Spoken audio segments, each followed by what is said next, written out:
Good evening, service crew. Fighting Pilot Sterner, Ace Windfall. 寝ればいいよ。深く考えちゃダメ。 Ready for takeoff.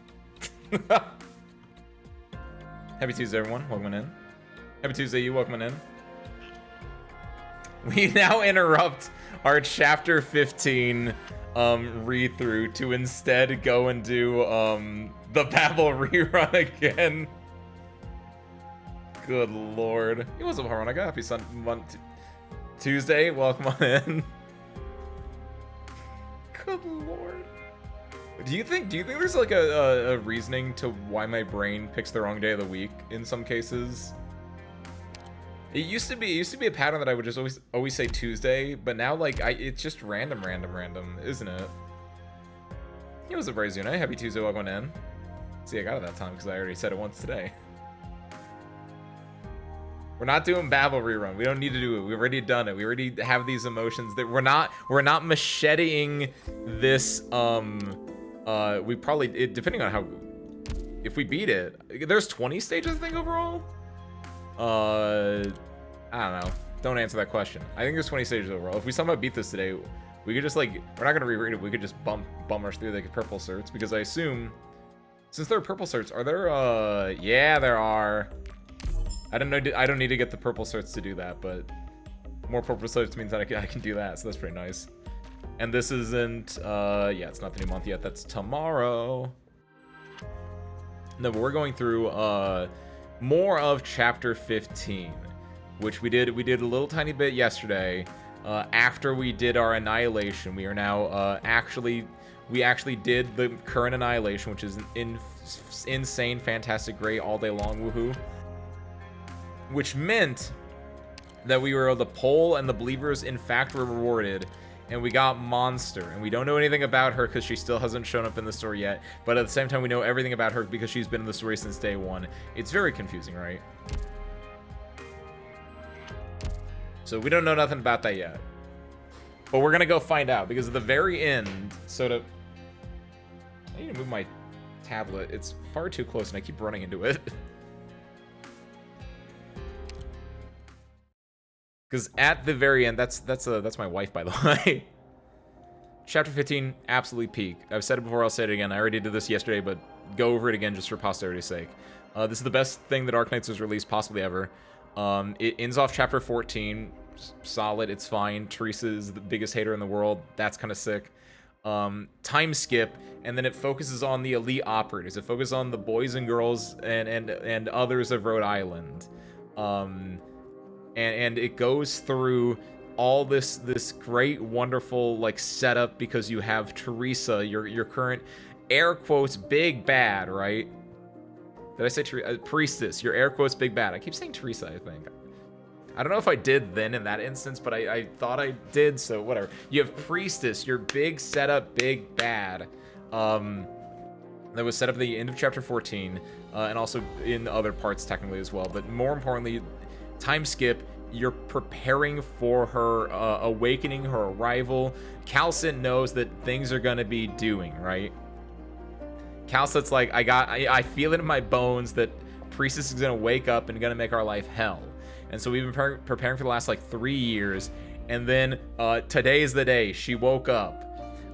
Through a mixture of a lot of different things happening. Hierta is on a ship. She's been turned into information through her eripathy, through her turning into Originium, and that's an insanely fun story about basically the human consciousness living after death because it's turned into because it has been turned into information, and now Priestess is able to interact with that information in some way, shape, or form. And part of me, I didn't say this, but I thought this yesterday. Part of me wonders, like, Priestess is like, yeah, Hierta, you're special. I'm talking to you just because I happen to be looking at tarot when you died. But part of me is like, do you think she just says that to literally everyone? Do you think like Hierta isn't special? I kind of want that to be a pull the rug out from under you moment, where it's like, Hierta, actually you're not special. I do this to literally everyone. You're all consciousnesses inside of robots that are working for me now. Because again, I think I'm stuck on that as a plot point, and I kind of want it to happen, even though I don't think it's going to be happening based on our interactions with Friston 3 yesterday. He was up, Kiwi. Happy Tuesday, welcome in. I know it's a surprise. I can't believe I'm streaming Arknights on this Tuesday at 8 p.m. Central Daylight Time either. I've never done this before. But Priestess, insanely peak, great villain. We're set up. Everything goes haywire. The Originium's acting up. It's quite literally, you guys are database. We're living in the database. Log Horizon, but more specifically, yes, the opening song for Log Horizon. Database. We're living in the database. Oh, whoa, a world of pure fiction crackling in my head, and the addiction of the world still spreads in the database. I'm talking in the database. Oh, whoa. Hey, the data's all gone. That's the plot of chapter 15, especially when it comes to Priestess. It's the data. It's about the data. I got nothing else. A lot of stuff's going on. The elite operators are doing things, and it's like so good. There was a scene at the very end in 1514 that just had like, what, 12 or 16 elite operators just like calling off, right? You have all the IS elite operators, you had Logos, you had Ascalon, you had who else outside of those ones was able to call off there? You had Rosmontis and Blaze as well. I'm trying to think of who all the elite operators were, but it was Pith, it's not Hawkeye. Oh god, Stormeye. You had Pith, you had Stormeye, you had Touch, you had Sharp, Rosmontis, Blaze, Logos, Mechanist was there. I think Closure was there. Did I dream that one up? I don't know if Closure is technically there. She might have been, because she was operating Zoot. That was another thing. Zoot was happening. It was a bin. Happy Thursday. It was whatever day. Happy Tuesday. Welcome in. Mechanist. Misery. That's what I was forgetting. Mechanist, Misery, Pith, Sharp, Stormite, Touch. Mantra. Mantra was another one I missed. Also Radiant. Also surprised I missed that one. Blaze, Logos, Hermontis. Whitesmith isn't there. She doesn't exist yet. The full name of the show, database, living to the database, Log Horizon. It's true. I don't know. That's what it is. That's what it is in the original Japanese Kiwi. I only watched the sub version, and they just called Log Horizon there. But I'm pretty sure the full name is database, living in the database, Log Horizon. Suzuka falls off. Hold on. I know we're not supposed to be talking about Log Horizon right now. We're supposed to be playing Arknights, but like, you're not wrong, but you're also not fully right. Log Horizon is a weird show where it's like it's season 1 is peak, season 2 it does the thing where it has too many characters at some point where it muddies the plot. But I think the stuff with the main character is still peak. The stuff with the kids is a little bit weaker. I don't think it's weak enough that I would say it falls off necessarily, but to me it was a little bit weaker, and it felt more like you have to show, you know, the MMO aspects of it. And I didn't really care about the MMO aspects of it. But like I can understand why you would think it. I wish they had made more, but a mixture of a few things happening, including but not limited to the author being got for tax evasion, if my memory serves correctly. So that kind of is unfortunate, because they like teased in like the again, I don't read, so I never read the LNs. So this probably happened in the LN or was teased in the LN. I don't know when he went to tax evasion. I don't know when he went to jail for tax evasion, but they teased like because the Log Horizon world is like logarithmically scaled to our world or whatever. But the important part for that is that there are other countries, there are other servers, and they tease the main character's like mentor, who was over in the China server at the time, and they were like teasing like, oh, we'll go check her out. And maybe they did actually. I don't know if that was in a season that I just didn't watch, right? But season 3 came out after he got out for tax evasion. Oh shoot, I don't think I watched season 3 then. Did they go and check out the Chinese mentor lady? They might have. I don't know. That might have been when I wasn't watching anime. But like, there's a lot of really cool things in there, and I don't know. Season 2 was the last one I saw. You saw Whitesmith? I didn't see Whitesmith in game. I saw her in the thing that Ben posted. They mentioned Whitesmith in the anime, or not in the anime, in Arknights chapter 15. I like Log Horizon. And didn't the author... Yeah, Ben, you said it before you typed it at the same time I said it, I think. Good lord. I don't know if it was season 3 or 4. Oh, dude, there's a season 4? Oh, hell. He preaches what he writes. Damn. Kind of respect that, then. There is a season 3, no season 4 yet. Ah, gotcha. It's probably season 3, then. Either way, it's such a good show, and I should probably watch season 3, actually. Sure, I should rewatch it at some point, but I have so many other things I probably should watch in the first place instead of going to rewatch things. Shouts to Moosemate. You're next on the list. Eventually. I got a few other things I need to deal with first. I might have a big event in mid-October that I need to currently work on. And also I'm playing Hollow Knight Silksong. That stuff is peak. I killed a boss today. Also, I found a really cool green place, and I don't think there's a bench there. That sucks. But, like, it's very beautiful. So even in the darkest of times, even in the saddest of times, you can just go and find more greenery out of nowhere, and that's kind of cool. Shouts to Silksong. You're extremely hard. I don't know why you're so hard, but, like, you have the moments in there. I also like S3S is opening. Oh, season 3 is opening. I don't think I know anything about season 3. Honestly, wait, no, hold on. I was gonna say I don't even know if I know season 2 is opening, but I think didn't they just redo database for season 2 because they knew it was a banger? Because I was about to say like, oh, I don't know if I remember season 2 is opening, but I think it was just database again. I think they knew that they hit it off, and they did, by the way. It's so good. So blessed to have a small park near my house. Dude, that sounds amazing, actually. I used to, before I moved into the hangar, right, I used to be able to, like, walk around a lot more often. Technically, I can still walk around the hangar. It's a lot of just open nothingness. It's actually kind of nice. But, like, just being able to, like, walk around is kind of nice. Every so often, I like to spend, like, a Saturday or a Sunday. Like, we're talking, like, once a quarter, right? But going to, like, a little park and just walking around, just being in nature for a little bit, it's so nice. I know Ben had posted, like, 1 to 7 months ago, somewhere in that time frame, just a bunch of pictures of him being out in nature. I was like, damn. The color green is so good. Which, yeah, harkens back to, presumably that's why you mentioned it, Kiwi, is the, like, being in that green area in Silksong is just like, wow. Nature, it's amazing. After going through literal death and destruction, areas of just bones and darkness and abyss, it's just like, oh wow, the color green. Life! It quite literally gives me life. That's true, sorry. Database, living in the database log horizon. AKA, DD lit the... We'll work on that one. I'm in a forestry class at the moment. And getting to do hikes and tree ID regularly for school is awesome. That's amazing. Yeah, is forestry just like you're just going on hikes and just pointing out like different types of trees, different types of like foliage, like what mushrooms you can eat, that kind of stuff? That's sick. Insanely jealous, Wisteria. I want to listen to the full version of Database again. You should.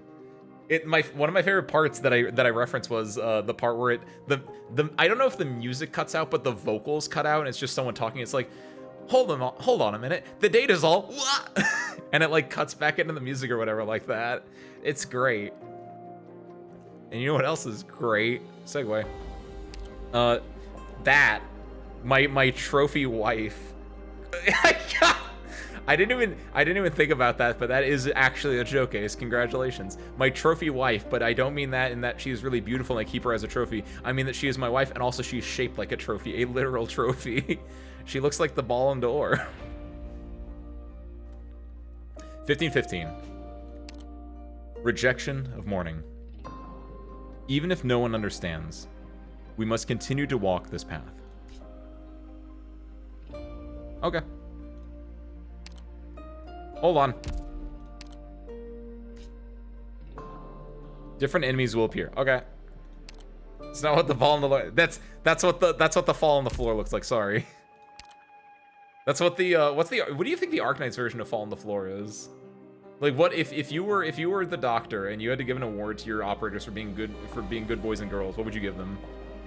The Rhodes Island. Hold on. Could you make an acronym out of that? The RI.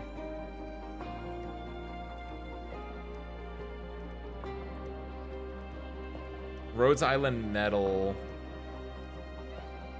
of Terrific Excellence. The remote? That's not how you spell remote. Just give them Employee of the Month. The cookie badge by Big Hobie. Everyone got a cookie badge though, Ben. That's what happened at the beginning, basically. Kobe made cookies for everyone and they all got cookies. Alright. Let's rock and roll.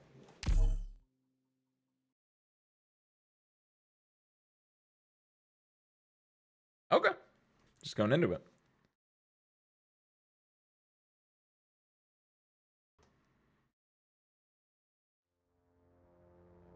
But I made what Kobe's like, I made you a medal, but I eated it.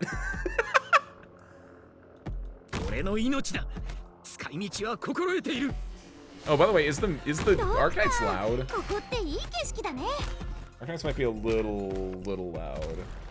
I saw Chong on the microphone matching my voice, and I was like, hold on a second.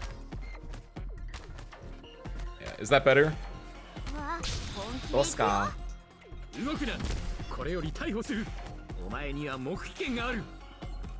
Chong is also just loud, as he should be, but like, there's still levels.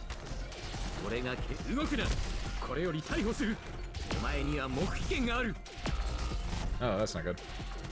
As long as he doesn't move, we're fine. What does he use? A lance? What? Oh, they have range. Oh no, those are casters. Wait a minute. Hold on. You know, Sir Screw, I might have made a mistake.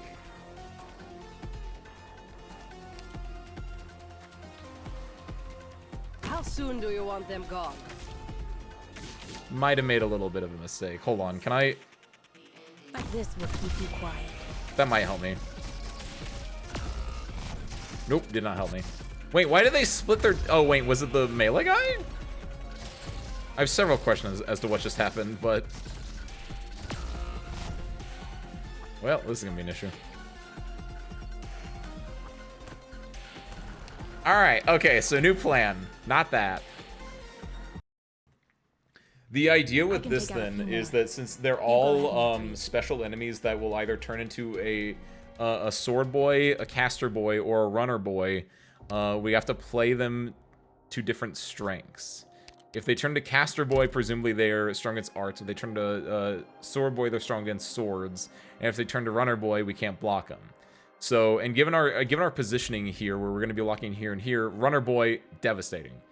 I feel like sword boy is the best one, right? We can just like caster boys are a little bit rough to deal with, but sword boys, like, what are they going to do? Sword me to death? They don't have range. So by doing stuff like using Dejin, like Dejin, I think is really good here. We can also do, I think Myrtle was a mistake. Having Myrtle herself, not a mistake, but actually what you can do to cheese a little bit is you can put Myrtle down, just have her facing not the enemy, so Myrtle's not getting like cheap shots in. I think it's a huge difference maker. I think it still wins it, honestly. I think we just need to play a little bit differently. I think Degenbrecher, where Texas was deployed, let her pop her skill. It remember, makes not one fewer when all of these turn into sword boys. That could be bad, but could be great too. I don't know. And yeah, I think I do this because I don't want Myrtle to like interact at all.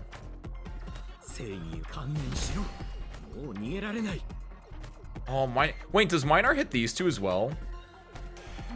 Or did you have to like wait for them to like move to deal with them? Because I figured Minar had where it goes like this way and then it goes 3 and then it goes 1, right? I thought he had that triangle. Okay.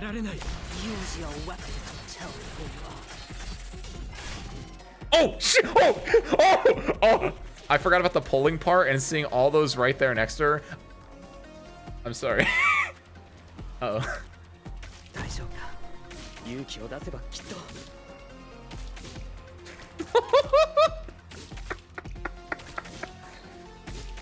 I didn't. Well, that's awkward. Oh, if I put it on earlier, that would have been like actually really good. This is still fine because she's doing arts damage and they are weak to physical, right? So we can get rid of that before it takes damage. They're all very weak now, which is good. You didn't get to pop off fully. That's more or less fine. This is. I'm gonna do this into. What did I got rid of Lumen. Oh, I'm having a moment today. I do this into this. No, runner. I don't think true damage would actually. That's a good question. But it doesn't look like balls take damage until they've taken enough hits, right? Because when she was going on it, I don't think they do, I don't think it does anything. Would true damage just kill it? Because how does this work with? No, they have resistances in HP. Wait, how did that work? Yeah, okay, it just does nothing. They take 0 damage before. Okay, that's what I thought. Because when Dejin was like, they weren't like taking damage. They took like, no, which was why I was like, oh wait a minute, this is actually kind of bad. So yeah, true damage is actually nothing to them since they just cannot take damage. They're basically objects until they transform. Yeah, I don't think Teresa does anything. Okay, let's do that without like losing.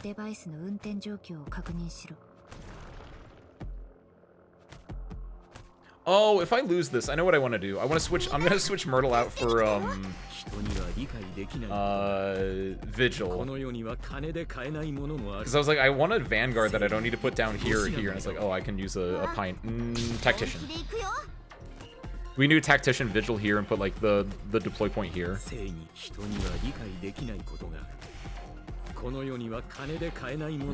You go here. How soon do you want them gone?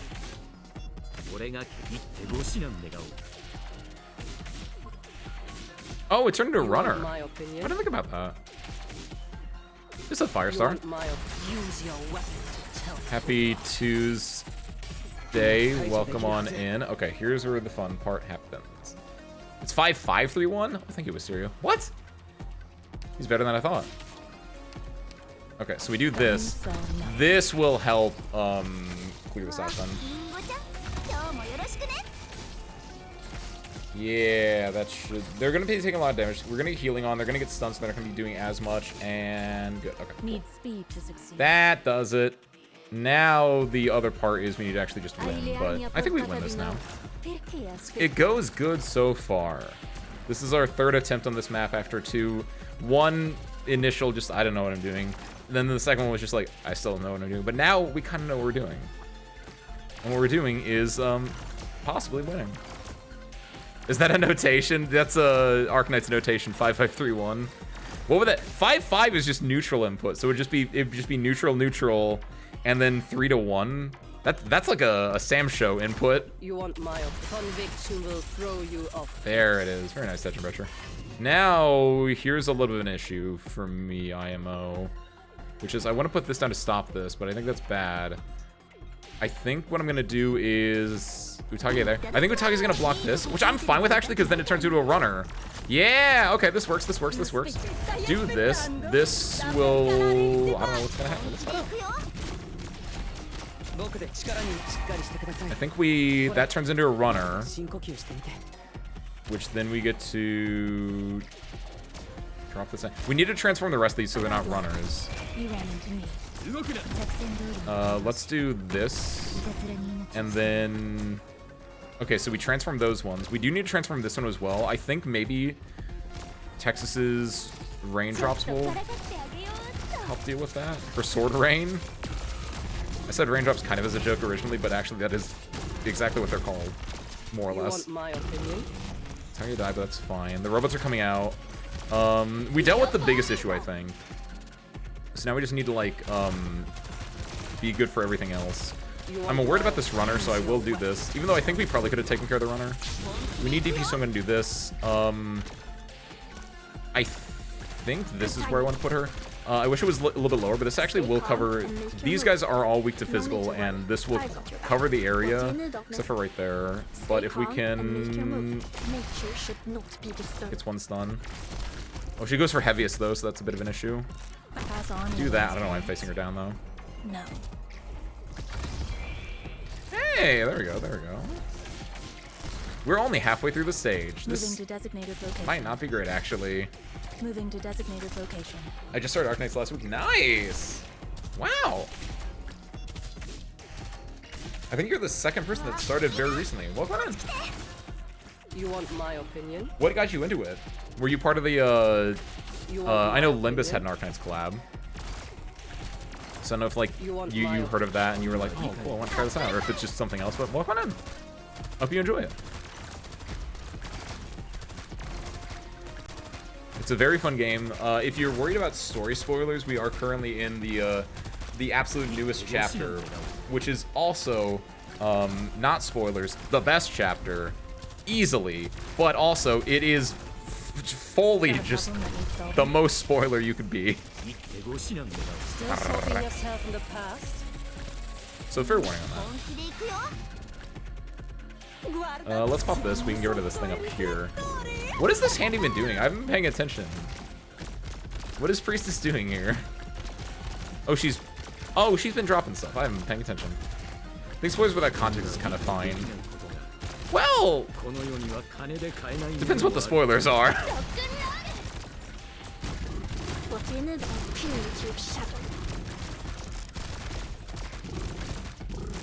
Really just depends on what you as a person kind of like go with, right? I think I mentioned this, when did I mention this? I mentioned it when we did the birthday stuff, and I was preempting showing Ben's video, and I was like, yeah, Ben mentioned last year that he was gonna do this, and he was like, don't worry, it's gonna be so long you're gonna forget. And I was like, no, my brain does not forget spoilers or things that I shouldn't know, because I think my brain is like, oh, it'd be really funny if Ace remembered this thing that he shouldn't remember. Jerk brain. No. Hey. Bill Chong. Stop healing yourself, Bill Chong. Look at him. He's dying. Wait, has someone made a there's a really good meme. Here's another meme you guys can steal if you want free karma or whatever. You know the one image of the person at the pool, and it's like your child is drowning, and it's like this isn't about him. It's Calcit healing herself while another operative is dying. There you go. All right. Life. A concept so vague, yet so fascinating. We've gotten used to treating any individual that thinks like us as life, for no other reason than the fact that they're like us. For no other reason than that we all fight death to the bitter end for our own survival.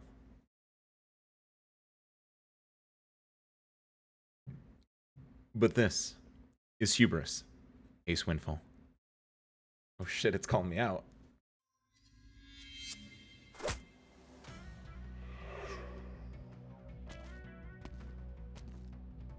Target eliminated. Stormeye, 4 o'clock. 2-round burst fire. At the wall supports. Stormeye is confused but fires 2 arrows in rapid succession without hesitation.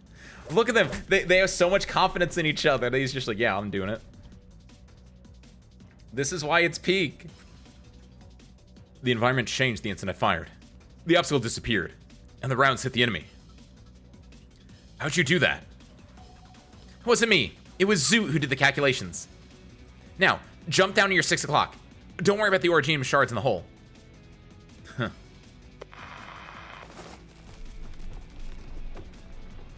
He jumps, and his surroundings change again, causing him to fall endlessly, until his fall is arrested by a rope of incantations.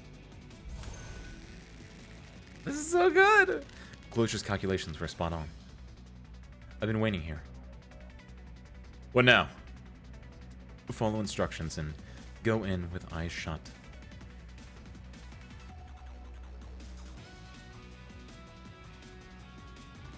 We praise the courage of struggle and celebrate the virtue of defiance. And so the lives that follow the same way of thinking join the procession of slim hope. Before a true God, however, our struggle must seem utterly insignificant to it. Perhaps it never even took notice.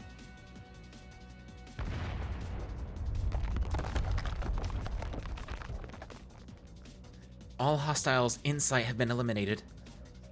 Quarantine zone line of defense established. Good job, Kitten. Shame you didn't leave a few for me. What's next, Closure? 30 seconds. Next wave of enemies will appear at 12 o'clock. Eliminate with extreme prejudice. It will open a path to the route that the doctor must take. Good. More pain for the culprit. How about I get first dibs this time, Kitten? You don't agree with me, do you, Ace? There is no certainty that this is the key to the truth. But after ascertaining that the foreseen despair will destroy all that we worked for, we must grasp what hope we can reach in our hands. I have poured too much love into the miracle of life, that I see ever more clearly the weakness and flaws that we cannot cast aside.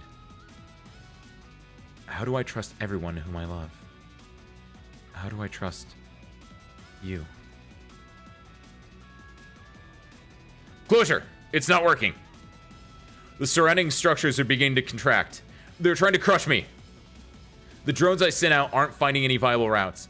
The reinforced supports won't last long. I'm working on it. Zoot is trying to process a lot of data simultaneously. Give her some time. 6, 5, 4, 3, 2, 1. Mechanist, look up. Huh? In the shadow, the ceiling begins to warp. Then a cold blade cuts open a path leading to the unknown. A hand emerges from that gap. Someone said you needed a hand? As they say, extraordinary times call for extraordinary measures. Hang on tight, Mechanist. Everyone's waiting for you.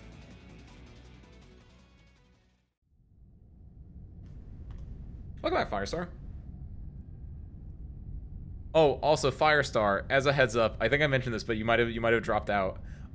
We are in chapter 15, so if you care about story spoilers, this is your warning. If you don't care about story spoilers, I hope you enjoy. I cannot accurately predict when we will meet again. But I am certain that when the time comes, we will have lost all that we have now. No life can defy death forever, and those who have passed do not meet again at the end of time. But I hope that I will see you there again, Ace.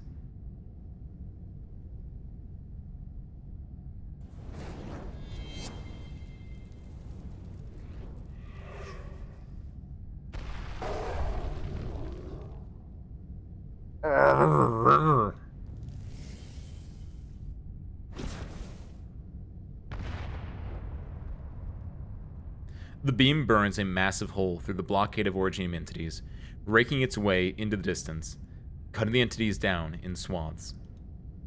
Then, it is stopped by some kind of force. Good hit, good hit. Just be careful you don't hit the doctor, monster. We're in position. You lead the team out of the darkness. Calcet is here. Support monster.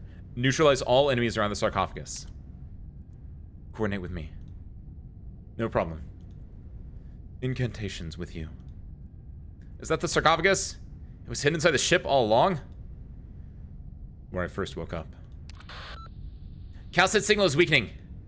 We have to get inside. Is Calcit in there? It's not looking good for her, based on what Radiant said. We need to get her out of here. ASAP, Dr. Windfall. I'm worried for her safety, if we delay any longer. We can't act rashly. We don't know what the situation is with Calcit and the sarcophagus. Combat logs indicate that someone came into contact with the sarcophagus in Chernobog, causing a reaction that nobody expected. Calcit's different. Leave it to me. Cover me. You walk towards the sarcophagus without hesitation. You touch the cold sarcophagus. It answers. No. Calcit answers. We must we must press onwards together.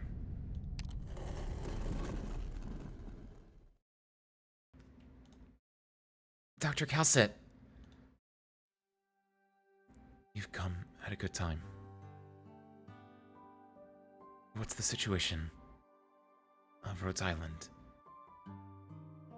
You extend your hand to the one in the sarcophagus. Oh my god, are we gonna... Everyone's safe. Thanks to you. Welcome back, Calcit.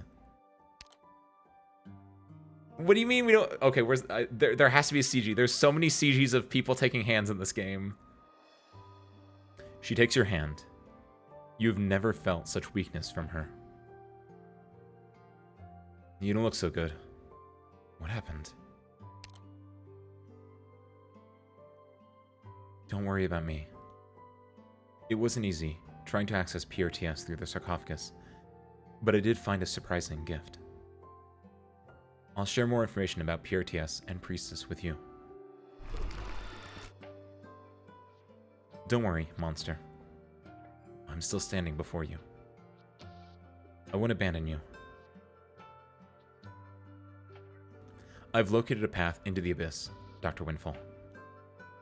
It's time we put an end to this. The interference is strong here. We're very close to the abyss.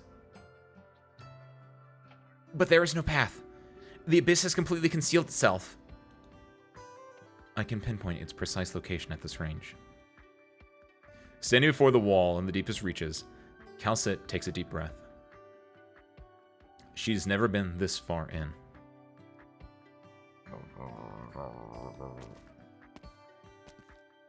Don't worry, monster.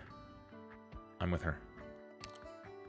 You walk to Calcit's side. Oh my god, my daughter! I'm with you too, Dr. Calcit. Rhodes Island faces threats, unitedly. Maybe. Things will be different this time. I've retained certain permissions by way of the sarcophagus. I'll open a path.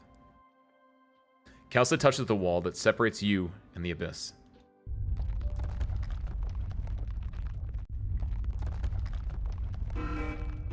Warning, anomalous power fluctuations detected. Warning, insufficient backup power. Warning, engines... sorry, closure.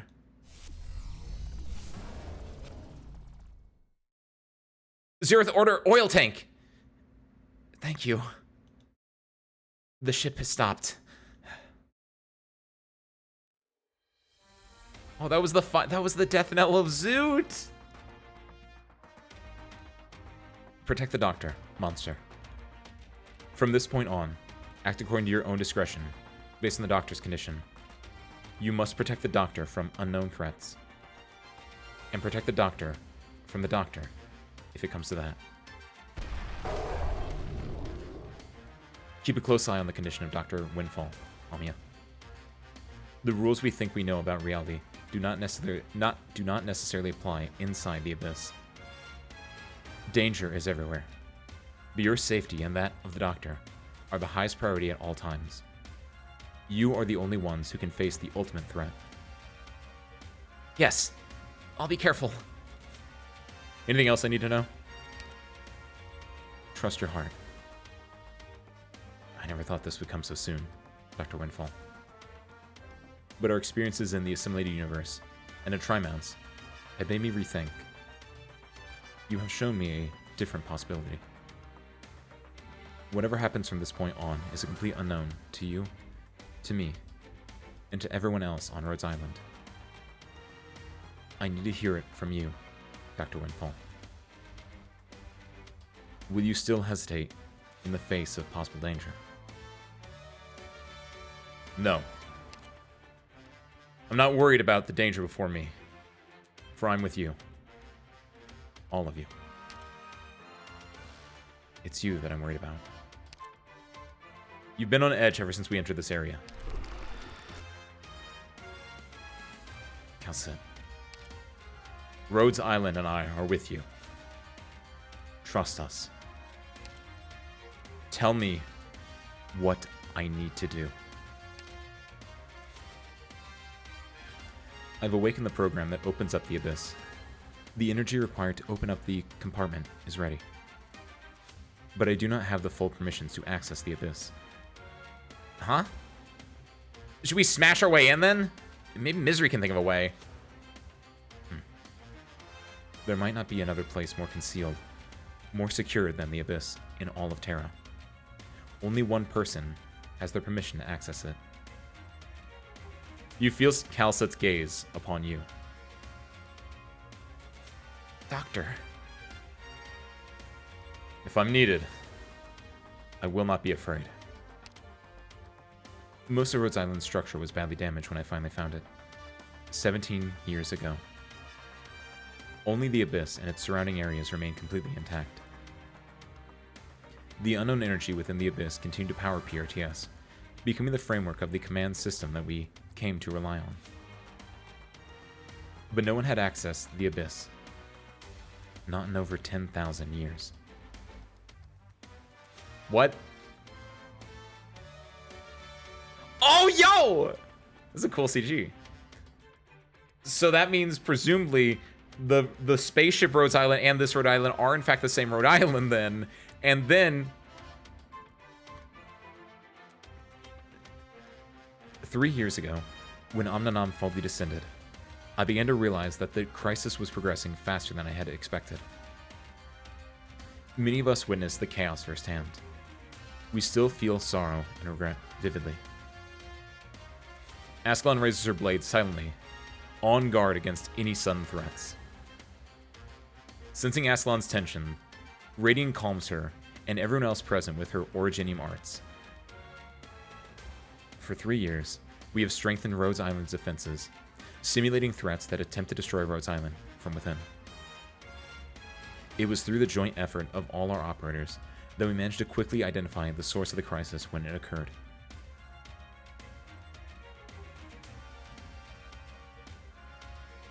But we are now at the edge of the fog. Take one step further, and we step into the unknown. Once, I hesitated. But the doctor is right. We will overcome this crisis, as we have done so many times. For we are together. Logos's bone pin draws through the air, the words coming out of his mouth, and the blessings soon after. It's been a long time since we worked together and so in sync, Logos. How you feeling? Focused.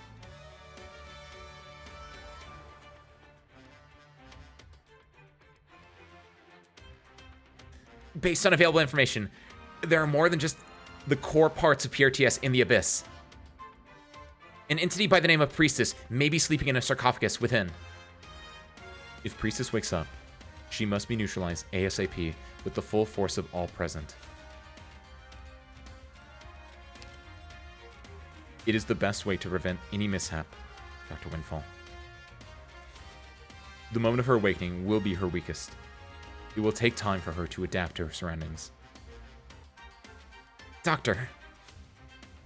You touch the wall in front of you. The strange sensation causes your heart to race. You have the feeling that this place was waiting for you. That you are the reason for its existence to begin with. The wall trembles. You seem to hear blaring sirens that threaten to burst your eardrums. For an instant, you fall into a trance. Does the cacophony come from the present or the past? The Abyss is changing. The wall begins to move irregularly, creating a rift.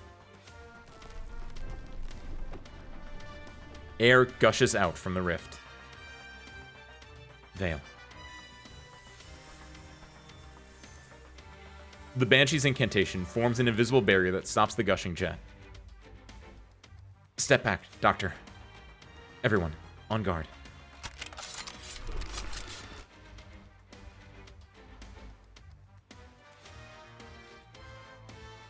What is Touch doing there?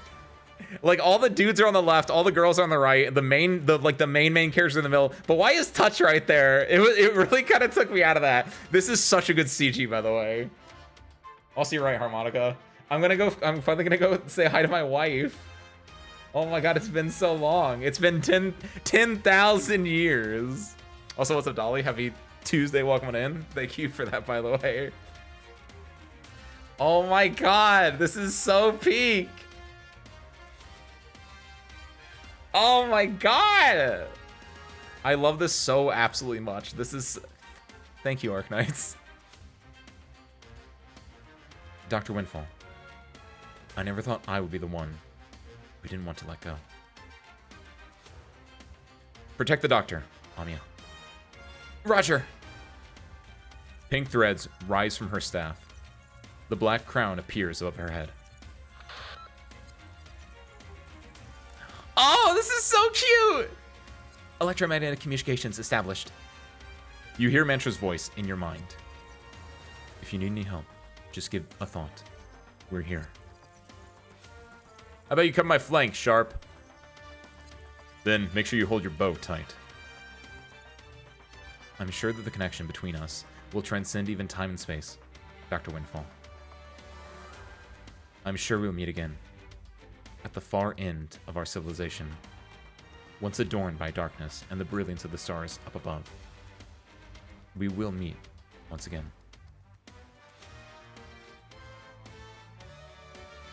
I will wait for that day. Give a holler if you need help, kitten. Our arts are being suppressed by the environment, but the Originium arc seems to work. Strike with boldness. I can go in first to check things out. No. I have a feeling. There is no danger here. But that makes me even more worried. I'm going in. Follow me. I'm with you. Get ready, folks. The fate of Rhodes Island is in our hands. We're together. You step into the space within the rift.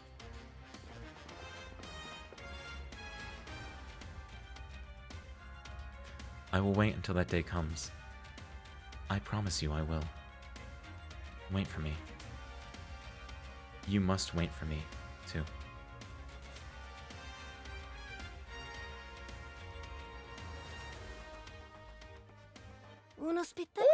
Oh, what was a frick? Happy Tuesday, welcome on in. We're gonna go see our wife, Fricks. We're going into the abyss to go see our wife. Look, clearly she's not being a very nice girl. She's not being a very nice person right now. She's being a little villainous, right? But like that just makes her better. I'm not gonna lie. I think she might be the best written villain. I know I'm not supposed to say that yet because the story's not done yet. But I like villains that think they're doing the right thing and they're very strong in their convictions of them doing the right thing. And I don't know, she's a linguist. She just hits all the right notes, and she's doing so well right now, and we gotta go stop her. Oh, that is really nice too, Ben. I didn't notice that. They aren't even showing the full image, actually. There are 2 more people just off screen in the full CG. I saw someone being cut off right, like, here. So I imagine that. Because it's what? It's, Ben linked the thing. So there's Outcast, Scout, and Ace's shadows, right? And then Whitesmith is also presumably there. What do you got against linguists? I don't have anything against linguists. That's one of the reasons I like her. However, I think they're evil. That's a lie. She ticks all the boxes for good villains. Okay. And guess who else was a villain and also a linguist? Metal Gear Solid V, the Phantom Pain, Skullface. I guess he worked with linguists. I don't know if he himself was a linguist. But that's not important.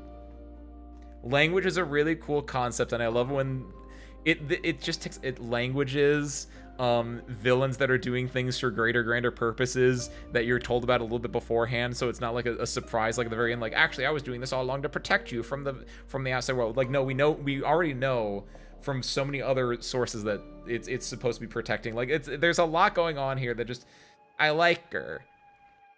And she's cute. That helps too. Kiwi. What's the story so far? Good, Radioactive. It's good. We're gonna go meet our wife. That's all you need to know.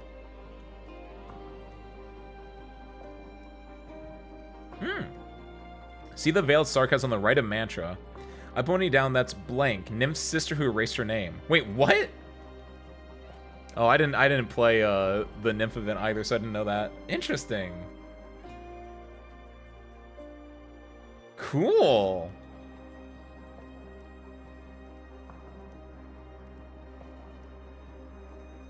Thank you. All right, so it's true. Let's keep going. Question Ace, what level were you on Tartarus floor 65 in P3P? No idea, Dolly. I did that when I was in college, when I was in flight school, in like my first to second year. So that was circa 2012, 2013 is my guess. So that was 12 years ago. All I know is that I got to the part where I think they reveal the villain, and then I didn't fight the villain. I was on like floor like I was in the 90s, which is I think near the end of it, and I just didn't play it. Low key, if I find my Persona, if I can find my PS Vita, it should be here in the hangar somewhere. I could probably find out, but no idea off the top of my head. Might be a little underleveled. Ooh, are you playing the, yeah, you're playing Portable, right? Ooh, I don't know if they have, I assume that a Reload has, like, decent, like, catch-up mechanics or something, but I don't know if Portal would have a nice, like, catch-up in case you're underleveled. Ooh. At worst, you can just farm, but, like, yeah, that's always my fear when it comes to certain bits where it's just like, what if I'm underleveled? What if I have to, like, just spend time, like, getting money and items? Like, ugh. She's a great character. I couldn't be trusted to be in a room with her and any sharp objects. Oh my god, Vodka! Don't think her goal is all that noble, but I get how people would like her. Yes. I guess right now we don't have the full extent of her goal. But like she herself, I think, thinks it's noble.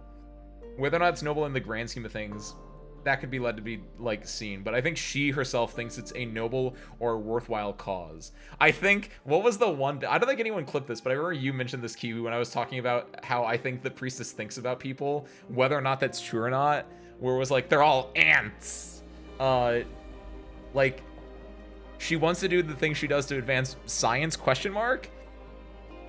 She's in her lane, she's moisturized. I don't know. Got one shot by a floating head in the first fight of floor 65. Assuming that you didn't get one shot because they downed you, right? And you just got played by the system mechanics. Yeah, you might need to level up. If you just got hit by like someone got downed you and then they one-mored you over and over, that's its own issue. But like otherwise, yeah. Ooh. You can see how someone would end up where she is. She's not malicious. It's worse than that. She's entirely apathetic. Yes. Yes. She's on a different plane of existence. That's why I use the ant analogy, because I think because she as a society, she as a person in her own society is so further advanced that she doesn't really care about little things unless they directly impact her, right? It is kind of the vibe that she's giving off a little bit. Yeah, she's fighting for, like, the people of Terra are nothing to her. They're probably not even ants under her feet, right? They're just like completely, well, maybe they are ants under. I do like that as the analogy, right? Because then she did notice one. She's like, oh shoot, there's an ant down there, right? And that was Hierda, allegedly, assuming that she's not playing them and that Hierda is just one of millions of ants that she's putting in this ant farm to work for her, right? But what's the Doctor's relationship with Priestess? Their husband and wife is the simplest way. That's not fully correct. She's Megatron, Doctor is Optimus Prime. That's another one. It's Raiden and no, that's a bad example. It's the Joker and Batman. That's probably not good either. Optimus Prime and Megatron's actually a really good one, based on what I know from Transformers 1, or what I know secondhand of Transformers 1. Then the floating head did 4 more times, and honestly, now it's just a little funny, Dolly. Yeah, you might need a level, though. All my friend I know is I love her character, but would definitely... No! Everyone keeps saying that. Facebook status complicated. Enemies with benefits. My favorite type. Margin of eternity. And now. The past in your eyes began but a moment ago. But the dead past is simply another name for the present.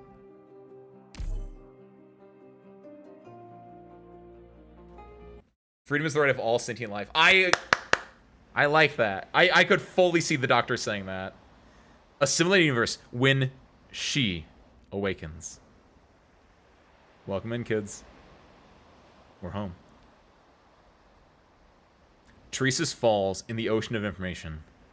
The massive quantity buffets him, assimilating his cognition. He can feel his mind grow slow, but he still tries to follow the guidance left behind by Teresa.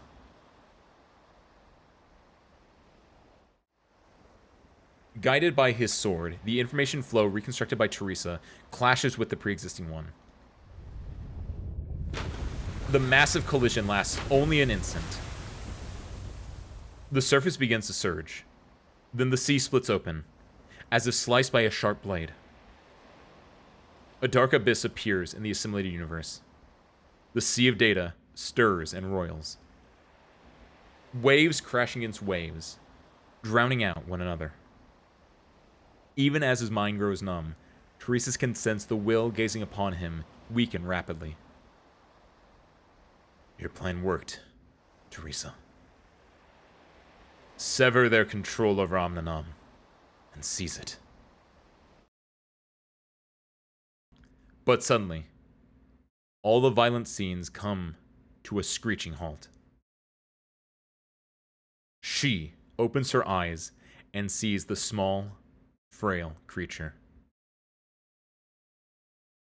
Connection unstable. It's you.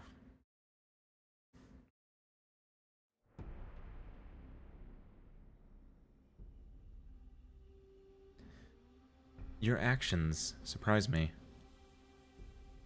Teresa and Teresa's. Teresa's does not comprehend the space before him. Perhaps it is simply another illusion of a dying mind. Until he hears a familiar language that he can understand.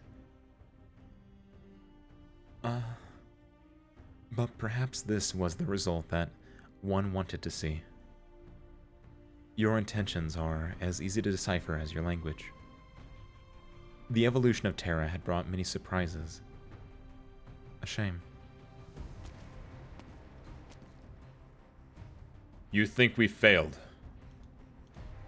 Then why do you hide and refuse to show yourself? He meditatively swings his sword, guiding the chaotic information through the pure white space. Falsehoods.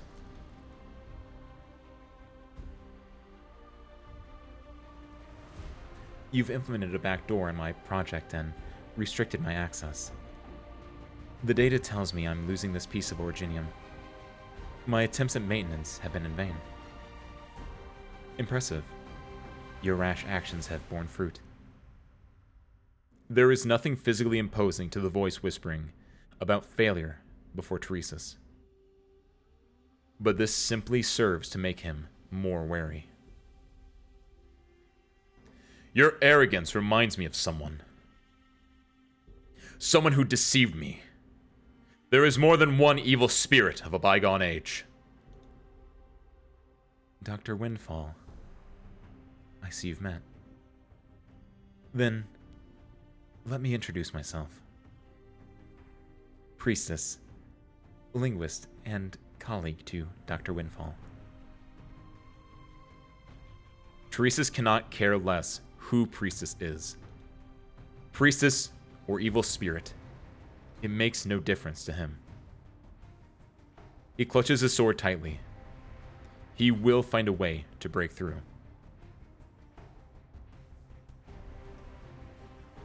You are anxious to defy a reality that you cannot perceive, Teresa's.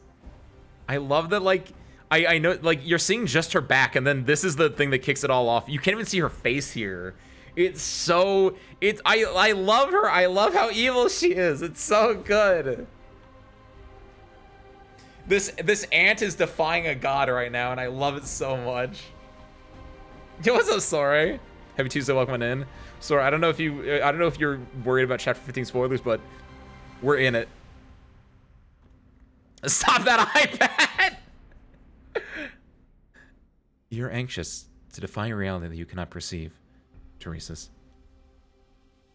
You were much calmer when you plotted with Ace Windfall on the border of Kasdal.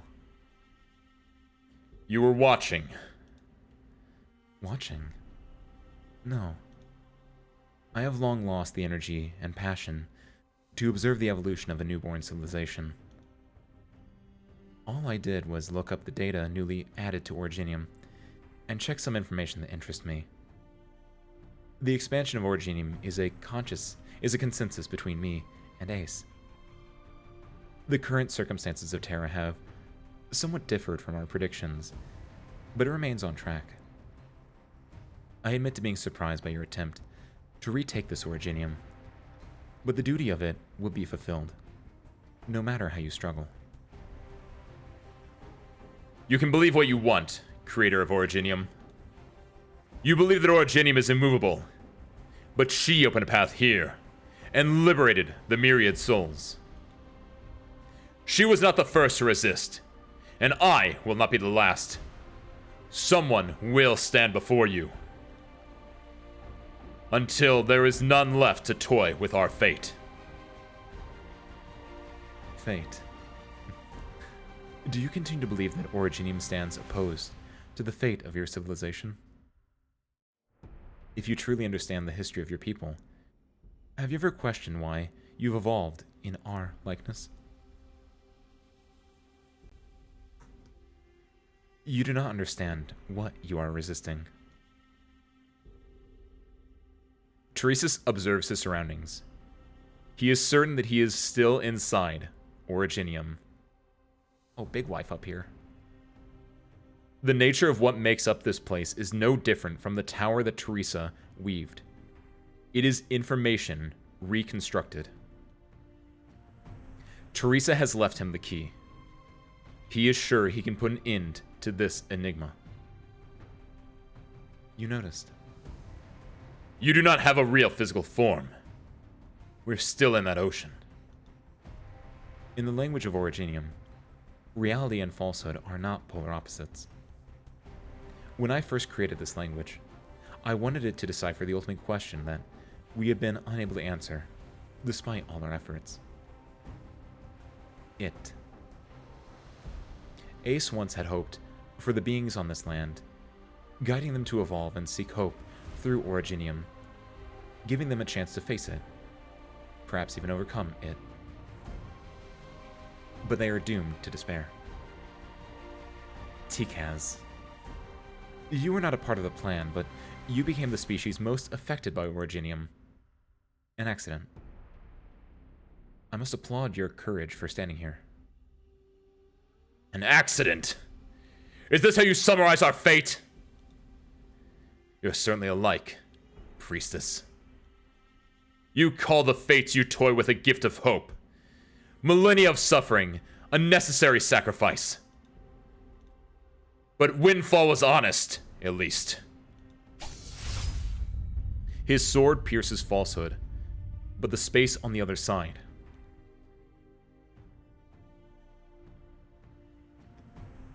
Nothing changed. Teresus closes his eyes and raises his sword. Your violence is meaningless. If you didn't care whether this pathetic race of mine concedes its own fate, you should have eliminated me already. You're still weak after awakening from a long dream, are you not, Presence? He lunges without hesitation.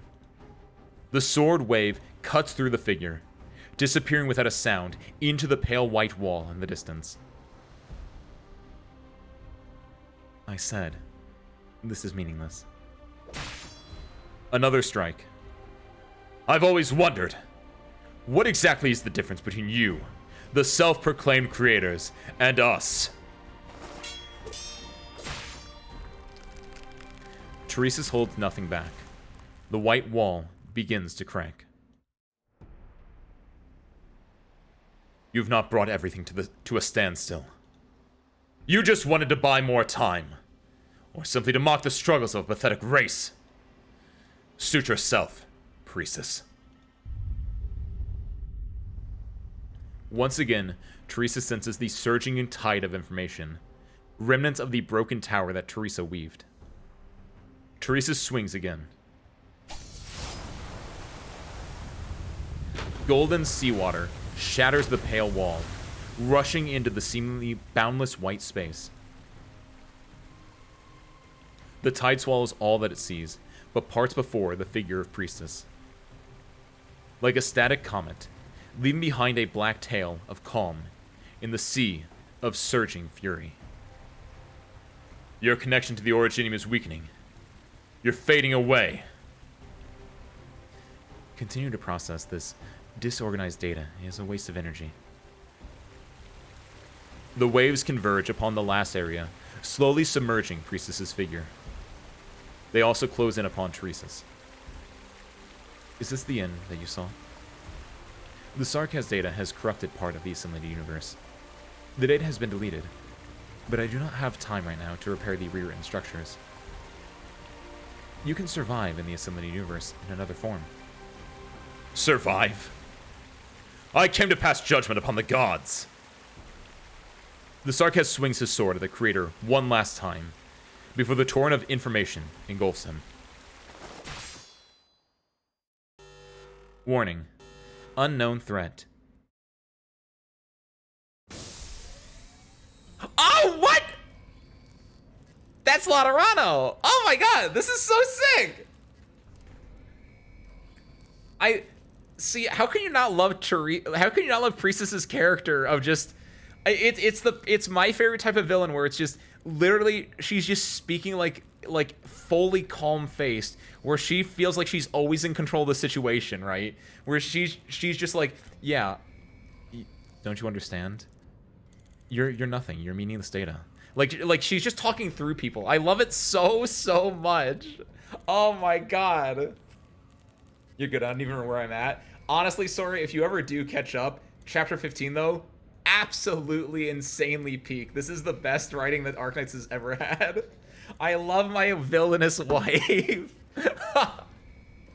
Kojima x Death Stranding. Maybe when Arknights Infield comes out, Koji will mess with Infield and be like, oh my god, this is just like Death Stranding, and then we'll have the collab. It's the law. That's what it is. Pope's my priestess. Given you haven't read the other events to know how. I mean, I know this is the law. I don't know anything else about it. Is lawful evil? Honestly, yeah. I don't think that's incorrect. I like, generally speaking, I like characters that have strong convictions, I think I would say. And lawful evil, when it's done correctly, has some of the strongest convictions, right? Because you're being evil, but you're very structured in the way you're being evil, and that's very fun. Like lawful evil, generally any type of good actually is also really good. Like every single type of good, great. Lawful evil, great. The neutrals, hit or miss, it depends on the type. Chaotic evil has to be very specific in certain aspects to be it. But lawful evil is one that, like, if it's written well, it's almost always gonna be really good because it has a. I like structure. I like lawful characters where they have a code of ethics on them, whether or not those ethics are ethical or not. Identifying error code. Identification failed. Simulating path. Simulation failed. Rebooting bottom level. Computing area. Assembling danger level. Repeat. And there I was thinking. And there I was thinking that all I had to do after I find a successor was hand out candies to the children. You've never proclaimed such a revelation before.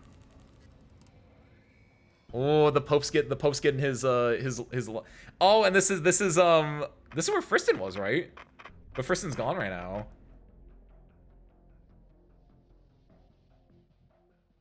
Preserver. Is Preserver Friston? Which one's Preserver? Is he someone else? Incoming data. Originium. A warning. Or yet another swan song of hope. Where are you, kindred? What have you encountered?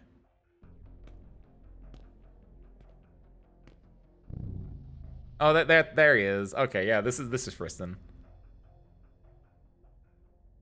Wait, what do you mean this is in the past? Is this when Oh yo! Oh, this is the past, yeah. What are you doing here? The wind brushes past the throne. The sovereign's gaze moves away from the depths of the void outside his domain. This music exists outside of order. How did it invade my pavilion? My Lithanian? The traces of Genesis.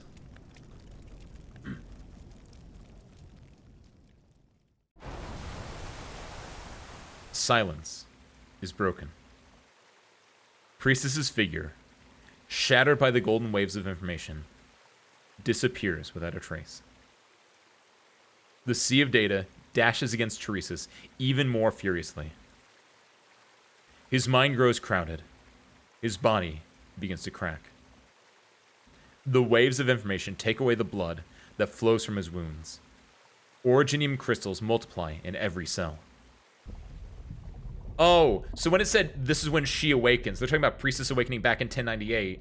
And so what we saw there was actually this is right before that Teresa's comes back and is like, he's all messed up with Originium then. Oh, that's when it said she awakens, I thought Teresa's like came back from dying. Like, I'm gonna be honest, I don't know if anyone else thought this, or if I'm just insane for this, but like when Teresa showed up, I thought like, when Teresa's died, he had Oripathy, right? And we know when you have Oripathy, you turn into information. And I thought like when we saw Teresa's here, this was like his information encountering Priestess again? That makes sense then. Yeah, right? Like you think it's just like, oh, this is after he died, but no, this is the first meeting? Like the wording of this is when she awakens feels wrong then, but sure, we got it. Silence is Suzuka. Sorry, I can't resist it. No, Silence is a medic operator. Kiwi, come on. Teresa's is completely inundated.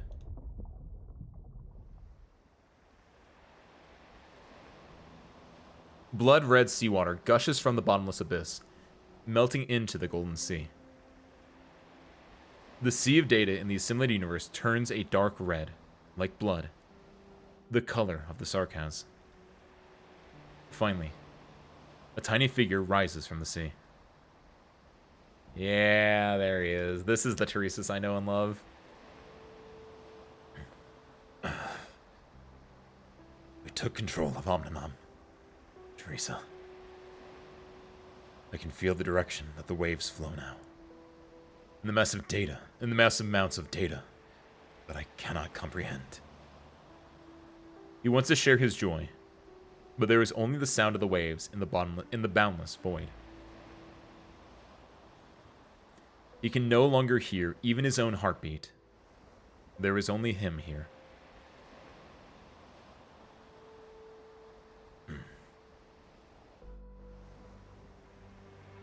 There is no longer any meaning in staying here.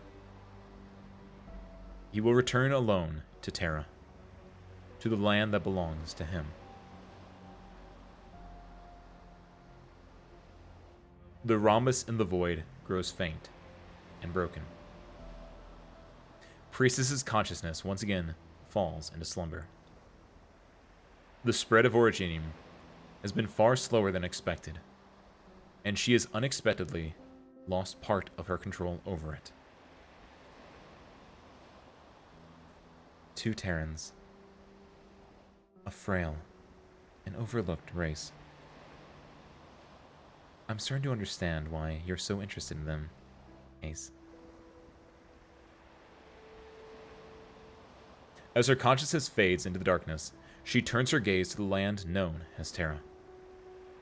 She sees the one they call Doctor, walking with the Kadas and Amma 10 into the dark passage that leads to the underground throne room.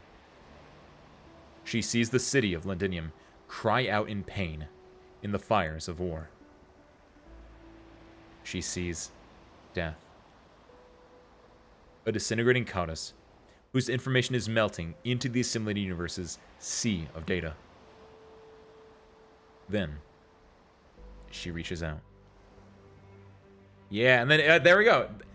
If I didn't know from Teresa's doing it, that's where the definitive point is, where it's like, yeah, no, this is 1098 again.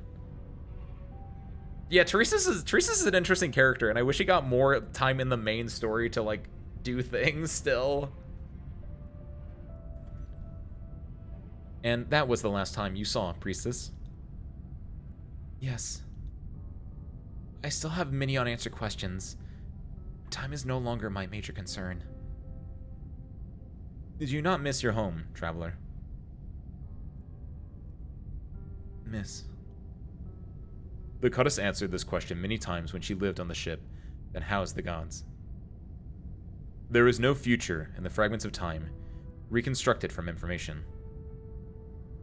Her best friends soon forget her existence entirely.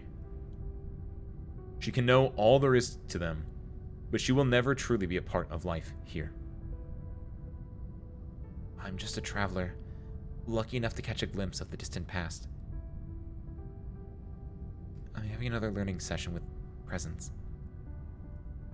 Are you sure you don't want to come and talk to her? You seem eager to resolve our conflict, Hierda, but I'm afraid I must decline. They will not change. They are simply recreations of data. Very well. The goddess looks out beyond the porthole and counts silently. When the count reaches 30, light from the star will once again shine upon the surface of the broken planet. It's breathtaking, no matter how many times I see it. Life and death emerging at the same time. A scene that she had never seen on that land. A scene that she does not wish her brethren to see.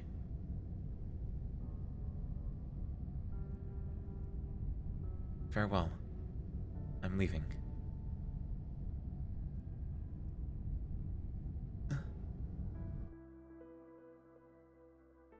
I love that Hierda's been trapped in Groundhog Day. It's so, yeah, basically radioactive. She's just a random rabbit. She's just a random rabbit that had a reptilian and died. And when she died, Priestess took her and took her data, her consciousness effectively, and has been looping it in space. It's been looping like a day, if even a day. It's been looping the same bit of information where she keeps talking to the same two-ish people over and over and over again, and they cannot change. She's stuck in a time loop. She's stuck in peak. This literally has everything. Arknights Chapter 15 has everything. It's incredible. It's got time loops. It's got linguists. It's got lawful villains. I'm trying to reference an old SNL skit, but I have not seen that skit done in like 45 years. But like, is it a time loop? Technically, it's not, but technically it is for the purpose of me. Because basically what it is she's replaying the consciousness, right?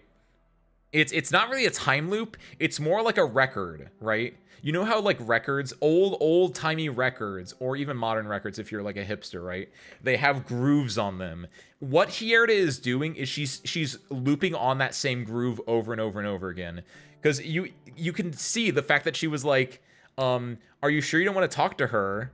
And it's like, no, I don't want to talk to her. And then she knows the amount of time it will take for Best Girl to show back up again, right? She's just stuck in the same loop, and she's growing and evolving, but the data, the recreations of Ray Distorter and Best Girl will not change. They can react slightly differently because she can prod them and poke them in different ways, but they will not change because she's just looping that over and over and over again.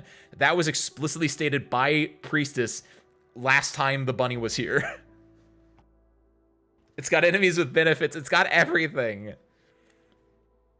But she might have broken out of the time loop for the second time now.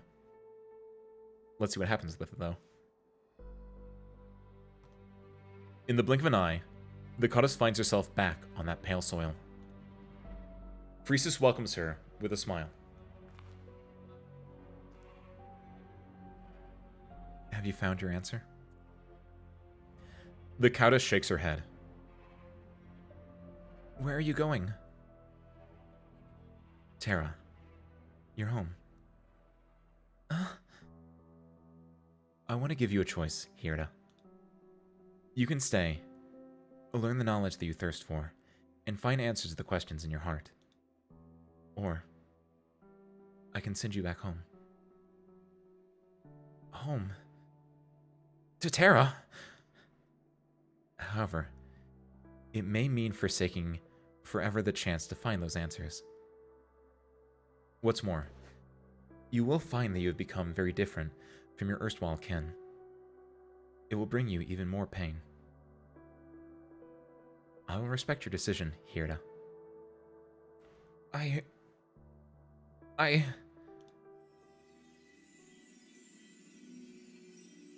At the same time, you step into the space within the rift. Oh my god, blue sky! Holy hell! Oh my god, you guys are in the color blue, by the way? Talking about green earlier, the color blue as well. Holy hell. This place. It's not the Abyss. Did PRTS bring us out here? It's not that simple. We are the only ones here. The deck is completely silent. You turn around and notice the absence of the elite operators and Ascalon. Wait, you can't have an entire moment of just like, we're all going in together, and then they all just disappear? That's so messed up. Black rain. No. Massive amounts of orgenium dust. Protect yourself. Protect the doctor, monster. Dr. Kelsit, beneath our feet. The deck is crystallizing rapidly. At this rate... Black orgenium dust accumulates on the deck. Tiny orgenium clusters grow like wild grass. You can see them spreading as far as one's eyes can reach, gleaming enchantingly in the sun. Warn all operators still on Rhodes Island to be prepared for catastrophe, Amiya. Understood. I'm not getting through. All communications have failed. It's too quiet. The sight before you is inconceivable, different from any catastrophe that you have witnessed before. The originium expands at an impossible pace. You look down at the deck, now completely covered in originium, and see only your shadow. Doctor. You turn around to see a stunned look on Calcit's face. Calcit.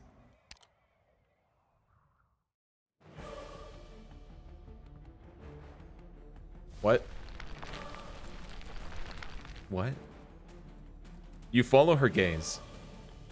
Far in the distance on the deck, a small formation of black originium is growing slowly towards the sky. You see a faint, white figure on every facet of the crystal. A figure not unfamiliar to you. The black originium rain suddenly grows more intense. It almost feels like the large black raindrops are not falling from the sky, but rushing from the ground toward the heavens. Tamaya! They refract the sunlight, drawing colorful lines in the sky. All the colors you see begin to converge and weave into a white curtain, glistening with rainbow colors slowly descending. A pure, pristine white, gentle, draping over the origin crystal on the deck. Crystal.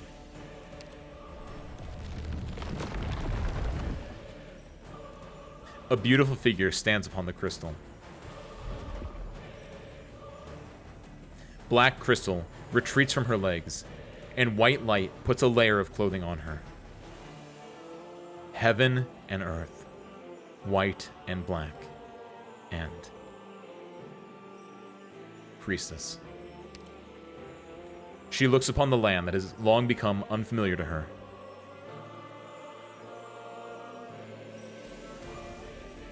She had a magical transformation. They said, like, the light gave her her outfit.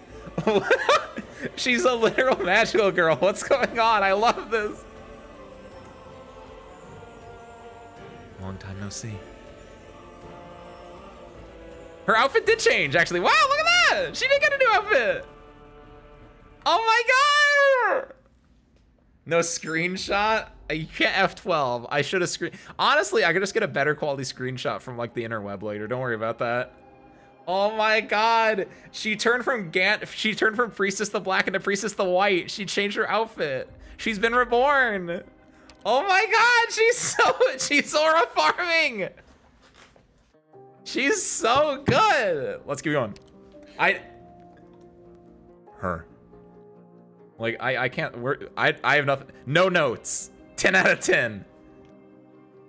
Gonna cry! 1517. Her. Starring Joaquin Phoenix. Whoever has no house now will build no more. Whoever is alone now will remain long alone. You don't know, Quiv. You don't know.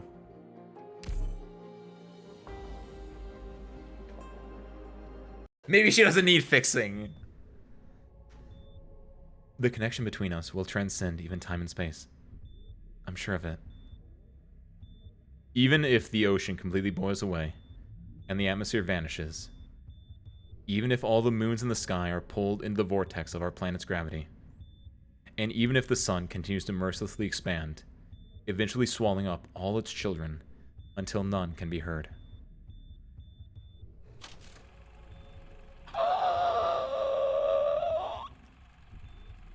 Literal cinema! I'm sure we will meet again. At the far end of our civilization, once adorned by darkness and the brilliance of the stars up above, we will meet once again. I will wait until that day comes. I promise you I will. Wait for me. You must wait for me, too.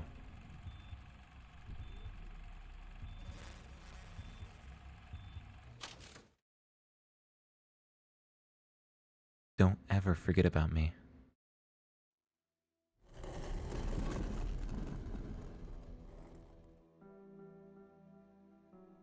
Is it time? I should still be alive. This can't be an illusion. This is the Rhodes Island I'm familiar with, and it seems to be operating as usual. Therefore, it is definitely not here yet. Is she still asleep? What of Originium's current state? And as for the changes happening to this planet, you're still here, Amaten. Perfect. Let's go for a walk outside. From a distance away, a black-haired woman dressed in a white coat, stands on the deck, concentrating her gaze at the sky. Until she notices the two of you and turns around, a bright smile on her face.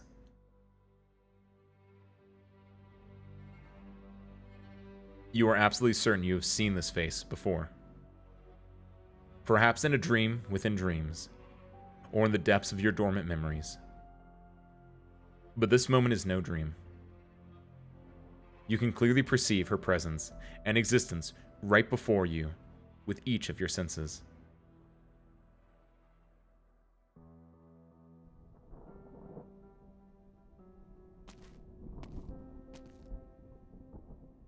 Real talk, I'm not crazy, right? This is a new outfit. Was it black before or was it white? I'm actually losing my mind, but priestess.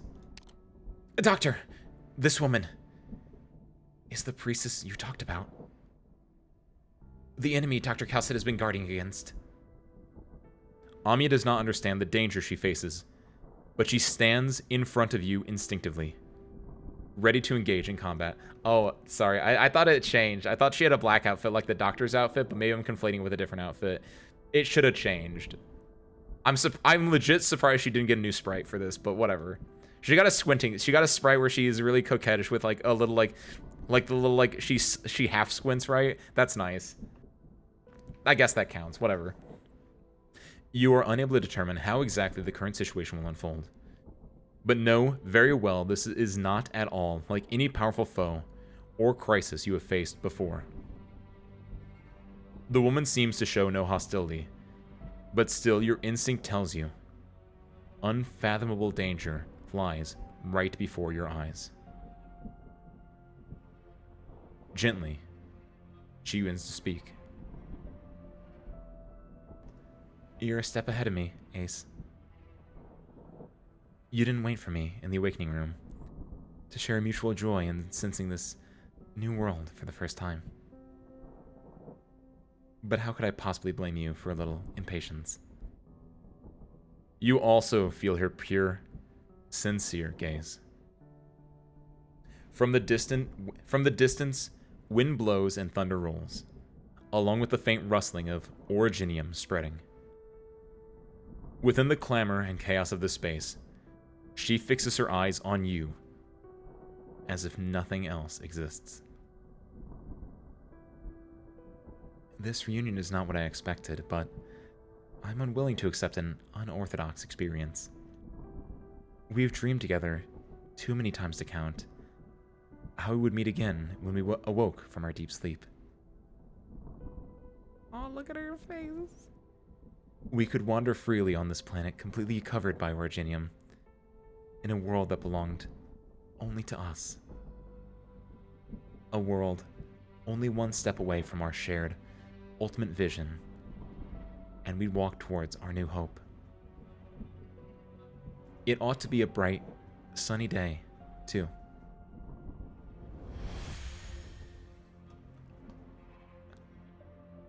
Doctor, look! The clouds in the sky! Amiya hurriedly shouts a warning at you when she notices the sky's unnatural appearance. This looks so nice, though. It's the messed up part. But you fail to comprehend just what your eyes are currently seeing. As soon as Priestess finishes speaking, thick catastrophe clouds begin to contract and fold in a neat yet strange manner until they vanish completely, leaving a canvas-like sky. Catastrophes. The most horrific disasters to happen to this land. Gone. Just like that. You realize a terrible truth.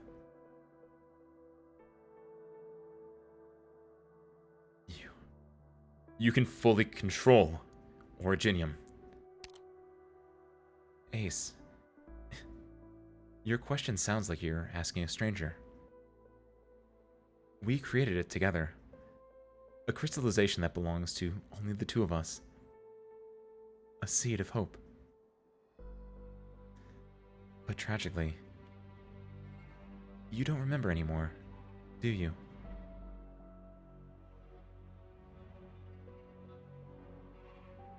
We created Originium? I don't remember. I know you lost part of your memories in a series of unfortunate accidents.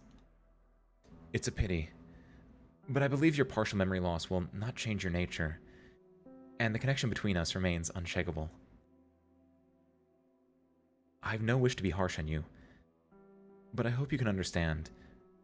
Time is short, and we have much to do.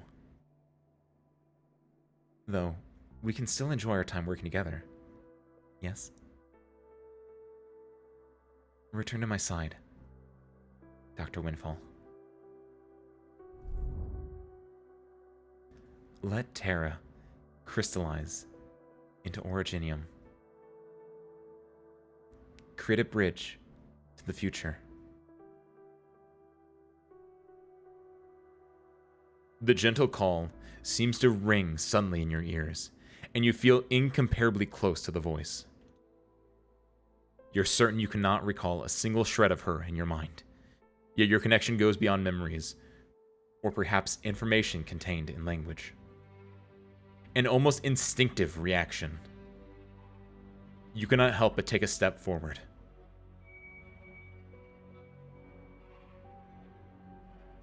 Dr. Windfall!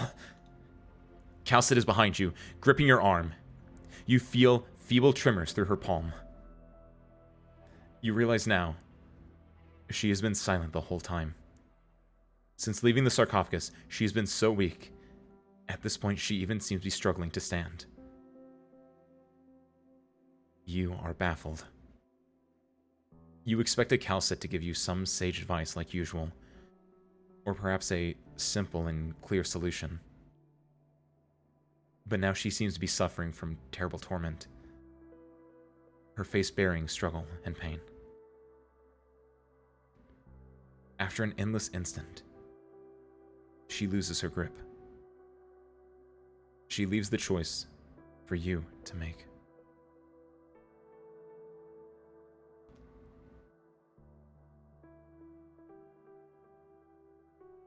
No. I won't let Originium destroy Terra.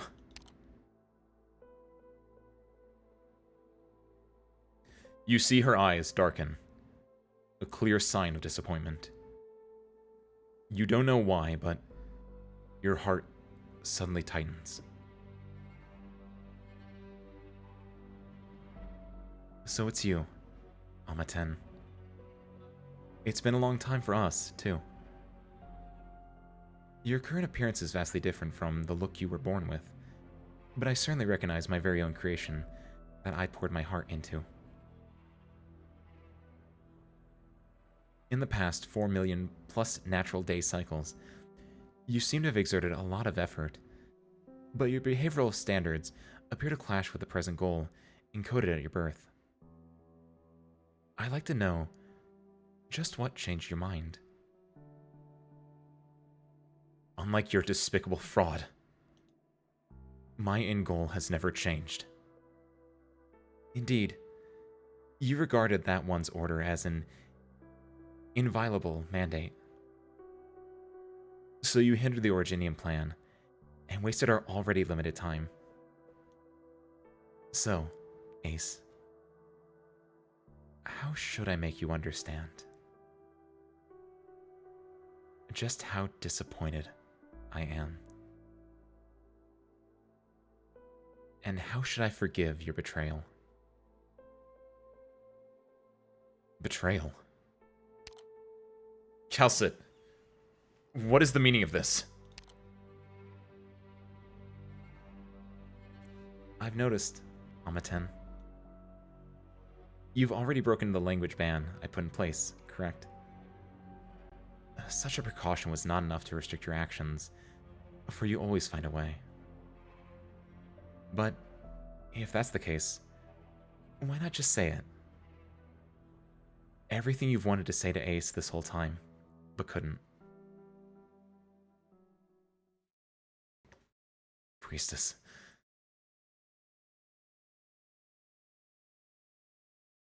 You motherfucker.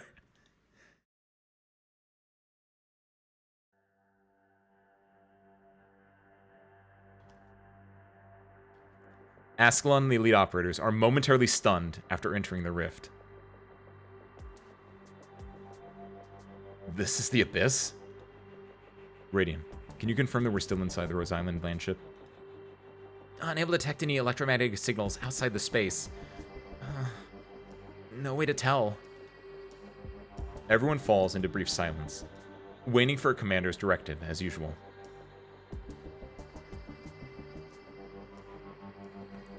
Where is the doctor? And where are Dr. Calcit and Amia? Once we entered the rift, I lost track of their positions. Constant white noise fills the vast white space, the sound of operating machinery emanating from the center. If this place is indeed the Abyss, then clearly it's distorting our perception of physical space. Mantra's voice comes to everyone's minds at the same... Mantra's voice comes to everyone's minds as they learn this at the same time. There is no way to identify the material the walls are made out of. He looks back in the rift's direction, but it is no longer there. Currently, there is no way to cut open these strange walls, so there is no way to confirm their whereabouts. I trust Amia and Dr. Calcit will manage to keep the doctor safe. We can only wait and adapt accordingly. We haven't received any new commands, so we should continue executing our original task. Then, let's not delay any longer. Mechanist, Sharp and I will cover you while you close in on that unknown machine. Verify it's related to PRTS. We can back you up anytime. Something's off. There are no high-threat targets here. That's unusual. According to the Dr. Calcit and the Doctor's speculations, the Originium entities we've run into all come from the Abyss. But there's like no defenses installed here at all. I hear pain. What's wrong, Kenton? Responses. Do you feel any other abnormalities within your body? No. It's not my own. A huge black vortex spins slowly under the transparent floor. It starts to speed up. The unidentifiable instrument right above it begins to flash red. Detecting a large amount of interference signals. That instrument is currently transmitting a huge volume of data. Could the black vortex underneath be a visualization of all that information?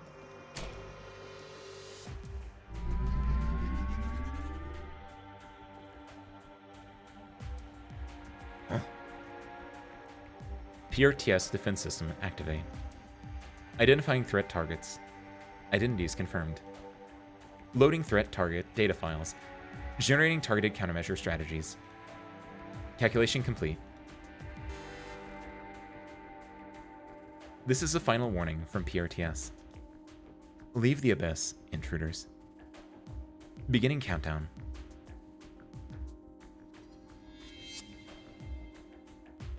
Ah, so we're intruders now? Doesn't look like you're giving us any option to leave, though. So, Ascalon? Sweep of Rhodes Island's trash. Nice. I like that.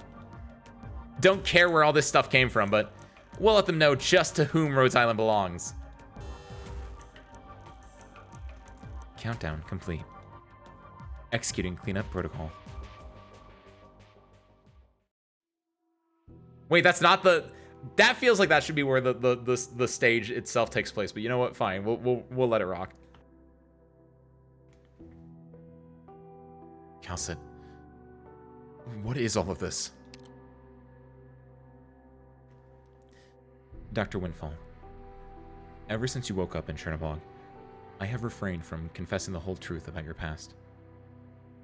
The ban placed on me is only part of the cause. As for the other reasons, I have said before, no one else should tell you about your past. Language has no way of reconstructing objective facts, while emotions will distort its delivery. So I needed you to see and judge for yourself, to reevaluate this land on your own. Only then could you formulate your own answers about how you regard this land and about yourself. I still believe it's important to do it this way. The same way someone once treated me. I already found my answer. I am Dr. Ace Windfall, the doctor of Rhodes Island, and a soul walking this vast land.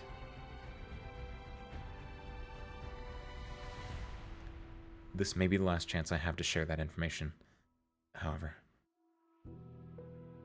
Perhaps only now do I, too, have the confidence to share it after all that you and Rhodes Island have been through together. Please trust that I talk only of your past, and it has nothing to do with your future. Calcit walks up by your side, facing you and Amia. She slowly begins to speak. Dr. Ace Windfall, you ought to already know that Originium, a bearer of both life and danger to Terra, is the legacy of a previous age. It was one of countless methods used by the previous civilization against an ultimate threat. After countless efforts and sacrifices, Originium was finally completed by Oracle and Priestess. Oracle was your previous codename. Priestess and I created Originium? was the one who brought suffering upon this land. Please know that was not your intention. Originium points to two futures for this land. Oracle hoped to leave Originium as a gift for future civilizations, to guide them forward, to help them enter the next stage of civilization. Over the past 10,000 years, Originium has helped civilization on Terra to develop, but also unexpectedly brought suffering to the land via Oripathy. You were indeed tormented by this before. I still remember when the doctor has never given up the possibility of curing Oripathy. However, someone forced a different future upon you, and for this, you made a choice that went against your original intentions.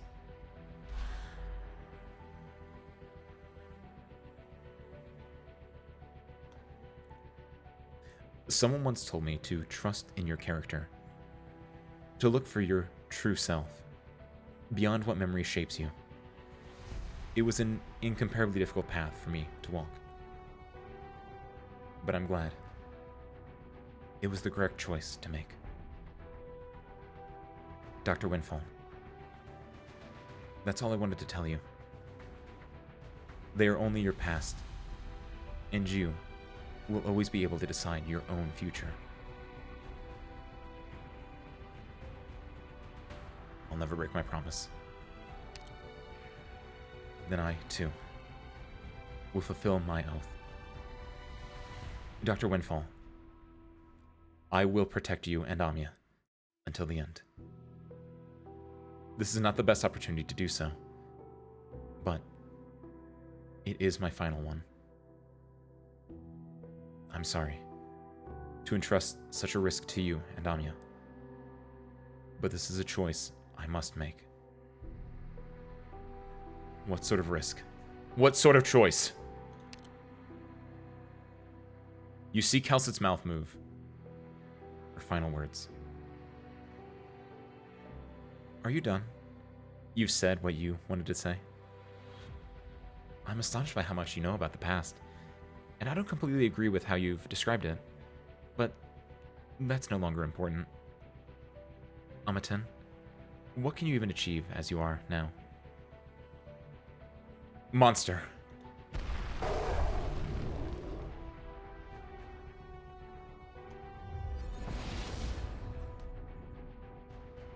Destroy her. She is the priestess of a previous civilization, creator of Originium, and attempting to assimilate everything within it. And therefore, the enemy of all life on Terra. So, this is your choice. I'm Kal'tsid, a doctor of Rhodes Island, and also the companion of Amya and the doctor. You have long been worthless to me. Look at my daughter's smile!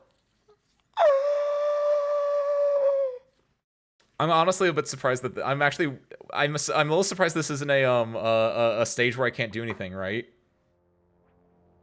All operators. Oh, yo! Look at this aesthetic. It's so cool. Oh my god! My daughter! She's so badass! It's so good. It's so good. It's so good. I can't say it anymore. Everything about this. This is such a good story. I don't know why it took 3 years. 3 years for me to get here, 5 years in total, but like, oh my god. It is a chessboard! They're gonna en passant me! God, when Kal'tsid's like smug little smile there, and like her affirmation of her being herself, it's so good. Oh, so yeah, what's up, Ivy? Happy Tuesday, welcome on in. Hi. Hold on. Get got, nerd. Oh, I don't like this board, by the way, though. Ace being proud that his daughter's back to his life. Look, they can both be really good characters, and they are. Actually, yeah, that goes insane. We can make this work kind of until it doesn't. Sean can hit this one. Actually, hold on. Yes! Oh, 6. Are you gonna go here now? I don't know what I can. I think I do stainless here. I think I do. It's a stainless angle. No? No, it's a. Oh, it's a lumen angle. It's a lumen angle. That's insane, but it's a lumen angle. Watch this. I love. See, again, that's why this story is peak. It's about. It's about family, and that's what makes it really important. Oh my god. Who the hell? Get out of here! Oh, it's that guy. I know who that is. Never mind. I think this is where I put Lappy. See, this is where it gets scary though. I can't stop this one unless this comes back up or unless this ends in time. So I think I have to forfeit this, which is gonna suck. Unless the hand takes forever. I mean, something being about family doesn't mean it's always the happy hunky-dory parts of family. Sometimes it is about the bad parts. Is it a... Okay, it's an Exia going up angle. I wanted to see if I could get someone else, but Exia going up is fine. We can work with this. Exia and Lappy together. I know I clicked them in the opposite order, but they can deal with the people coming here, I imagine, I hope. Alternatively, we can put our daughter down. This definitely goes here. Lumen here is the absolute correct answer, though. This now, like the entire, everything but this lane, I think is completely done now. I guess I could end it early, but like, I'm better than that. Kiwi. Wait, who am I buffing right now? I'm buffing Myrtle? I'm buffing Myrtle and Lumen? Yeah, sorry, Exia. I'm swapping that out. What does that say, Ben?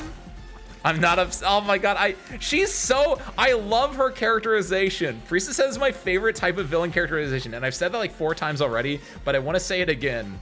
In that she's just very much just like, I'm only doing this for data. I'm doing this to further my goal. If you're not helping me further my goal, well, that's unfortunate. And then it's so good. She's so evil. She's just pure, just, I'm here for the results. If I'm not gonna get them, too bad. Like, oh my god. No, get out of here. It's not even strict mother. I wouldn't call it strict mother. Strict mother doesn't feel fully correct. It's very much like a scientist, a researcher-esque way of like characterization, I would argue. Something cold, distanced, very I don't want to say logical necessarily, but like very like I'm not upset. I'm going to be very calm and collective when talking to you, but also like gonna kick your ass. A little Shinji's dad is closer than strict mother, I would say. Shinji's dad is closer than strict mother. Where it's very much just like, I will not let my emotions show.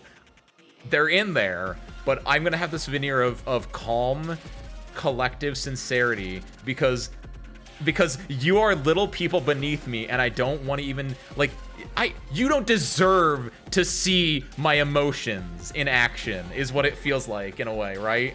Bad luck. It's like, you don't deserve to see me upset. You don't deserve to see me angry. I can like end your life with a snap of my fingers because of my Originian powers. Like, really? You don't even deserve that. Like, it's so just. She's evil! Let's see if we can kill this in time. Oh, it turned into a caster. Okay, I thought it was gonna turn into a runner, but we hit it enough times. Good. Okabe? Alright, like Okabe Rentaro from Steins Gate? Would you say Okabe Rentaro is a cold detached scientist? He's not in the original one. I don't know about Steins Gate 0 if that's a reference you're making right now, because I don't have that, but. Get him stainless. I just wanted to see. Look at his smile. Look at him. You just wanted to say a scientist's name, Kiwi.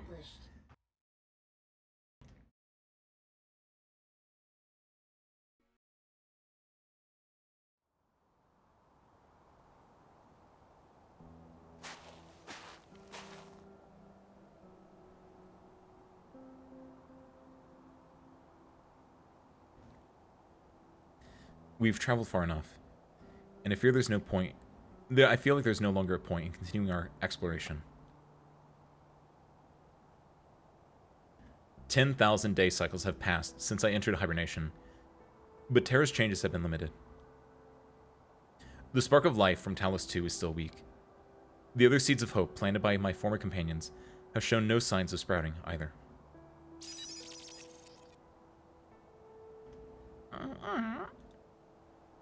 Are you disappointed? No. I've expected this result long ago, actually. I miscalculated the pace at which everything would develop. It's not the right time, and there's only so much I can do. Time. I just need more time. I can't continue wasting the life of this body. I have to return to sleep inside the sarcophagus and wait for an opportunity more ripe than this. I have to admit, I broke my promise. And this is a sort of betrayal. But it is because I still love life that I must have hope. There is no other way. Though, I fear she's already anticipated my early awakening. Inside that sarcophagus, I discovered a linchpin modifying program.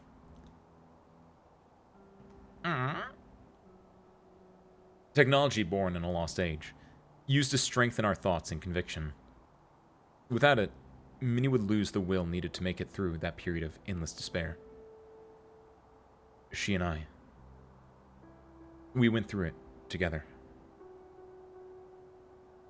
She knows and understands me best, of course, but it is also why our differing opinions are my deepest regret. She anticipated my actions, and the hidden program within the sarcophagus activated when I woke up. It could modify my cognition and the purpose of our debates. And I must return to that same soul sarcophagus to extend my life, even if that means I don't have much time left. I'm a 10. No. I shouldn't call you by that anymore. It's a code name. An identifier for a mechanical creation. I should give you a true name. Calcite. Effringent crystals capable of refracting a single light source into two polarized lights. A beautiful phenomenon. Like you. Calcite. Calcite. That'll do. Do you like this name?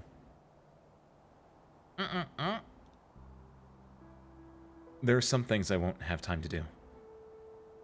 I hope you can finish them for me. Calcite. I hope you can protect the life on this great land. New civilizations are always fragile, but harsh environments will show no mercy. It is arrogant to interfere with a civilization's development, but we don't have many chances left. This may be our last opportunity. No! No!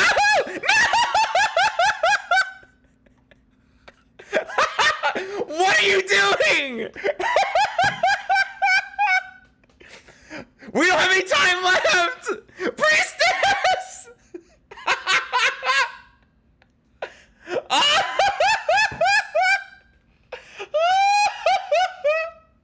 Oh my god.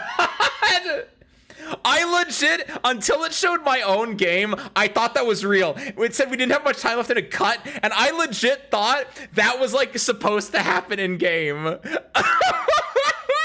Maybe, hold on, maybe it is. Actually, hold on. I need to do this just in case. I don't know if anything doxes me. I don't think it does, but like... ah! Mom! Yeah, the game crashed. Right when the doctor was like, there's not much time left. It, literally it did the chocolate gorilla thing. You guys know what I'm talking about?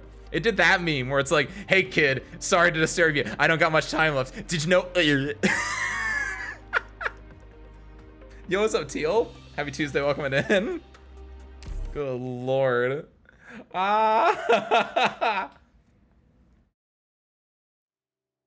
It's an extremely appropriate reference. That's the best part. There we go, we're back.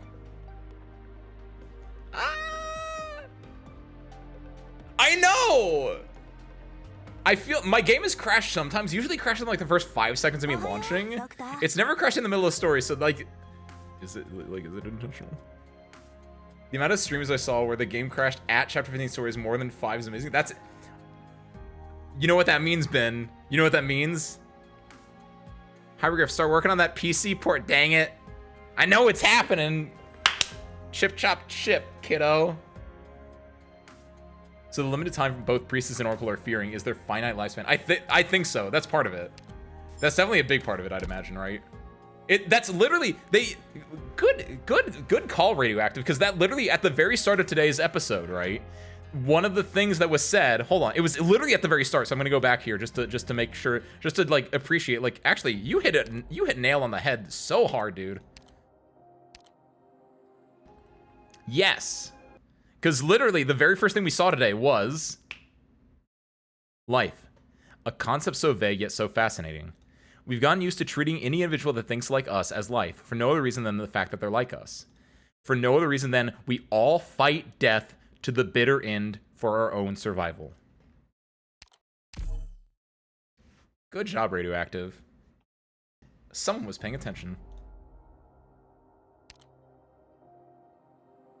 New engine, right? Honestly, seeing the little like red circle pop up for Monster in that cutscene, like new engine, kind of popping off. It's kind of nice. I think they didn't test chapter 15 for bugs because it works better for it. Sir, we haven't bug tested it. Ship it. It adds to the flavor. That is such an insane place for it to crash though, because it was just like, yeah, there's not much time left. Oh, we were doing her. We were doing her. I was like, where did my story go? Did she take it? No, we were doing her. Her is where it crashed. There we go. Ah! We haven't tested it yet, sir. Good.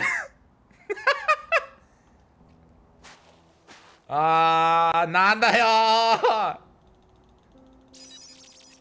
God, my daughter is so cute.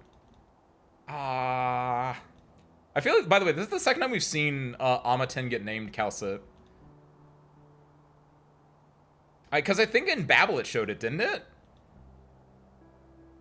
I swear I've seen this exact discussion happen before in-game. And I think they were on, like, the ship at the time.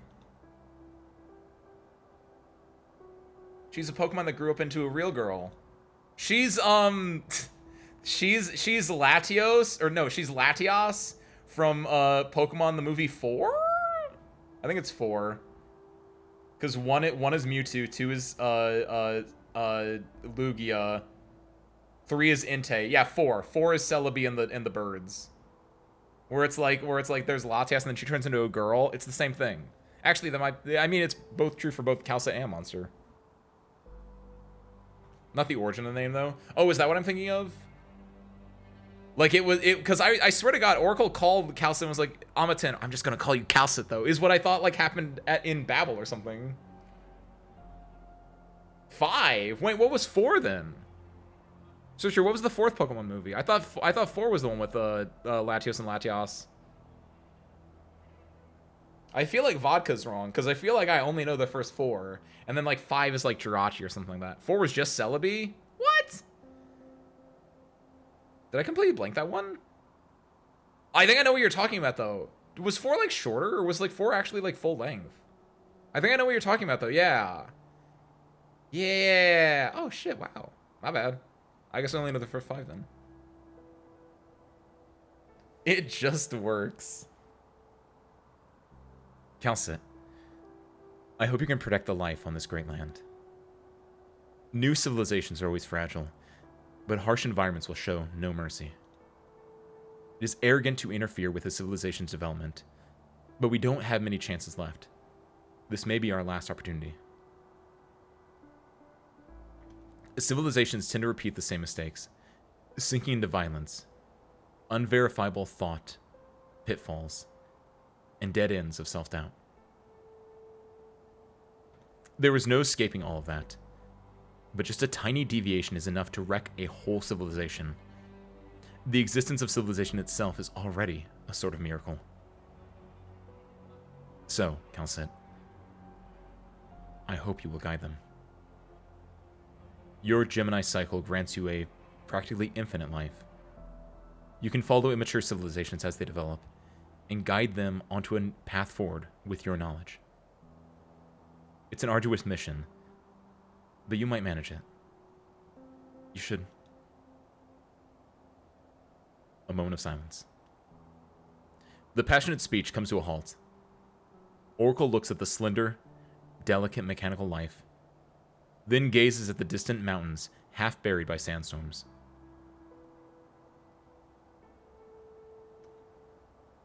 No. Forget what I just said, Calcet. All of it. Go, Calcet. Go look around you. Then see what lies by the most distant of mountains. Go seek what forms existence takes. I must go back. Wake me up when you need to. Calcet. I hope you'll... Or maybe I should say...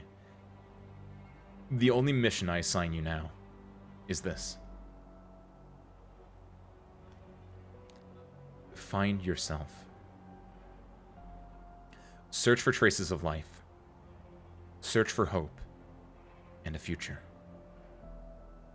Calcet, go find your own answer. Yes, that was the one that we saw. Because I fully remember that part. Was it a different background in Babel, though? Calcet, have you found the meaning of your life yet?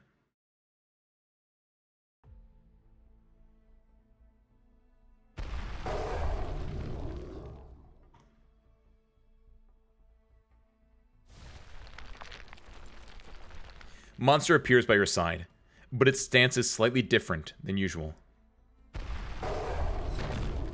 Without a command from Calcet, it zips toward the enemy, although a cluster of originium rises from the ground, fully encasing the monster within.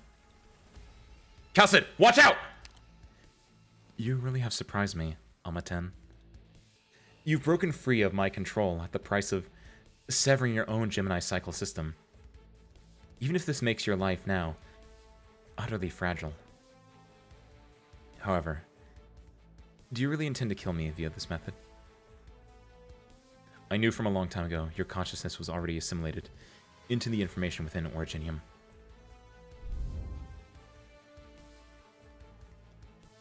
Under these circumstances, it is impossible to truly kill you. But what Teresa and Teresa's accomplished convinced me of something. Your control over Originium is not absolute, and there still exist some methods to limit your authority over it. I did meet the two you speak of within the Originium. Their efforts were indeed unexpected, and a pleasantly surprising struggle. But what of it? How are you so sure now that killing me here won't be a futile act? When Monster attacked you, you chose to defend yourself. How did you do it? I see you have noticed. Based on Teresa's research into Originium, as well as the trap you set for Dr. Windfall, I added a few plans to your awakening program, to your awakening room. As long as you wake up here, your consciousness will be trapped in this body, unable to return to Originium's sea of information. Perhaps you will eventually manage to break through this restriction and regain control over Originium. But right now, you are merely human. To think, you'd go this far to rebel against me. Croesus, You are not Terra's creator.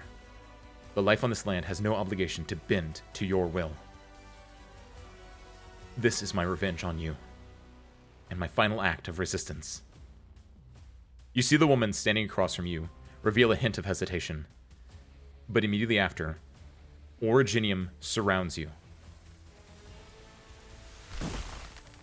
It's too late. Amiya, help Calcit!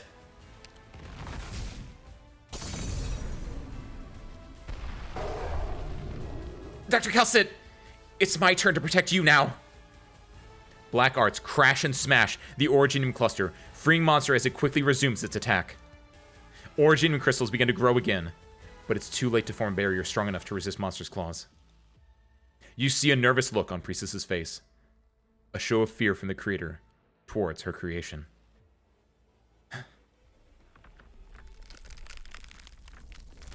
As if Priestess finally recognizes the threat she's facing, the Originium on the entire deck responds to her consciousness and begins to rapidly grow. Monster has already closed in on its prey.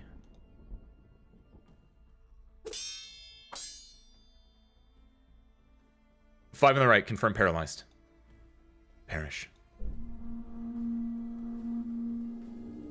A bit scary at first, but in the end, it just brought out enemies we've beaten before. Easy peasy.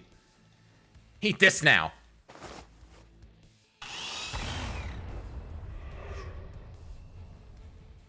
Just imagining it, our enemies spawning slower now.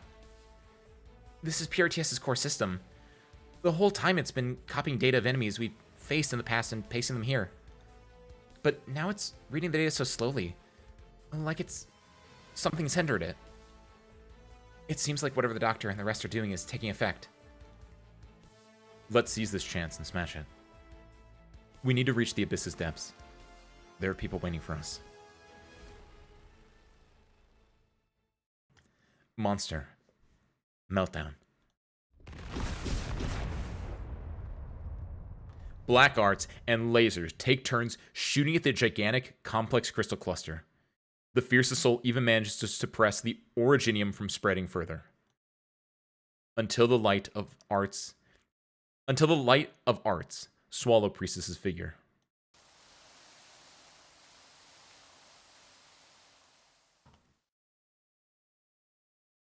Smoke and dust scatter, leaving only Originium fragments on the ground.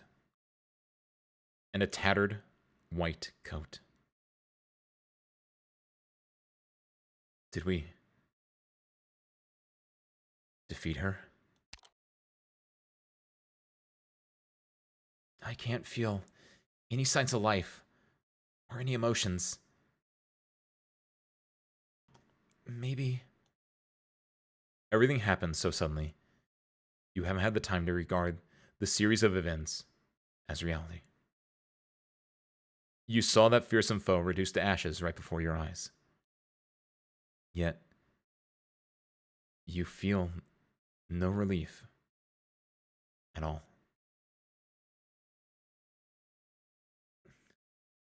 Are we quite finished playing yet?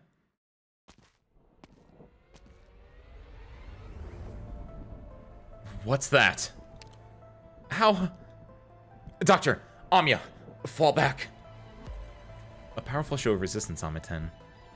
Your plan has proven effective. As you say, there is indeed a chance for you to kill me now. But how does a single substitute made of Originium fluster you so? Amiten, I have no intention of debating the value of your beliefs. The principles you have always insisted on are so insignificant, I can't even find a credible logical framework to assess their significance. It is not uncommon for experiments to turn out like this. Small errors ultimately growing into huge obstacles. I have no choice but to accept this result. I'm very sorry, but I must treat you as an error and wipe you out.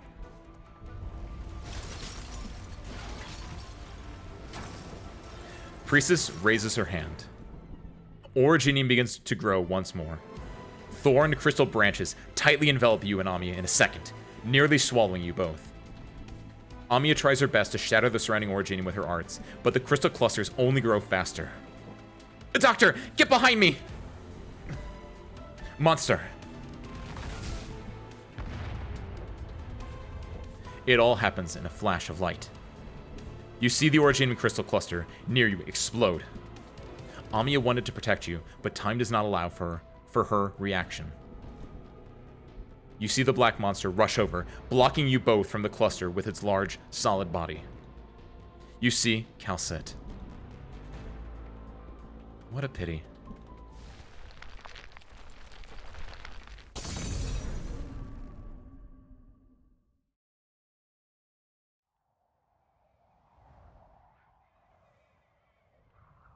Doctor, do you ever doubt the meaning in your own existence? I do. I understand my mission clearly. It is difficult, but I recognize its meaning. As for the future, I believe you will find an answer. I can only persevere in that belief. Don't spare too much worry for me. Rhodes Island shouldn't be so fragile that one person's departure would leave it unable to proceed on. My hope. It is to protect yours and Amiya's hopes. Though our definitions of protect have nothing in common, it's an oath I will never abandon. I'll be standing here with you until the very end. We are unable to forget the past, but a different future may await you.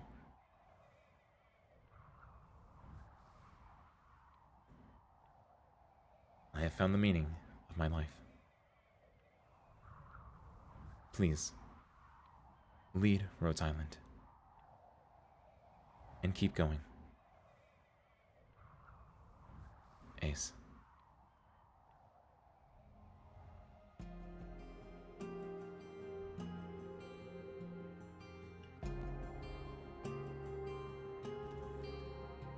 Unconsciously, I seem to have grown accustomed to having someone at my side, guiding me. Until now, I finally am sure of what I want to do. No matter what happens, I will continue down this path.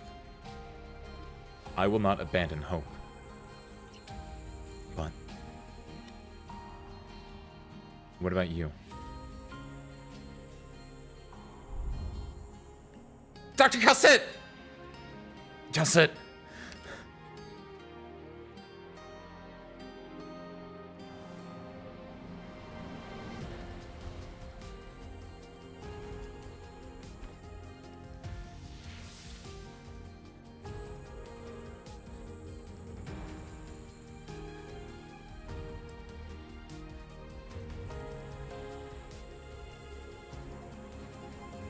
It all happens so quick.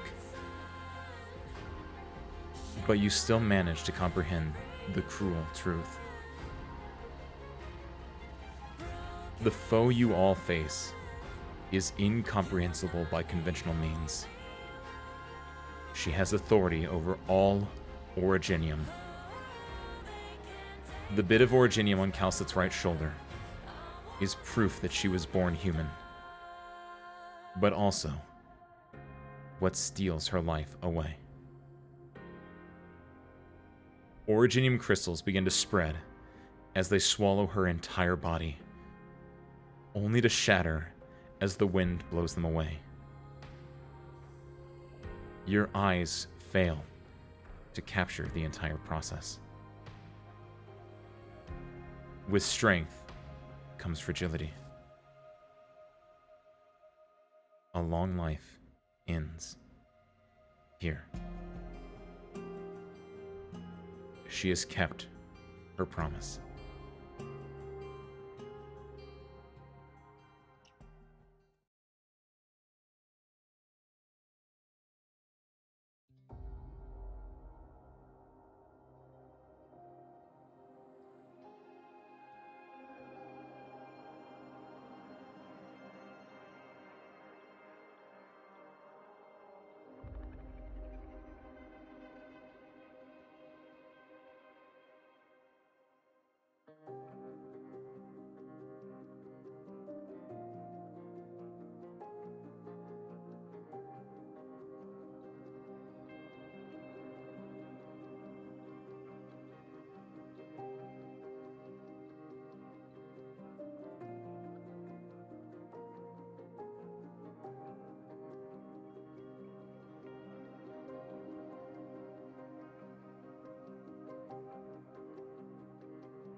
Okay, I'm good. I'm good. I see, Harmonica. I saw it out of the corner of my eyes as I was reading. Good lord. I don't think we have time for a funeral, right, Dolly? We're fighting a god right now. Oh my god. After secret scene only? What is that? I'm not clicking on that unless you explain what that is. Is the other scene? What do you mean the other scene? Wait, oh, wait, is this what determined, like, when I did my little thing? Wait, wait, how does this change? What happens? Hold on, I'm not clicking on that yet. I need to explain my thoughts first. I need to go through my emotions real quick. I knew it was happening, right? Unfortunately, it's kind of hard to be on the internet without knowing that was gonna happen. So like I effectively was ready for it the entire chapter.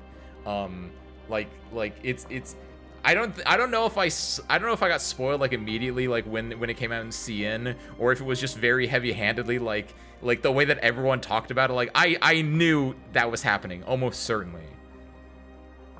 I think they did that extremely well.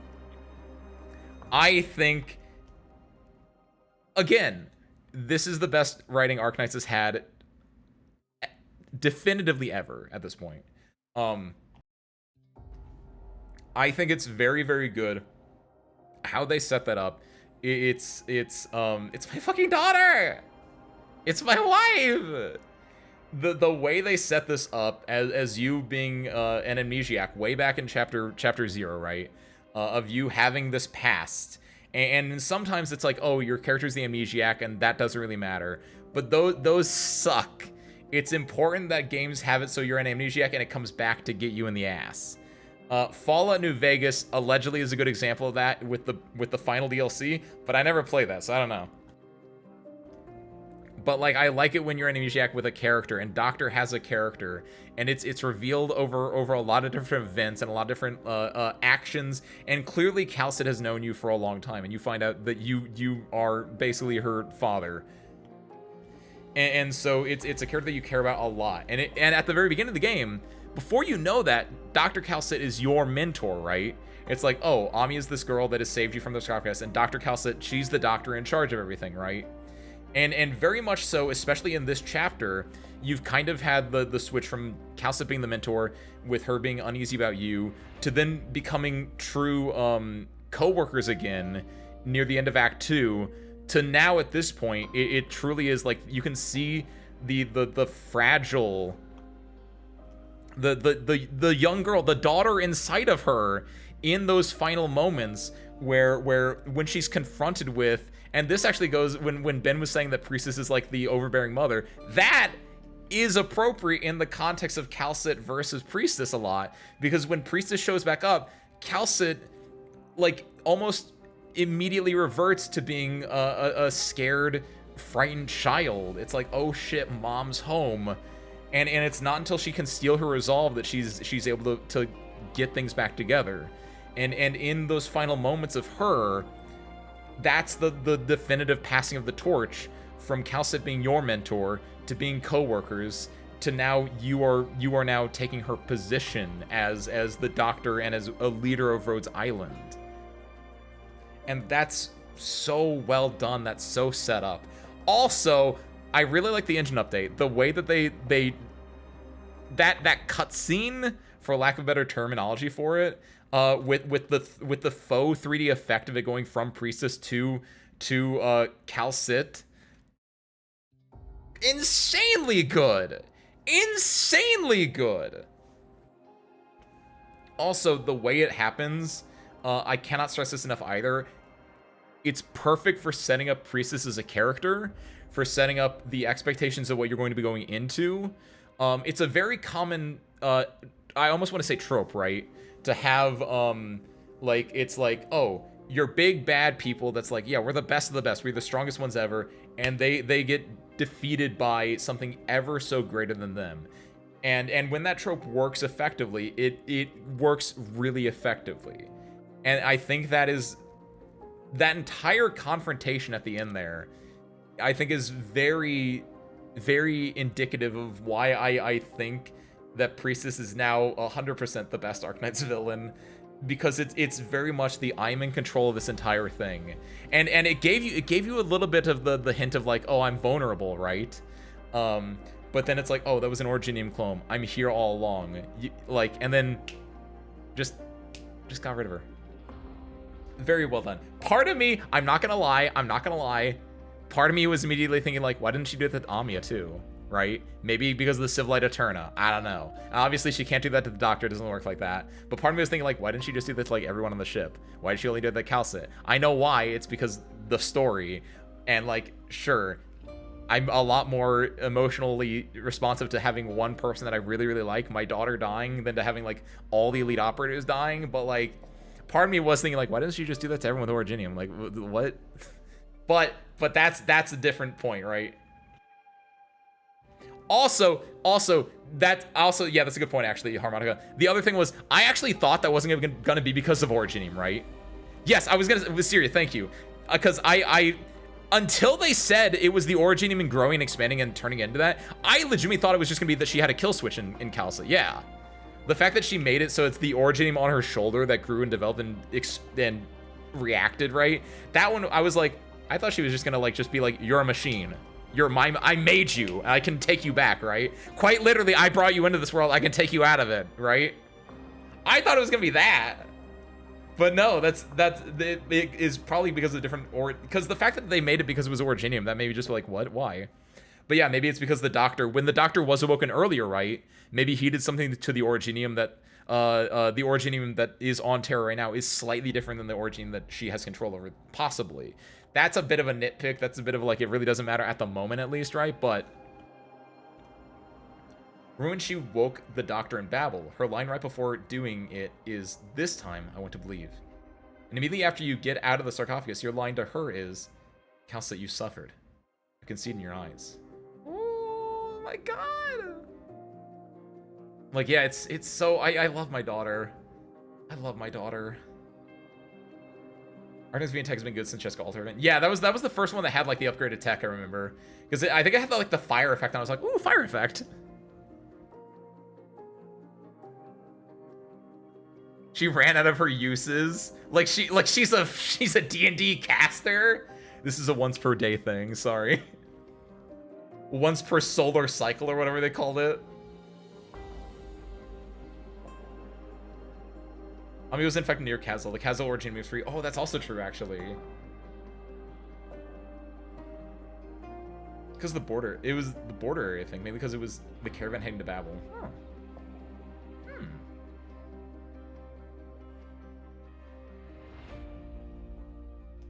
She ran out of uses for Cal. Oh. I mean, 100%. Like if you're talking about why Priestess did that to Calcit, go reread this part. Like, yeah, it's very clear. Again, I like Priestess as a villain because it's very much just like it's literally like she if you saw, I know it was a very like, it's a very like she's doing shit scene, but if you saw me talking like this and then go like this real quick, it's because she said the line. She said the ant line effectively, right? Go back. Where was it? Oh, we're gonna have to look at. I'm gonna skip. I don't want to see my daughter taken from me again. But I do want to show off this line that's just like, yes. Oh my god, my daughter. Okay, they have to like skip over to like da da da da da da da. What was the thing the Priestess and Oracle created Origin to fight against? We don't. It. Capital I. It.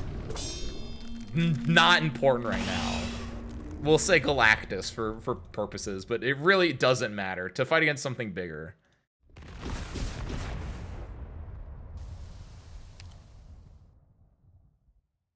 Okay.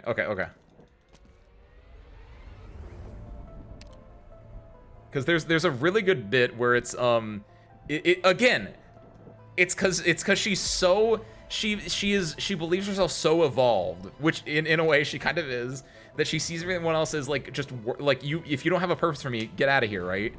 And it's just like so. I have no intention of debating the value of your beliefs. This is it. The principles you have always insisted on are so insignificant. I can't even find a credible logical framework to assess their significance. That's so insane of a line. That is such like that is a sick burn. But like at the same time, it's just like it's literally saying, I don't care what you think. You're worthless to me. But like dolled up in a scientific framework. It's such an insane line. The principles you have always insisted on are so insignificant. I can't even find a credible logical framework to assess their significance.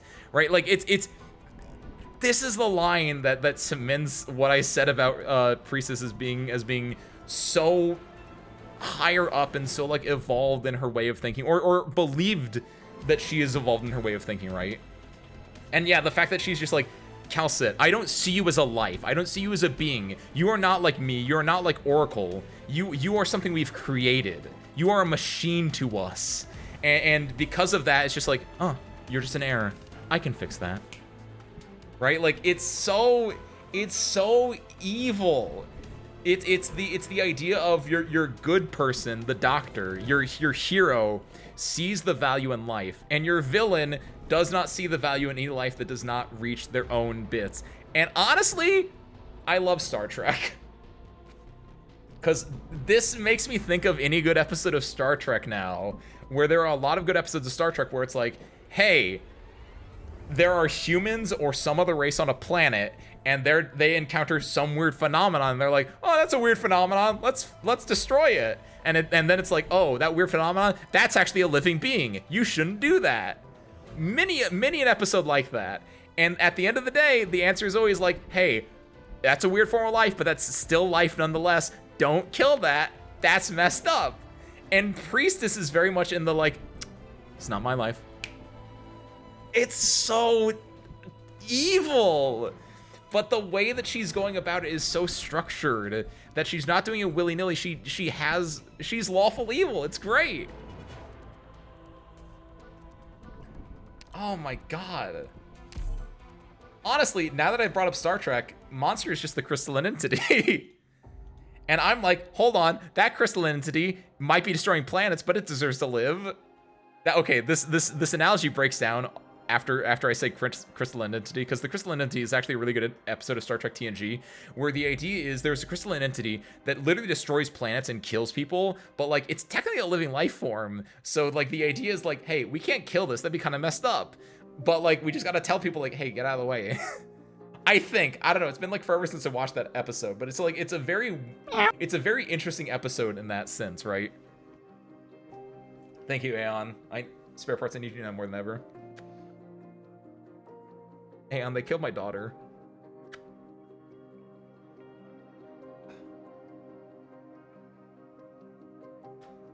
I love you, spare parts. Oh.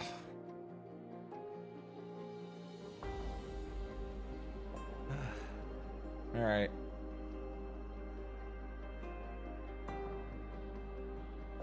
Okay, I'm ready. Let's do the secret. What did I just do? Oh, Firefox is updating. Okay.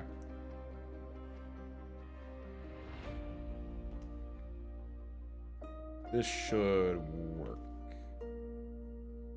Yes? Yes, kind of, yes. Like that, there we go. Spoiler warning! Oh, hold on. Let me, Spoiler warning.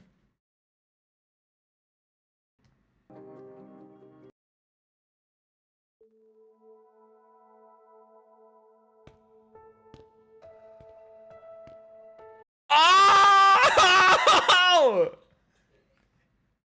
Insane. So it's at the beginning of chapter 15-17, we got a very touching scene between the Doctor and Calcit. Oh.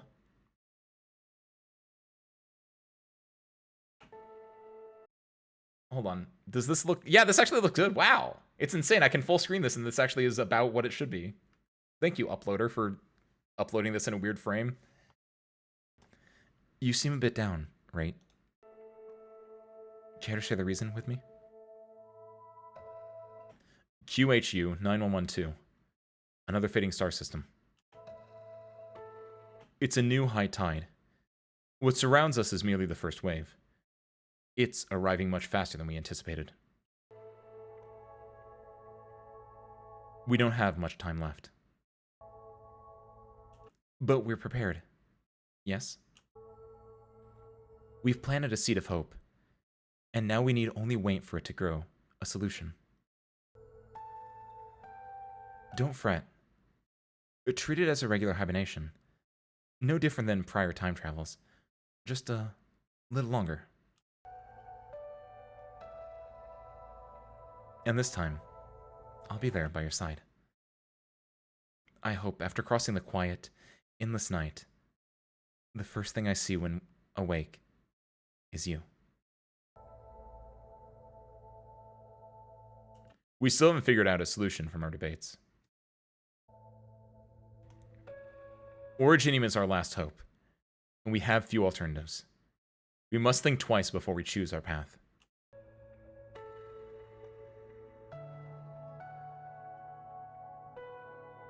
Priestess gently holds the hand of the person by her side.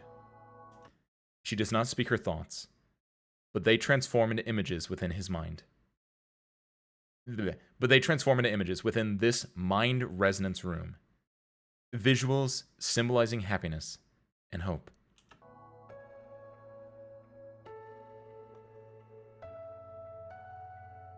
Her gaze is sincere and clear. I've never forgotten our matter of debate, Rate. We shouldn't hold any reservations towards each other. Oh, wait, when it says Rate, that's my name, actually. Hold on. I was like, Rate's a weird... I have heard Priestess call Oracle Rate before. That's a new nickname. It's like, oh, that's the... Whoever recorded this, that's their name. Look, this is in fact my mindset when we discussed our future. We should harbor the same set of expectations. The identical linchpins embedded in our minds are what tie us together. Our minds are inseparably linked until our consciousnesses follow suit with the universe's demise.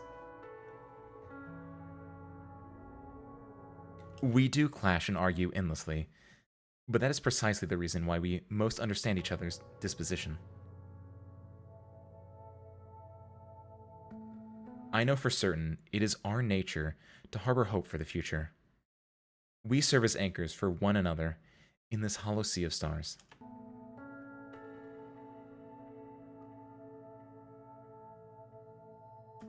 Even if we can't agree on our differing views on Originium, our planned paths for it can't coexist.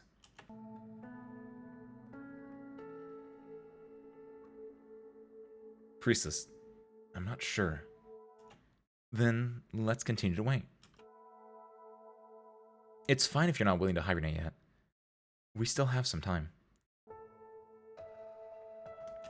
We can read the classics stored inside DWDB together, or interpret the many verses left by dead planets in this universe. Before you make up your mind, I'll never force you.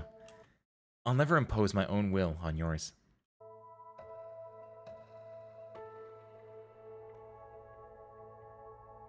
I'll wait, Ace, until you make the choice to stand by my side.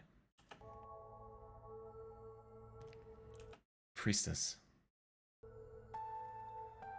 Take it easy, Ace. Your recent observations must have exhausted you.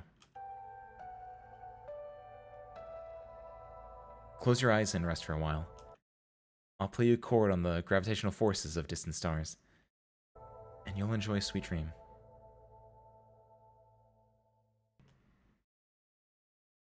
Good night, Ace. Until the end of time, when we have transcended the silence of the universe. I will wait for you in that world. Ooh, what does this remind me of? What does she remind me of villain-wise right now? What is a villain that's very There's a lot of them. I'm trying like the Master in Doctor Who maybe? the way that she's portrayed there is very much, like, again, she doesn't care about anything that's not someone of her own being, right? But there's good point, Vodka. But there's the illusion, at the very least, if not the actual fact, that she may or may not care about us as individuals. And so it's the idea of like, hey, I'm going to go off and do my own thing. And I'm always going to continue extending this olive branch to you to walk with me on this path. A little Star Wars-y almost, where it's like, hey, come join our side. Come join this side. Like, you're one of us. You can always come join us. You can always, like, do the thing that I want you to do. No hard feelings if you don't, but, like, hey, come on, do it. It's the, like... Is it Star Wars I'm thinking of? Maybe a little bit? Where it's like, you can force people to, like, do things, but it's like, you don't want to force them to, like, do it. You want them to accept it and come to it of their own free will. I guess Star Wars is, like, the first thing I'm thinking of, but I feel like there's a better example of it. Trying to think what I've played on stream, if anything on stream has had that. I don't think Nier has. No, Nier doesn't. What others? Persona! Maruki a little bit. It's a little Maruki, right? Maruki gives you like 2 to 3 options. Persona 5 spoilers, by the way. Maruki gives you like 2 to 3 options like, hey, what I'm doing is for the betterment of all of us. You should join us, right? Come and join us. Come and do our thing. Come on. It's exactly like that. That's what it reminds me of. She's Marukiing. Priestess is just Fem Maruki. Changed my mind. They're both peak. You can't change it. All right. Service crew. We still got time. By the way, can I just say again? The pacing of this, so good. 1518. Never doubted, never far. You know how to wait. In the long years you wait for a single flower to blossom.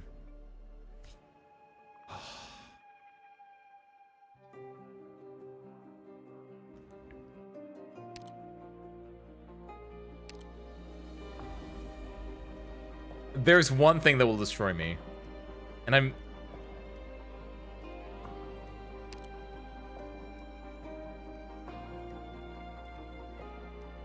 It feels wrong! I almost want to say it would be better if I couldn't deploy her. I don't know how I feel about this. My daughter!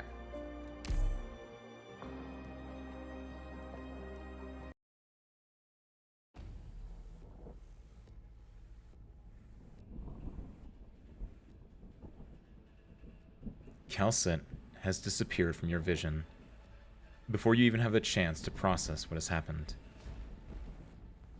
The only thing left on the deck is a jacket.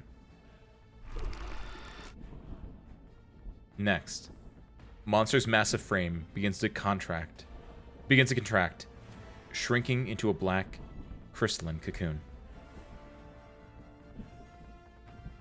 Amaten was one of my proud creations. And this was not the result I had hoped for. She had a name. Her name was Calcet. It had its own codename. I do not recognize any significance in the renaming.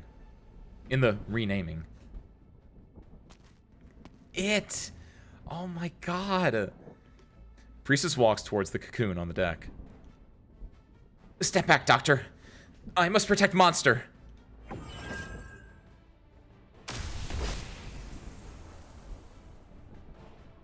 Threads emerge from Amiya's staff, attempting to stall Priestess's steps. But Originium continues to grow from the ground in strange angles, assimilating Amiya's arts. You can tell that Amiya is struggling. Priestess, whose powers seem impossible to resist, and Calcet's only legacy. You want to save it? I want to fix it, too. Not only does Amaten carry our hopes, it has also preserved a record that is very important to me. You have yet to recover from the shock. You do not even have the luxury of sorrow in the face of the threat before you. What will Priestess do next? How should you protect Amiya? Priestess apparently notices your thought process. Why? Are you afraid of me, Dr. Windfall? She approaches you. Think of something. Think of something. The originium spreading under your feet has immobilized you and Amiya. You see her up close for the first time. Just what are you trying to do? I'm trying to protect you. Just like what I promised to do. I promised to protect both you and Amiya. Until the moment you breathe your last breath, Doctor. That's my responsibility. But it will never stop hating you. I am in no position to educate or criticize Rosmantis. After all, I might not be able to hold myself back from taking revenge. You. There was a similar scenery and a similar conversation. There were different emotions during different eras, all of which are working together to bridge that large gap in your memories. What did you just remember? Priestess. No. This time you remembered her first. You remembered Calcette. The physician, whom you trusted so deeply, still seems to be here. You recall searching for the clues Calcette left behind in Civilite Eterna. You recall the words Calcette left for you when all the links are connected. I never forgot.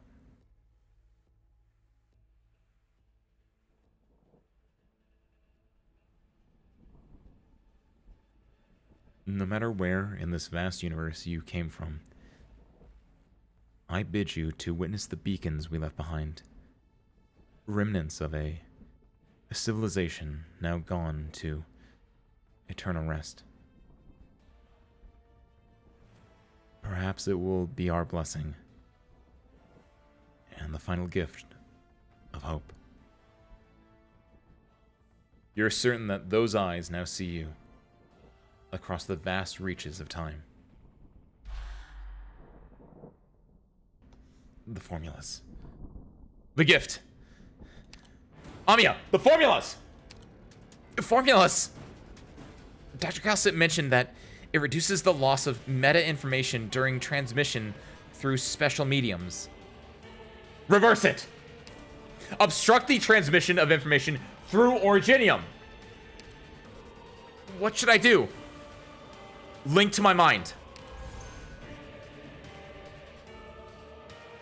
There is no time to hesitate. Amiya acts. Once again, you share your thoughts with Amiya. All the memories of your researches come back to you. Relying on intuition and prior research, you begin to decipher the formulas. Convert, then reverse. You understand that it will not be completely effective, but you must pray that it works. For Calcette. Remember the things in my mind, Amiya. Got it, Doctor. Just weave it in my arts, as Logos taught me. Then... Stop!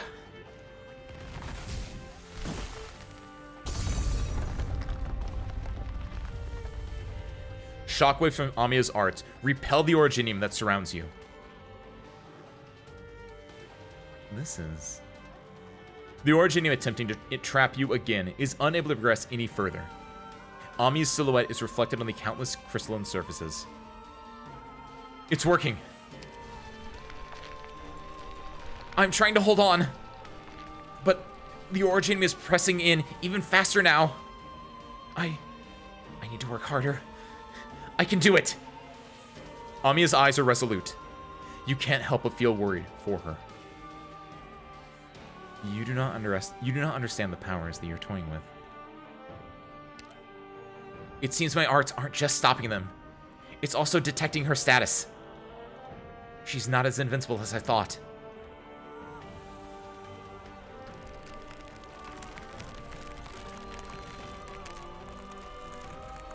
Indeed. I've been roused too soon. The rate at which Originium has assimilated this planet falls below my expectations. In addition, the reckless behavior of those two Terrans have prevented me from utilizing Originium as I planned.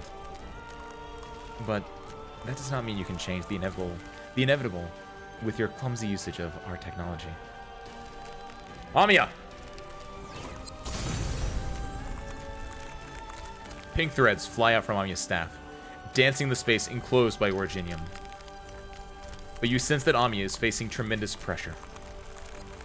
And Priestess's figure has become completely obstructed by Originium. You can see Priestess's eyes in every Originium fragment. Every facet. It is as though she's everywhere. Teresa is teaching me how to cast these new arts more effectively, more efficiently, Doctor. I think I've weakened Priestess's control over Originium. I should be able to delay her. As Amiya's arts run wild, you hear a reassuring voice in your head. Doctor, Amiya, we're in the abyss. The Originium interference was weakened for a moment. It was... Radiant has reestablished communications, but the situation is rough.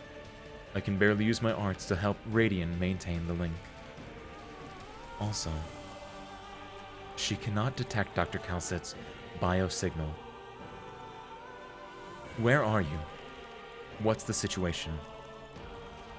We're on the deck of Rhodes Island. We're confronting Priestess. Get in touch with Warfarin. Evacuate the ship immediately. You heard the doctor. Don't worry. Lance 2 will help monitor your status. I will not let you down, Dr. Warfarin. Once you're out of the ship, establish an isolation zone around the ship according to Calcet's original plan. Don't let any of those things get out. You're not coming with us, Dr. Warfarin? My patients are still here. I'll lead their evacuation myself. Don't worry about me. Am I not hearing from you, Calcet?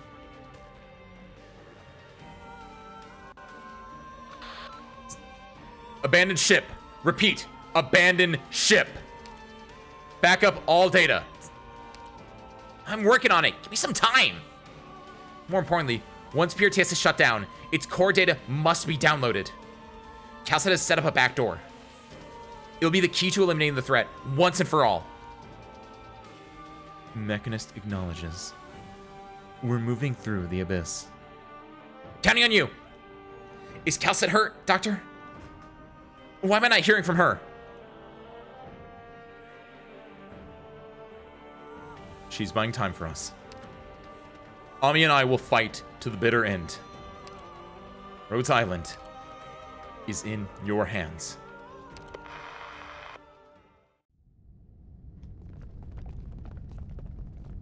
Inside the abyss, at the same time. We've restored communications with the doctor. We stick to the plan.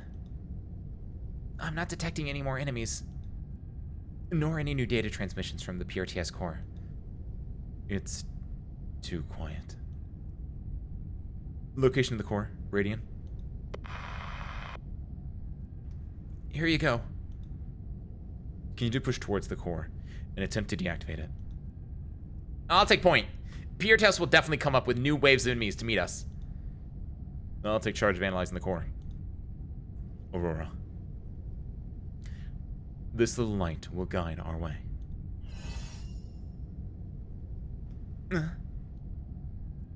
What is it, Logos? This is not my light.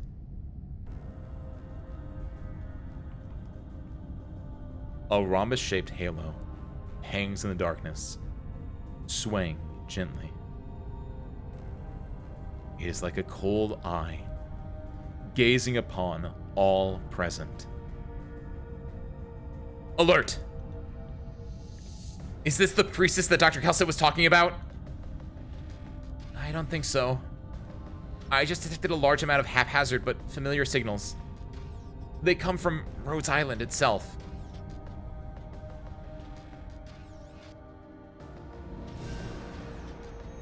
Ooh. What is this? A massive machine emerges in the endless white noise. All present are familiar with the components that make up its frame.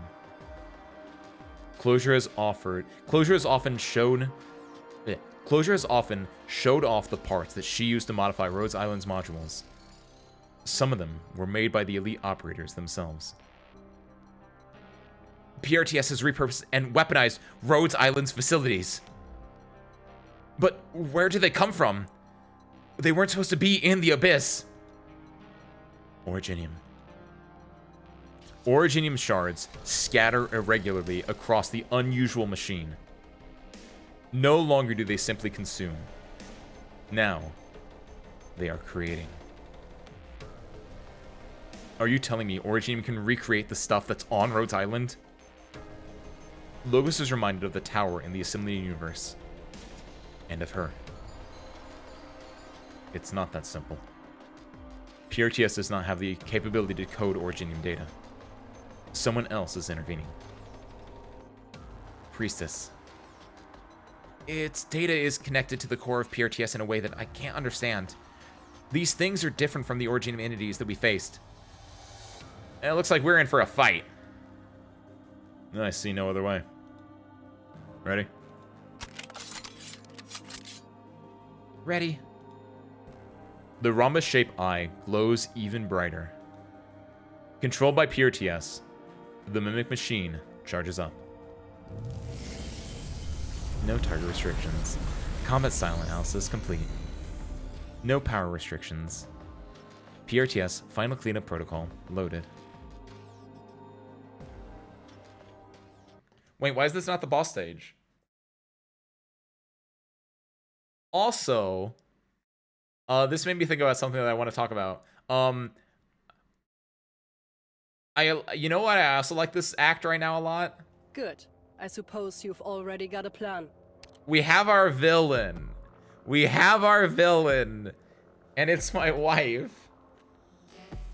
Like, can I stress again how much Act 2, like, almost but wasn't? In that, episode 9 starts out with, like, oh, it's gonna be about Terra. Not Tara, excuse me. And, like, oh, Neckgrass is gonna be your big villain, right?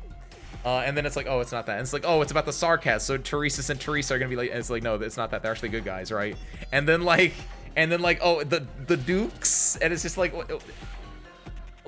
a real war. It just kind of it sucked. No one likes real war. This came in and was like, hey, there's your villain. Kino der Toten. What does Kino der Toten mean, actually? I know it's the zombies map in Call of Duty, but I actually don't know what it stands for, what it means. I think if this goes here. Can they go through here? This looks like you could. What is this?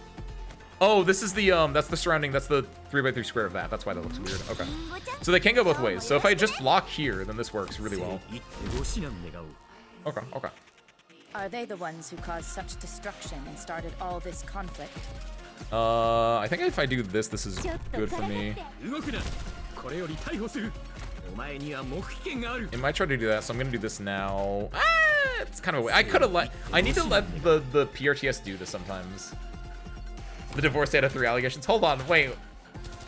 Why did those allegations get re-upped, Kiwi? Was it because I'm fighting my wife in game right now? If so, I get it. I just didn't know the timing on that was just a little bit slow. At least on my end. Isn't the villain's spouse also P-Power because Joker and Akechi? No, because that's not. No, because my spouse in that would be Maruki, and I don't think teacher-student relations are allowed, even though they are explicitly allowed. It's different. That's not my wife. That's me anyway. Hold on. I can do this maybe. Don't go through here. There we go. Okay.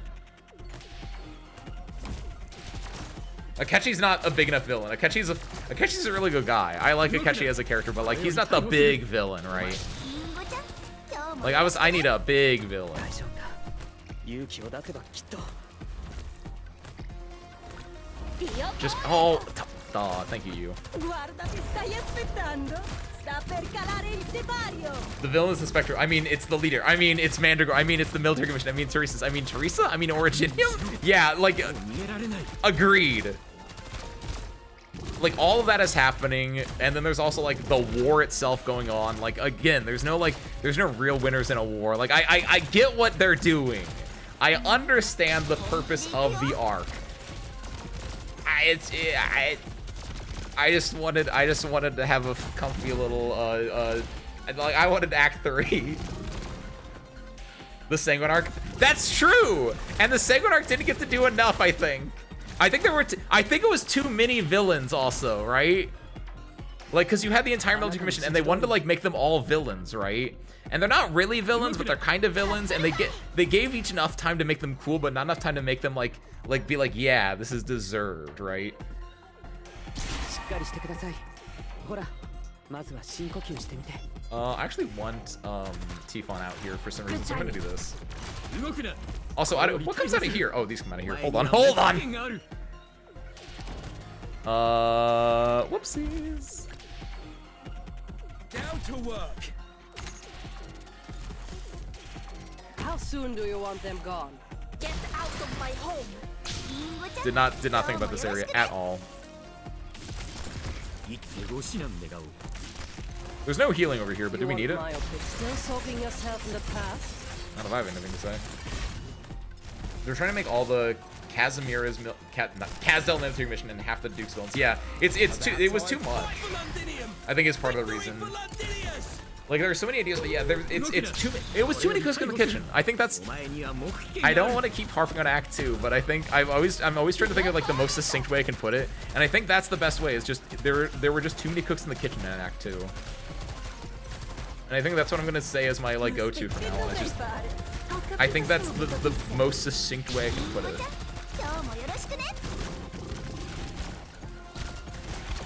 This going here is nutty. Casimiras military mission is just the Umas? Who died? Oh, it was Dolly! Oh no! Wow, that actually did its thing. That's insane. I don't even know what Dolly. Oh, never. I see what Dolly said. It did the thing. Because I heard the sound effect, I was like, wait, none of my characters died. What's going on? Holy hell. That's part of the reason we did that in the first place. I forgot about that. Need more chocolate milk. Oh, that's gonna increase her happiness. That's what Zomboy told me. Biggest defender and biggest hater.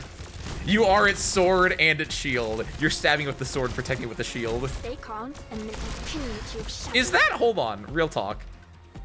Is there some kind of illustrated manuscript or similar old piece of art that shows, like, a knight protecting someone with a shield while also stabbing the person they're protecting? Because if not, artists, get on that. I feel like that's, like, I should be seeing that as a reaction image so much more often if that is a thing. That's like the perfect I'll bring you back victory. like oh, what, I don't even know what, like, how to word that, but it's like the perfect, just like it can do both. I don't know. Just like me being the biggest defender while also being the biggest hater. I'll bring you back No, we lost. Yeah, I didn't think about the right side until too later, and then at that time I already, like, burnt everyone on, like, doing other stuff and not protecting the right side. You go ahead and retreat. You could cut nearly all of chapter 10, 11, and 12, make the character growth moments happen in side stories, make Reunion's whole thing a vignette, and vastly improve it. Agreed. Speak your truth, Vodka. Speak your truth. Because your truth is true. Insert Morgan Freeman true gif here. Yes! Ivy, you get it! That's what I said. Some of you might have missed some of my Act 2 streams, but like, so I feel like I'm beating a dead horse with some of this. But in case you, just to reiterate my point, because I think this is a really good time to do it, is that everything that was about Kazdel, about Rhodes Island, everything about the main story was really good. Everything that was about Victoria feels like it should have been in its own event. And I that's always what I'll say, is that it feels like the arc was like it was improved by it. It like no, not improved by it. What's the wording of it? They're hard to clean. We've talked about this before. It's the idea of too many cooks. It's just too many cooks. They come in with this idea of it's gonna be like it's a Victoria story, and it's not a Victoria story, it's a Kazdel story. So it feels like they rug pull you almost. Like I can't think of a great way to word it, but that's what immediately comes to my mind. Where it's just like it feels like they bait you with the idea it's gonna be about this one thing, and it's not, and it's about something much better. But then they still stick around with the other thing. I need to do this, by the way. There we go. No, this. There we go. That's it. That does it. The actual heart of Arc 2 is closed in the Book of Babel, Kazdel, and Sarkaz. There's very Victoria stuff for some reason, yes. I feel like Babel should have just been a main event story, but I understand why it wasn't, because it's like back in the past, I guess, is their idea, but... Nature should not be disturbed. I really like how we talked about the racism against the Sarkaz and the struggle to fight against it. Yes! Yes! And honestly, I'm okay with Reunion being in there because, like, they ended up having, like, really good arcs in there. At first I was like, why is Reunion there? But honestly... And also, you could cut it out. I think part of me does think it is a little extra still, but, like, at the same time... When it's about, like, them talking about, yeah, like the prejudice against them, like there are really neat vignettes in there, and it feels like it detracts from the main story. And honestly, nothing really happened with it. Now that I'm thinking about it, they introduced an old man they introduced that one dude with the beard like me, that just like he shows up and he's like a character in a side story, and so it's like what was the point of that? To introduce it into a side story, I guess, but like what? Just introduce him in the side story. You don't have to introduce him in the main story. To have him do nothing. You can go do something else. Yes, yes. It's so good. I just wish it was its own thing where it could like bloom in its own way. Intermezzi, so honor remains for, I guess, yeah.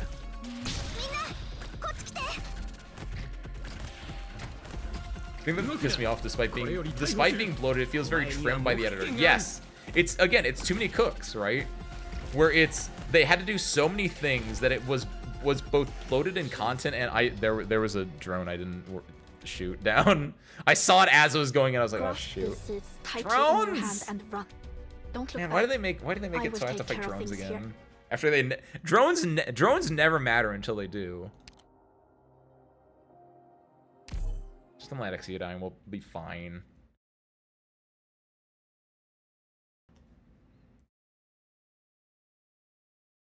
Atara Victorian Civil War instead of this. Yeah. I think it's really, really telling that we had a whole year of wrap-up events for the Victorian half of Arc 2. This time all loose ends. Yes. Which I don't like. Casimira is never in the main story, but they have like their own entire arc, right?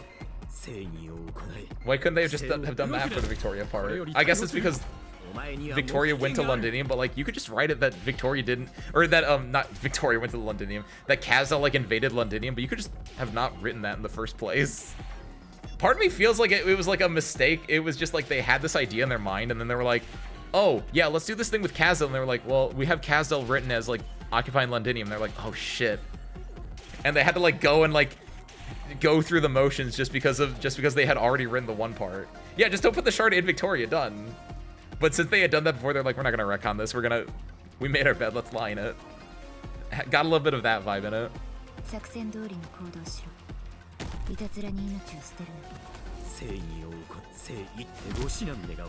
Sorry for the crash. It's okay, Kiwi.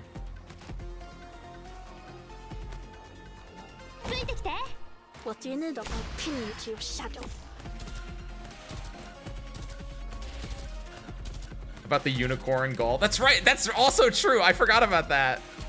What? Does anything happen in the side stories relating to the unicorn with I don't remember what her name is. With the girl from who was leading the resistance forces. Clavisa, yeah. Okay. Just not in the main story. Can we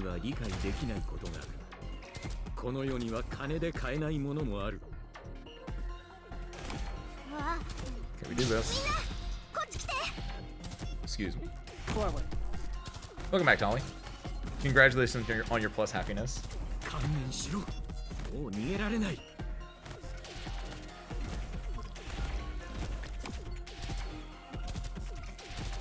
Which is, again, let's go back on topic here. Let's go back to talking about how good Chapter 15 is. Because it has its villain right off the bat. It's about the main cast of characters. Right now, it's a very intimate story because it is about characters that you know, that you've used, and it's just this setting that it's building up to. Good luck down there, Kiwi. Go get some chocolate milk. How soon do you want them gone?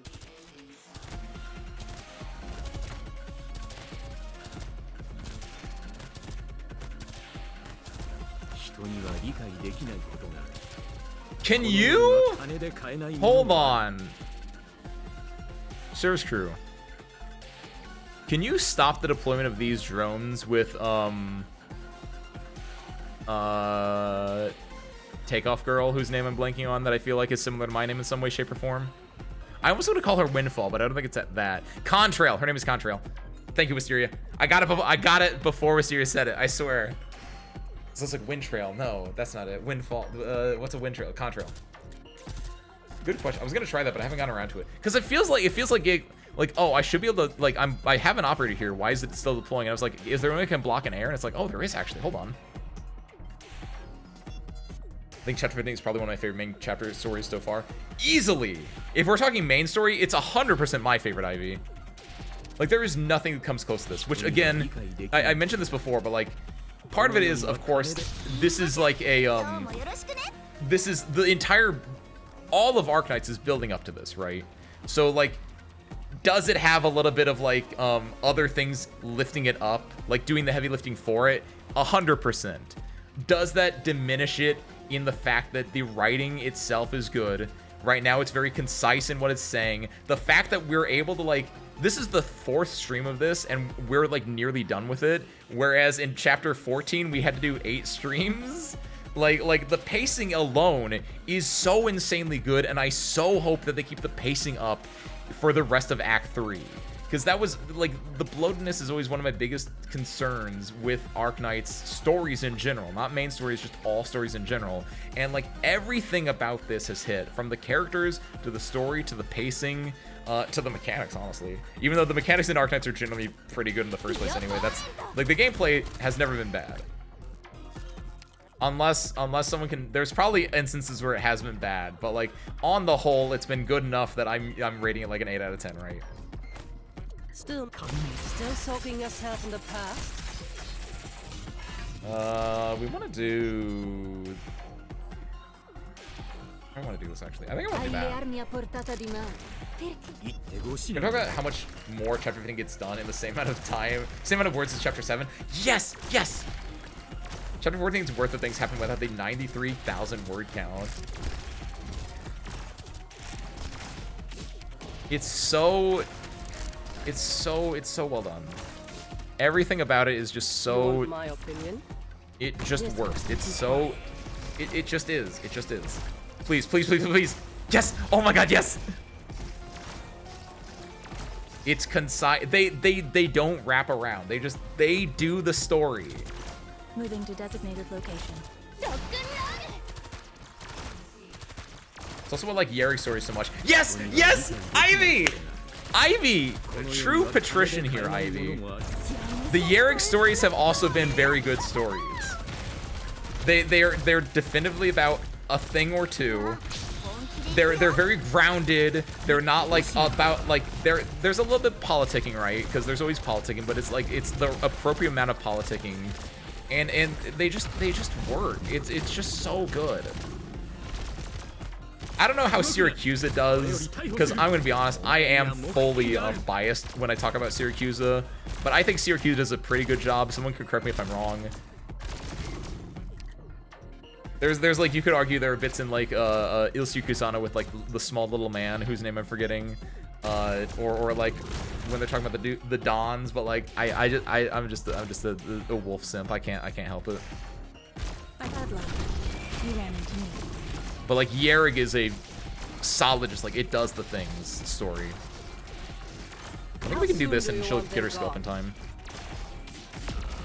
Just who are you weaklings going to stop like that?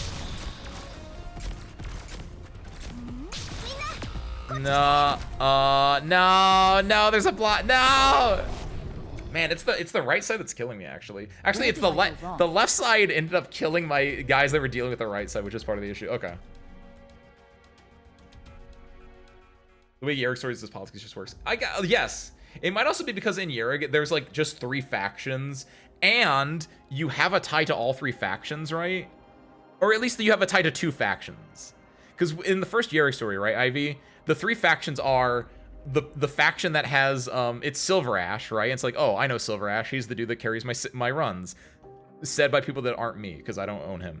There's the spiritual side, which is run by Praminx, right? And it's like, oh, I know her. She does the right? And then the third side, the Browntails, which you don't really know anything about them. But that's fine. You know the other 2 sides, and then you learn about the Browntails, and the Browntails are great. When I said the religious side, I was talking about the Pale Roach, because the Pale Roaches are very religious, but yes, effectively. They're fairly similar enough that I'm okay with the Pale Roach, like, lumping in with the religious side. And you understand his character very, like, immediately. And then, like, the Browntails, I don't know, they're just great. It's so good. The ways they connect to each other is just so nice in comparison to the Victorian Dukes. Yes, and they're a little bit more defined in their purposes as well. Like, they connect to each other in specific ways because they're all defined by their places in the society a lot more. Where, like, the Dukes are about, and they kind of talk about it where, like, oh, the Dukes are about, like, their position, their spot, but, like, at the end of the day, they're just, like, random people doing the things they're doing because they want to do it that way. Whereas, like, it's the Pale Roach they're, like, I can tell you about the Silver Ash, the Pale Roach, and the Browntail. I can't tell you anything about the Duke of Castor.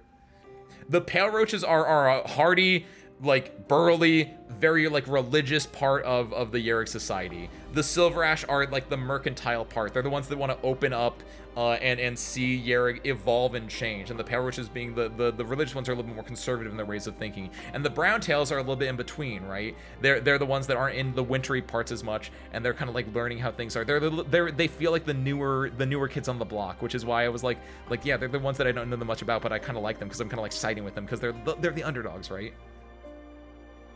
Like, they have, it's only 3 of them, and they have immediately defined and clear roles.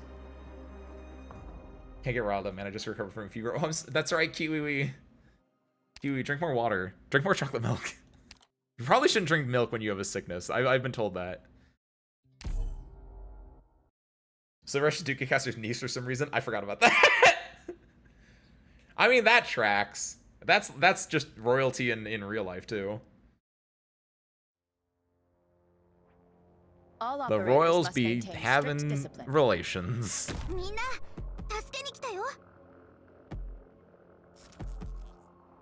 Alright. So, sure, I'd love to keep talking about this, but real quick, I need to lock in and actually beat this mission, so, pardon me.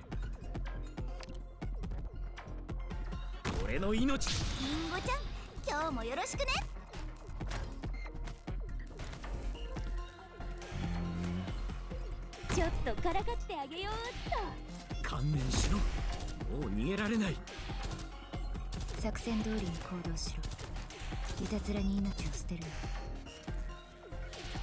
大丈夫だ。勇気を出せばきっと。俺がきっとご指南願おう。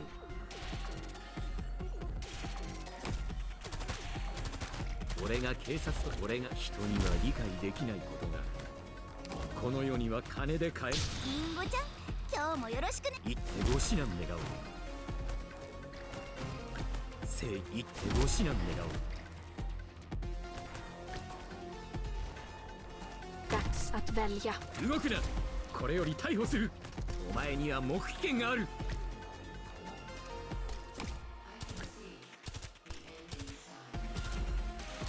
What do you need? Get out of my home.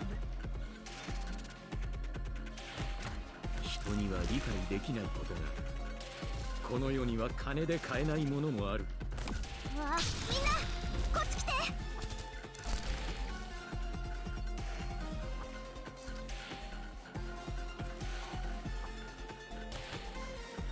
動くな。ディオボーレント。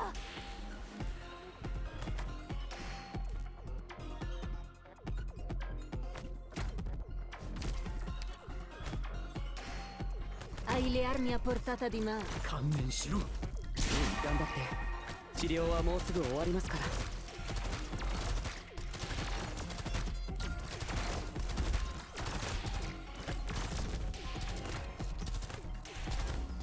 人には理解できないことがこの世には金で買えないものもある。 You can go do something else. わあ、みんなこっち来て。Che dovrei fare? Ho capito subito chi sei. Pass on your last words. No.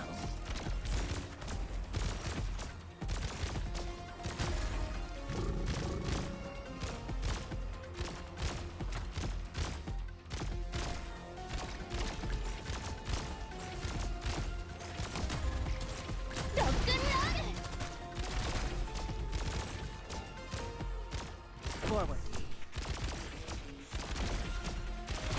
Solidify.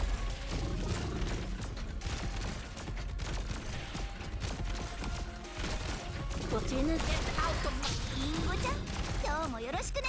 Solidify.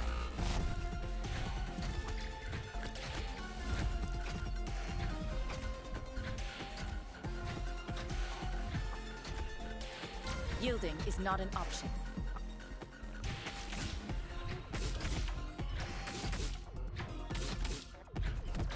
Still mulling things over, Dr. Perfectionist? Still soaking yourself in the past? Bad luck. You ran into me.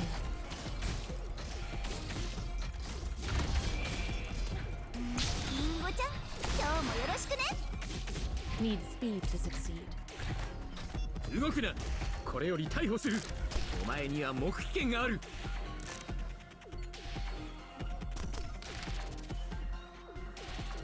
作戦を開始する。It's my turn. よーし。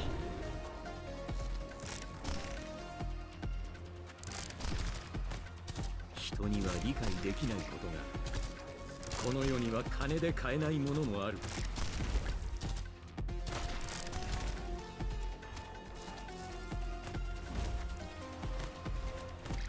わあ、リンゴちゃん、今日もよろしくね。よーし。This will keep you quiet.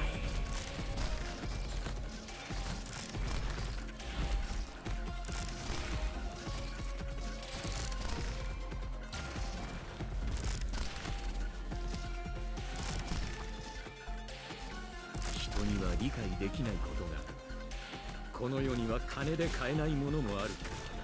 Still mulling things over, Dr. Perfectionist? Still mulling the emotion is meaningless here. 作戦はあるか。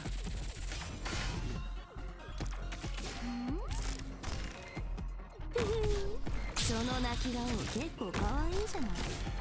Down to work.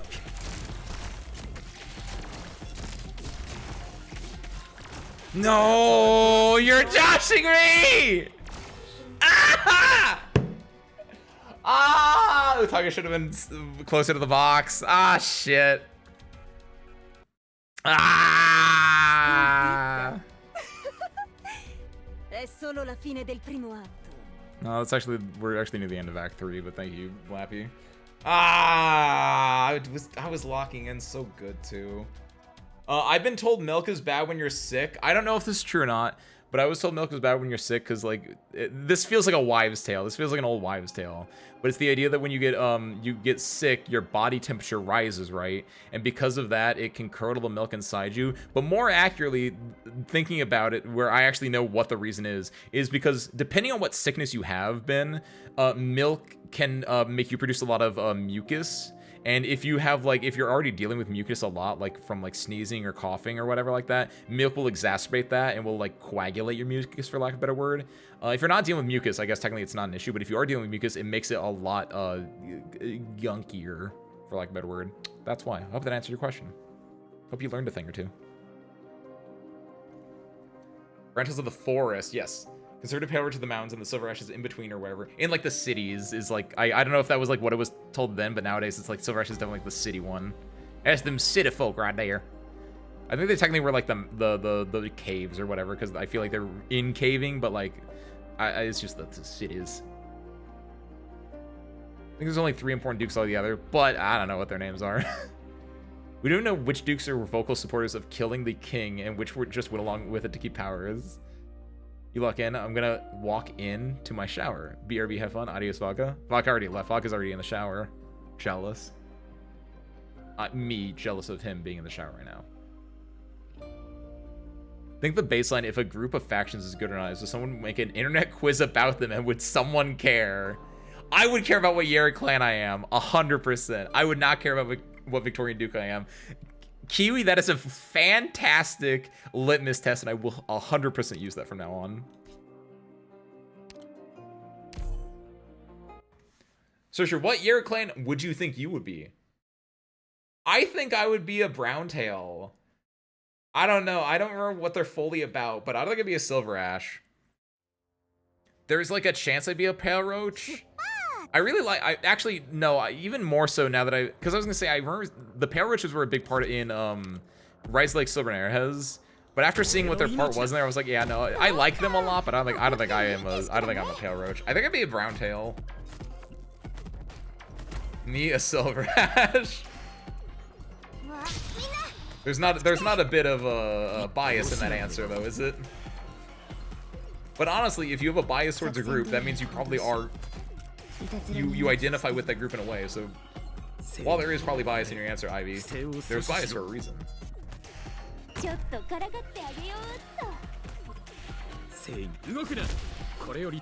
Browntail, like people with cereal.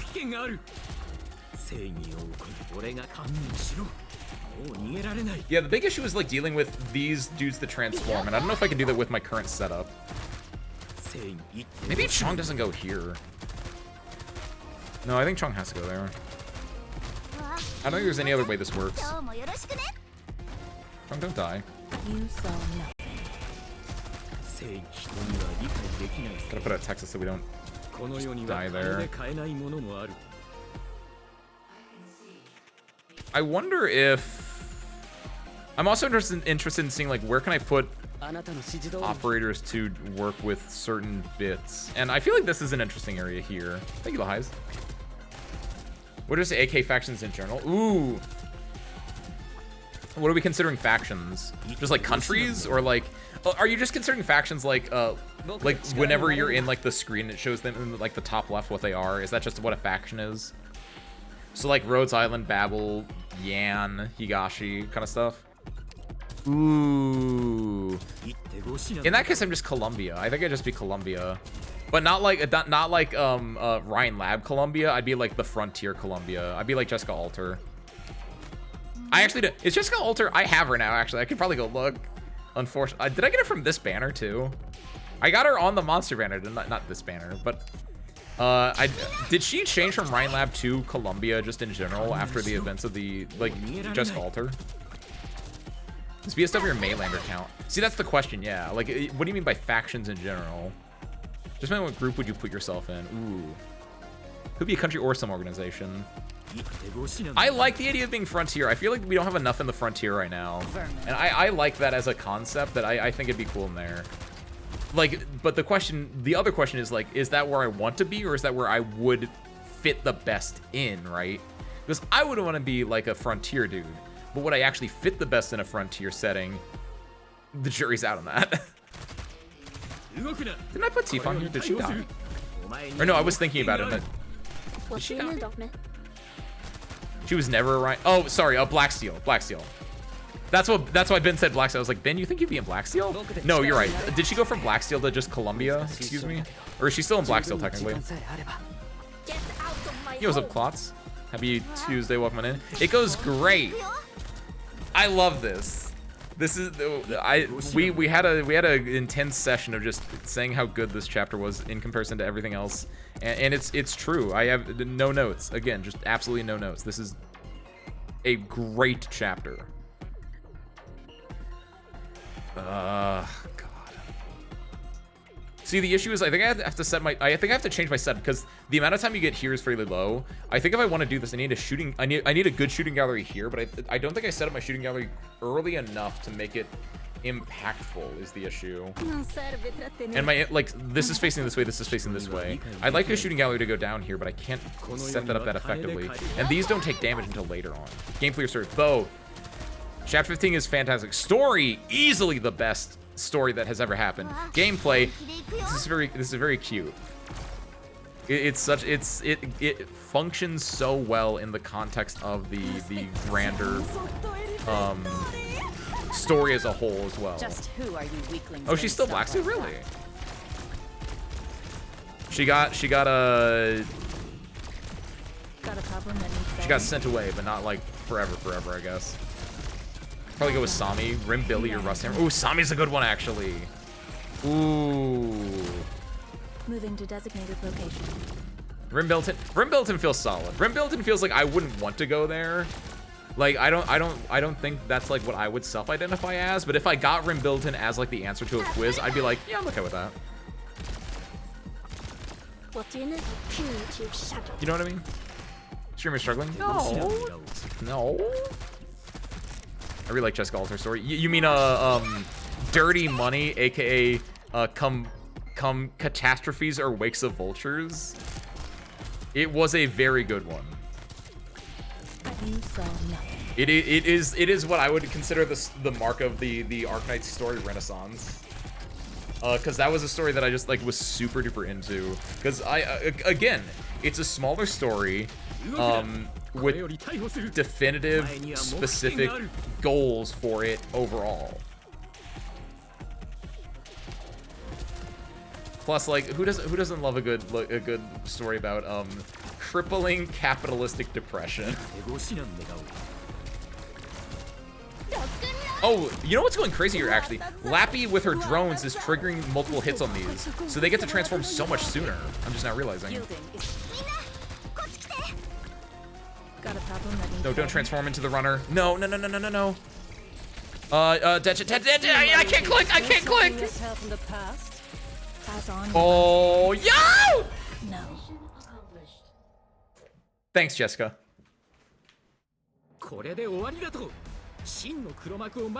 It's not over.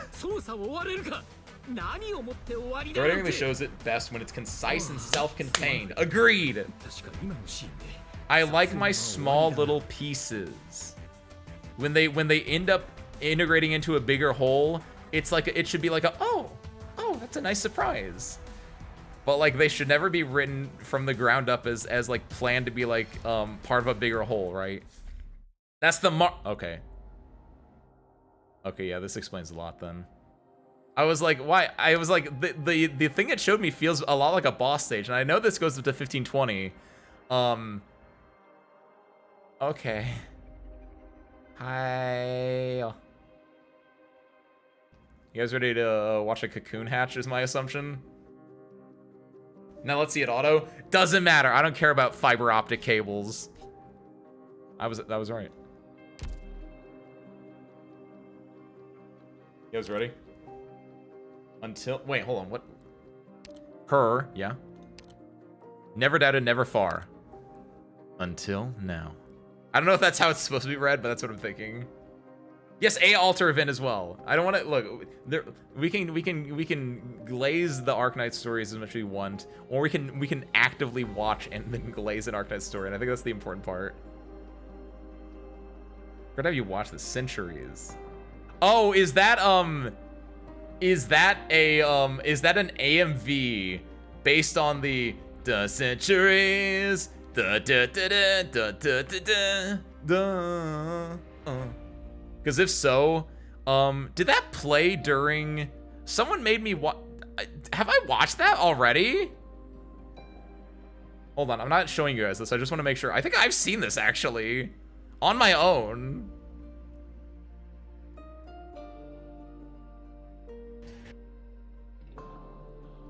Oh, I've 100% seen this. Is it, I think, hold on, who did this?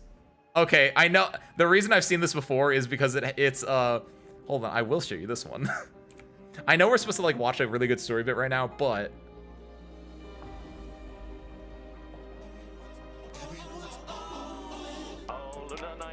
Look, it's the GOAT. You can blame harmonica for this one. I love this. I'm not gonna give you guys the entire thing. We got a stage to do, but all is what I came here for. It's because I saw that one and then I saw the other ones. That's where I've seen it before. All right. Service crew. Until now. Prepare for battle. It all comes down to battle now. Hold on. What?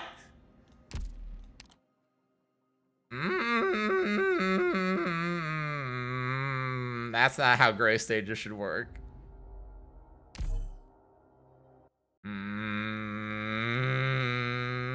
Okay, I'm okay with it.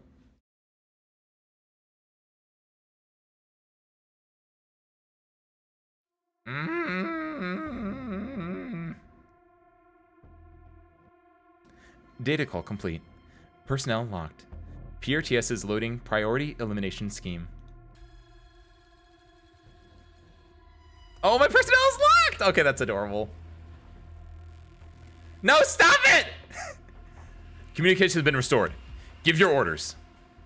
Yes! Yes! Oh! Okay, this is so much better. Yes! My IS squads! This doesn't seem like the doctor's style. Oh, ooh, hold on. This doesn't seem like the doctor's style. Is someone interfering with the commands? Wait, hold on, what do you mean? I would put you there. What are you talking about? Are you getting our latest updates, Doctor? Administrative permissions detected. Full control permissions denied. Warning, permission disabled. Databank search detected. Keyword, priestess. Access granted.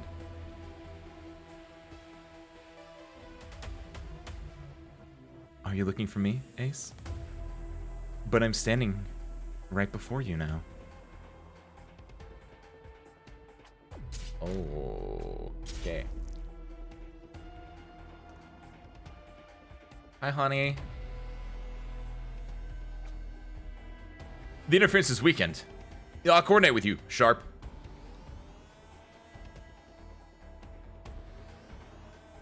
Ah! I mean, I would also do this. Hold on. Everything about this is correct right now. What's fishy about this? Why is this fishy? Maybe I would put him 1 or 2 back of him putting Sharp there, or Stormeye there, but like... PRTS may interfere with commands we receive. Support squad in position. Expect the unexpected. Radian. Oh, that's not right. Oh, everyone. Wow, Radian. Screen the commands carefully. What do you mean? Okay, hold on.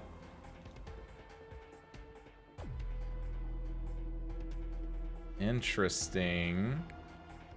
I have a few options here. What do you do, actually? Attack counter reduces. Attacks 3 targets simultaneously. Slows inflicted by attacks are extended to 1.2 seconds. Are you a Decil Binder? Yeah. Attack speed plus 15%. Adjacent operators attack speed plus 10. That is the Priestess hand, by the way. I've only just now noticed that. That's really cute. Enemies within range have minus 10 physical and arts hit rate. So you want to put it like over here. There we go. What do you mean I'm too fast to notice the... What's fishy about this right now, aside of it locking me to these 2 spots right now? I know, I never noticed that part before. Wait, she's not gonna be she's not gonna be a Dust Binder in operator form? What is she? I forgot. I assumed that this was what she was gonna be then. Hi. Oh, see, is this where it's fishy now, where it's like telling me to do things wrong? Actually, I don't know what the correct answer is here. Yeah, how do we... Hold on. Wait, what? Oh, is it because it's Among Us? Hold on. So you see, that's Among Us right there. Is that what's fishy?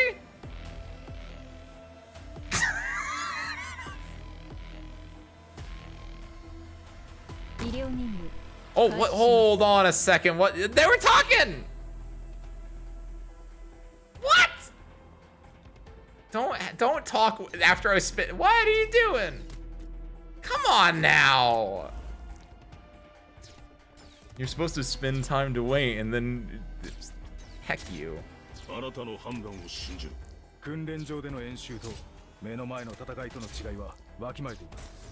You gotta touch. Take a second to look at the deploy direction PRT suggestion for your operators. Okay. Oh, that's what it is. Careful. Target is breaking through the lines. I'll take the front. You can't cancel deployment in the tutorial? Wait. I mean, that's fine. That still works for me, but like...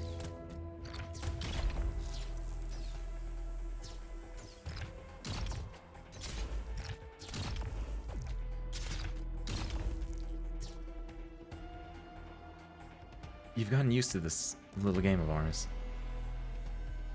You don't want to admit defeat yet, do you? You expect victory, as you have always won. You believe that more secrets about me await, deep in the abyss.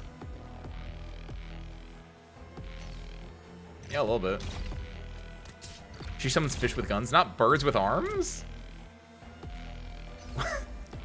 Because her entire thing is like birds with arms, so the fact that it's fish with guns, but... It was a while ago, Dolly, don't worry about it. I've never said Among Us in my life, I don't know what you're talking about.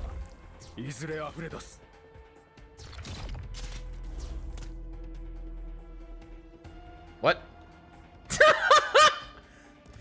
Sacrifice her to the god. Piths for the priestess god. Ooh, that's interesting actually. I feel like this might be the correct answer though, yeah. Pith in hell. Oh, see, if I'm supposed to like click on them and then not immediately deploy them, the game has not ever taught me that. Like my muscle memory is too much to just put them down and immediately put them in direction. If I'm missing dialogue from that, that's the game's fault. The game has never made like dialogue come up when like I'm doing directions, and if it has been, it's been very specific. There should be no assumption that people are gonna put their thing down and then just wait a second. The line has been stabilized. Victory is in sight. Just the wrong. You mean the right directions? Sorry, I'm disregarding your instructions, wife. I will fulfill your wish, Dr. Windfall. Administrative permissions confirmed. Priestess. All operator permissions disabled. Warning. PRTS Final Cleanup Protocol activated. Will this turn into like a Oh! Oh, it's doing the thing! It's doing the thing! Take over, take over, take over! Oh my god! We will meet again somewhere else. 99 minus 9? I was doing actually pretty good until I wasn't. Mission accomplished.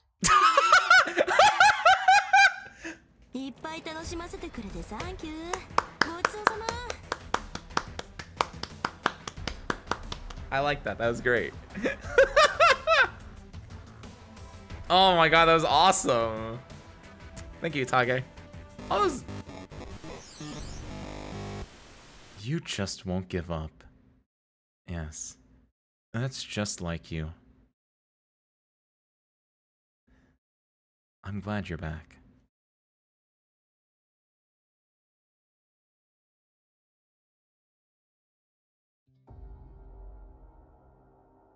Beautiful. I shatter that fourth wall. Oh my god. Well, service crew. Can I just say, by the way, it took us 4 streams, technically 3.5, but because like this is technically the 3rd stream, but it took us 4 streams to get to here. This is by far the best Arknights story. Like, I can now confirm this with my whole chest. I did Kiwi. That was at the end of the 2nd stream. It happens after, I think, 1511? Or 1511, yeah. Is when you get that one. Because I missed it, and then they were like, just redo the stage. Which actually, yeah, that will tell me. Yeah, I auto-deployed this one, so it was the stage. 59 is why I didn't do 1520 until stream. Thank you, Asteria. Now we can do it together. Let's hold hands. I guess you still need to read it, but let's hold hands anyway.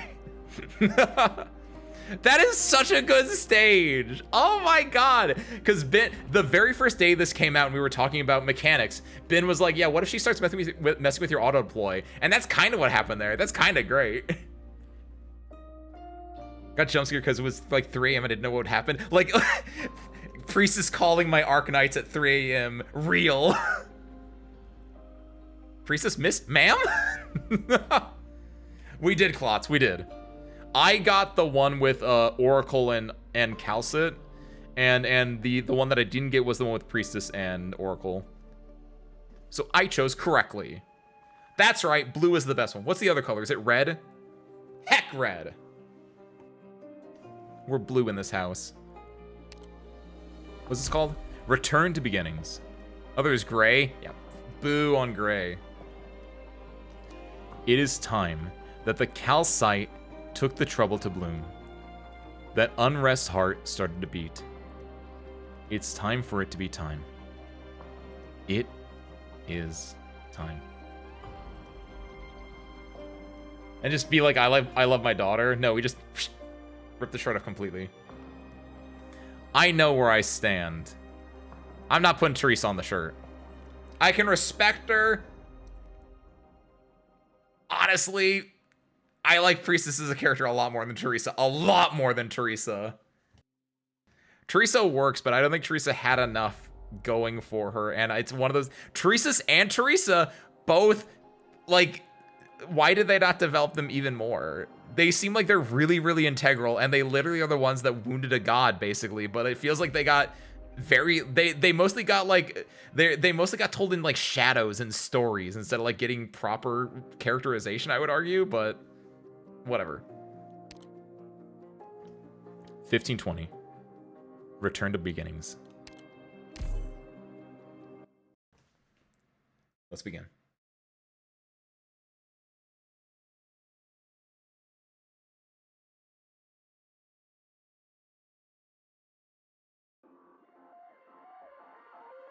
Remember, everyone. Oh! Purity has source code! I love this. Look at it. That's so cool looking too. Ah! This is this is such a good chapter. This is such a good chapter. Look at it. Look at it. Puritas' source code has overridden all permissions. It sets out to wipe all trace of you from Rhodes Island. Oh my god! Look at him! This is so... I love this so much. This is the best chapter they've ever released, and I cannot believe I get to witness this live. It's basically Gladys, yeah. I think this is a strong angle here, and then we can just faster deploy on this side. Oh, what is this? It's like I'm playing Metal Gear Rising Revengeance with these things. Puritas has transformed familiar objects on Rhodes Island into material threats. These machines do not know fear. What is that? It looks so adorable. I love it. Look at that little thing. This is like Boston Robotics, where it's actually like war machines.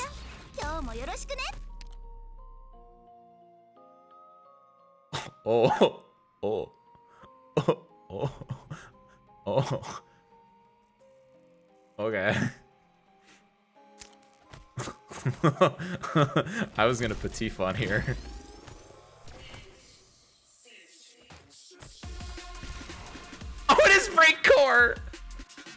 俺が動くな。これより逮捕する。お前には黙秘権がある。 Oh my god. Man who didn't think chapter could get any more insane realizes chapter is even more insane. Please don't kill. Ah! Hold on. How tanky are you? Are you a floater? Excuse me, wait, what's going on here? I don't, oh god, I have to redo my everything. I don't, these things are hard. This is such a short area to go through. It wants a piece! Oh my god, they put breakcore in my Arknights. This just keeps getting better and better. Where Is did it I still go cute? wrong? The giant machine? Yeah, 100%. Good lord. Cuteness comes in every shape and form. Every shape and form. Including giant Lovecraftian-esque computer monstrosities. Man, he thought he experienced a peak, experiences additional peak he didn't even know existed. You know, there's like the expression you climb Mount Everest and there's another smaller Mount Everest to like show like there's like hardship even when you're at like when you think you've surpassed hardship. Now do that, but like imagine you're the first person to climb second Mount Everest and you get to like be like, I climbed second Mount Everest. That's me right now. I know you are. That's what I also had originally mentioned, but or referenced, but I didn't know what the wording of it was. So thank you for fixing that one for me. Okay, I legit need to like change this though, because I don't think we can.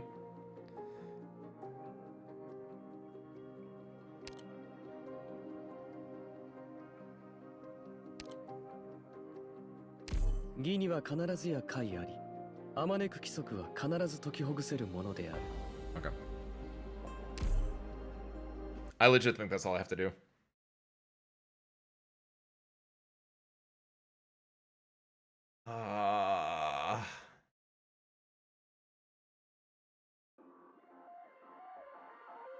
God, this is so cool. How, do you think Shang? Does this do damage? Oh, it's got red around it. Okay, hold on. I think I might want to not put Shang there.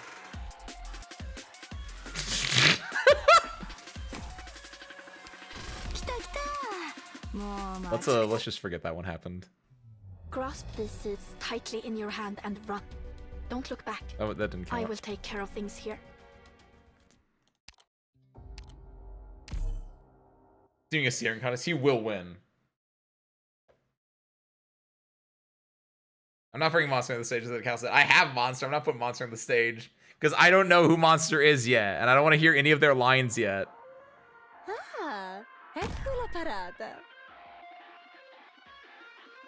Honestly, I should be putting in a Myrtle first, not Chang'e, but I like him. I'm being slightly inoptimal here, but it's fine. Monster isn't real yet. My eyes aren't real, so Monster isn't real. You ever think, like, the references that I make? Like, I sound insane, right? I don't know if you guys understood the reference I just made, but if you don't, it makes me sound insane. I think the original Monster, not the Kaggle Monster. They are, well, technically they're not one. Technically there is an entire bit with, Monster did get, they were freed from Calcit's one and only control, in fairness. Like, technically that is allowable, but it's not the same. Gotta do this, into this. Yeah, luckily Logos here. Logos and Dejin here, I think, is a power duo. Shoot. Like that. I gotta do this because I'm worried about this caster doing a lot of damage, and I'm not in the ability at the moment to deal with that. Are you gonna? Okay, no, okay. The part of the reason I was afraid about this before was I thought this hand was just gonna go straight for the blue box, and I was like, I can't stop it. But no, it's just gonna be like taken around like a cat on a balloon. Who died? Lumen! Oh shit.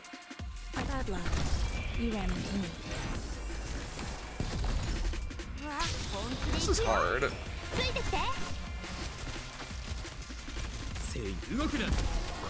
Oh, chunk pop off. We have no healers. We have no healers, Kathleen. See, like that. Like that's just a reference. If you don't know what I'm talking about, I sound insane. I clearly don't know. Oh yeah, I should probably like read the enemies actually. It's my turn.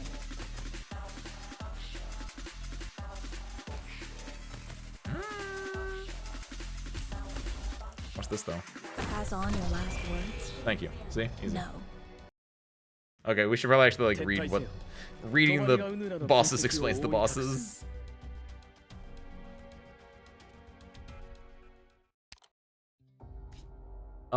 You. Hey, babe. PRTS's source code has overridden all permissions. It sets out to wipe all traces of you from Rhodes Island. PRTS source code cannot be attacked until Mimic Machine is defeated. Okay, that makes sense. While Mimic Machine is downed, its recovery time is reduced by 1 second each time PRTS source code takes damage. What? But source code can't be damaged until machine is defeated, right?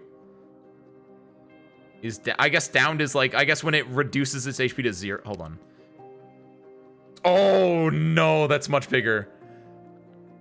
Mimic Machine. Rebuild. Until PRTS source code is defeated, Mimic Machine recovers whenever it's defeated. Okay, yes, it's exactly that then. Increasing its attack with each recovery, max out of 5 increases. Right restriction temporarily disables 4 operators with the highest EP in your deployment zone when it enters the battlefield, becomes stronger after the first recovery, disabling more functions. Ooh, ew. What do you mean more functions? What do you mean? I guess it will take the DP away is another one it can do. Okay. Heavy ion elastic recoil fires a slow-moving orb towards the nearest unit, dealing arts damage when it hits. The further the orb moves, the less damage it deals. The smaller the splash area. Oh, that's not good for me then. When grabbed by PRTS source code, gains low altitude hovering. Yeah.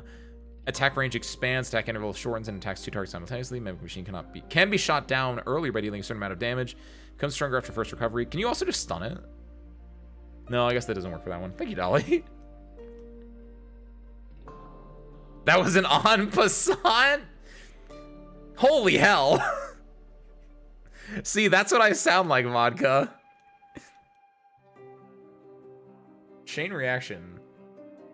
Can be cast after the first recovery. When grabbed by PRTS source code, gains electro hovering and fires a beam at all neutral or PRTS activated weakening nodes, dealing damage to units in its path. Maybe she can be shot down early by dealing a certain amount of damage. What the fuck? This is scary. I don't like being caught up anymore. Sometimes it was like, oh, like I'm doing an event, but the event was like a year or 2 old, so I'd be like, oh, I can do this easy. It's like, I'm like caught up. This sucks. I can't cheese this. Even though I didn't really cheese other ones. You get the point. Emergency response mode while it's down. Its recovery is due free time for source code damage. Sure. Hot reboot. DP regeneration rate significantly increases when Mimic Machine is defeated. Oh, that's cool. Cleaning protocol drains all life points once PRTS source code has been on the battlefield for a long time. Okay, that's just the I win, right? I know it's easy. I just have to like actually think now. Shit. Clear selection. All right. Have an effect resistance stat higher than E. What does that mean? Clearly not correct, Vodka. Because this was in the game before this was technically, and that has a C. I guess just the units in this event in general have it. Is effect resistance just like stuns aren't as effective? Like, what does that actually mean though?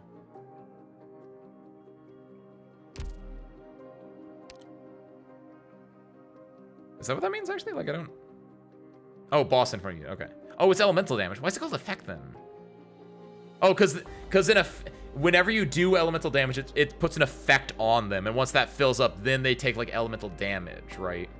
Like, the wording is not. They needed to work on that wording a little bit more, because yeah, there's like the thing that where's Ifrit? Ifrit's a good example. Ifrit's module, if target is under the effect, so there's when dealing arts damage deals an additional 8% as burn damage, but this is the bar. And then once burn damage fills up, then they're under the burst effect of burn damage, right? It's a little goofy. So Recapel, happy Tuesday, welcome on in. The build is slower. Okay, that's easy then. I just don't use her. I get that, Harmonica. I could say the same about a few, like, Shoutouts to, where is she? Canlight? There she is.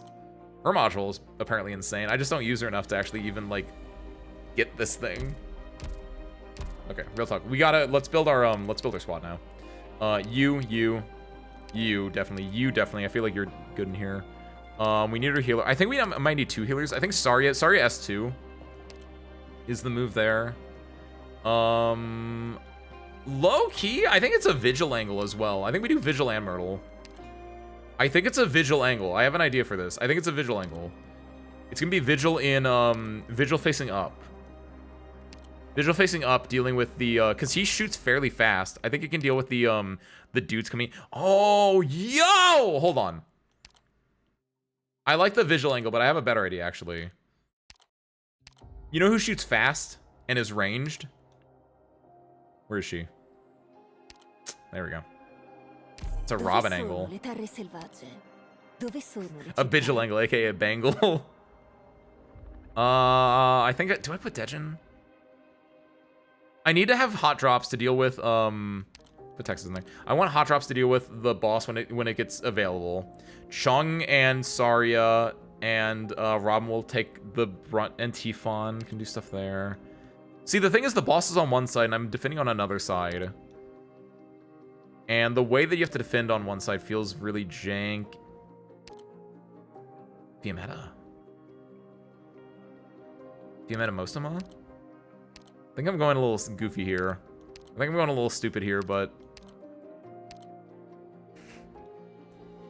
This is what they call jazz, right? No, not read. I don't think it's a read. Mostama, maybe. I kind of like the Mostama angle. The Mangle, if you will. Not to be confused with Mangle from Five Nights at Freddy's 2.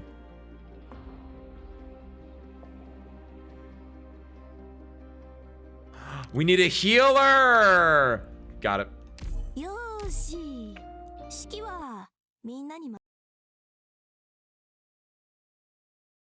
Use her more if you got her module. She is honestly my favorite melee boss killer in the game. Ooh, you're not wrong. I probably would use her more if she got her module. What does her module do? My biggest issue has always just been I don't like 1-blocks unless they like can kill. And I guess if she had her module, she can kill. It also helps that Chung is a 1-block, but I always put people in front of him because he's got like the extra range is the other thing. But I have a very love-hate relationship with 1-blocks. Like if they're like actually supposed to block. And I know that she's like a one like. She feels, at the time, she felt squishy. Yeah, but like the way that you use Utage, or like Utage is like Texas, basically. Where it's like you're hot dropping them. You're not like putting them down to one-on-one someone. I'm bad at one-on-ones, even though as a fighting pilot, that's literally like my entire like bit. This goes here, by the way. Do you think that does anything to him? I don't think it does. I might have just wasted 10 DP there, but...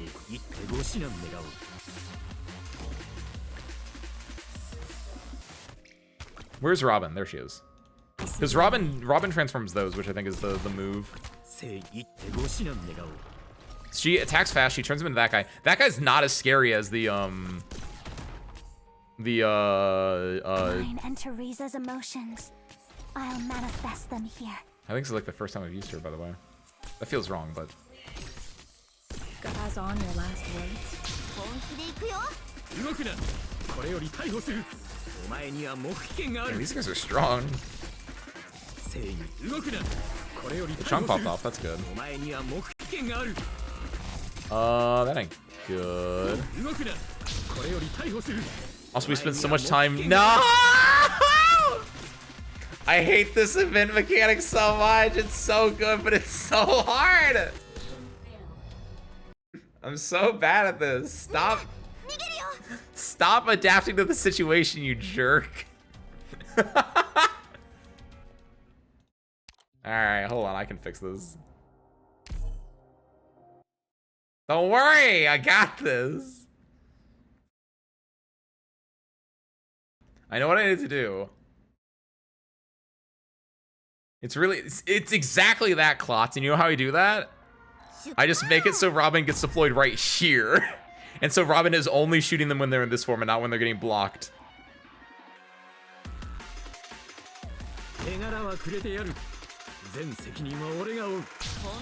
Okay, let's lock in and do this. Let's take a look around first. I see the Who said that? Let's take a look around first. That sounded too, like, grungy to be Robin, but that might have been Robin.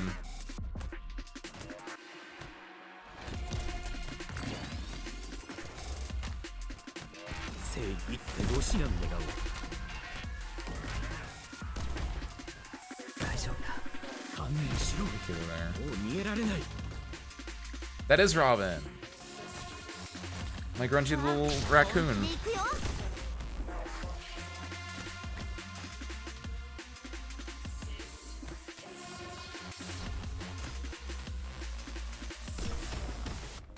You're on S2, right? Yes. Okay. Right, she's gonna go there eventually. I didn't bring enough melee units. This is a rare occurrence for me. Did I bring 2 melee units? Ranged, melee. I brought 3 melee units. 4 if you count Texas, which I'm not, but... Oh shit, my bad. I guess you're going here then. It's not good because you can't heal Chong. Only Lumen can, but we can work with this.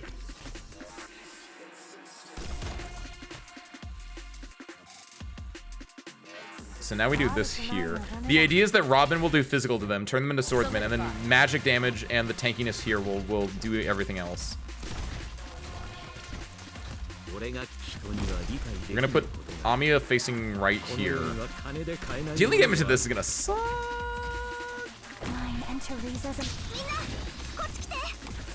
think we lose this. I don't think I'm built for this map. I'm gonna have to like rechange my way of thinking for this.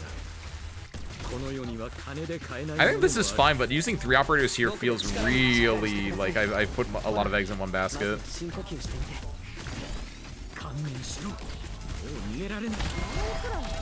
my god, stop killing her. What the hell? I see them. Why are they so strong? Golden Glow, come get your man. Come get a representation of the data of your man. Myrtle doesn't count either. Myrtle's like Texas, where they should not be like fighting. They should not be fighting fair.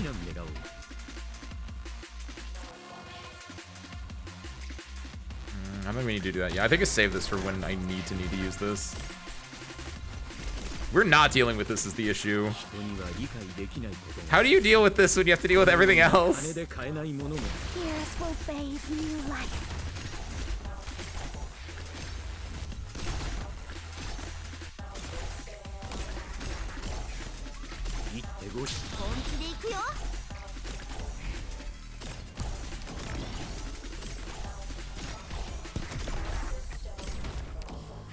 Dude, why can't we deploy there? Is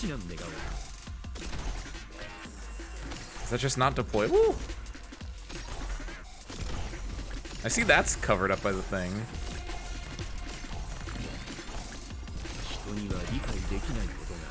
I hope this guy is squishy, or else I'm dead even more so than I would normally be.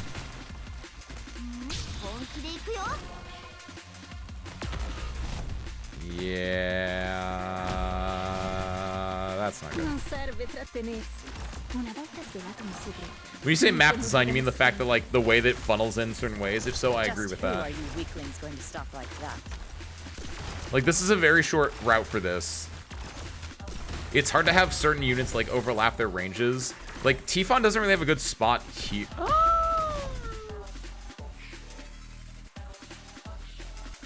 I'm gonna do.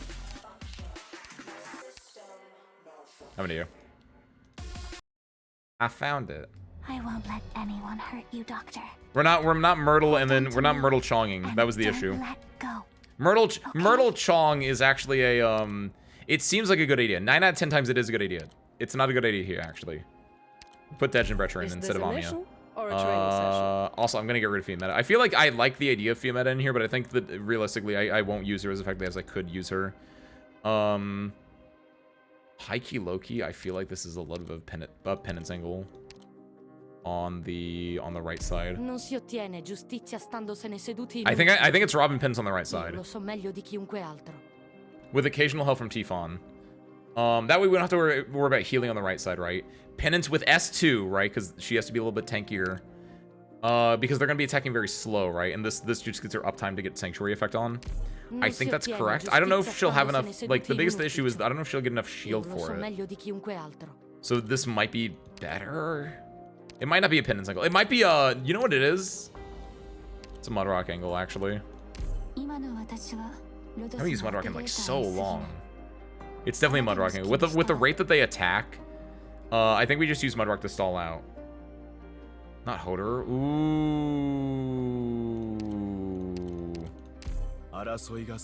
You are correct, actually. Hodor can do the same things. Hodor might take healing away, which might be an issue in certain situations, but he can heal himself, and he can... It doesn't matter what they're throwing at him. He just has a lot of health. Kiwi, you know my operators better than I do sometimes. Robin, Hodor. There's part of me that thinks the Mudrock is better just because it has the stun, the shield, against their much slower attacking.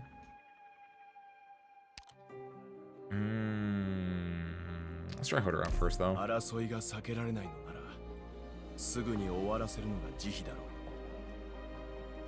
I think I like most of them as well because she has the modules. She's gonna slow everyone down, so I can see value in her being used. Do we care about Dejin, actually? Maybe Dejin's not the move here. One of my biggest concerns is still like, how do I deal with the box while also dealing with the boss?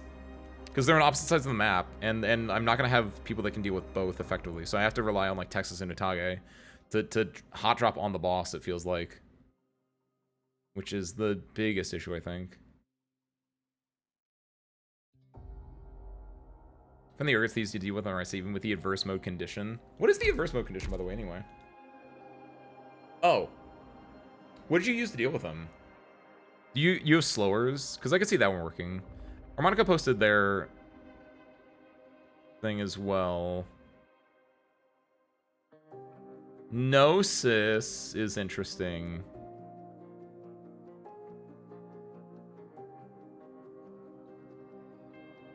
Gnosis is interesting. Gnosis can, like, counteract it. Yeah, ambushers. This didn't do much.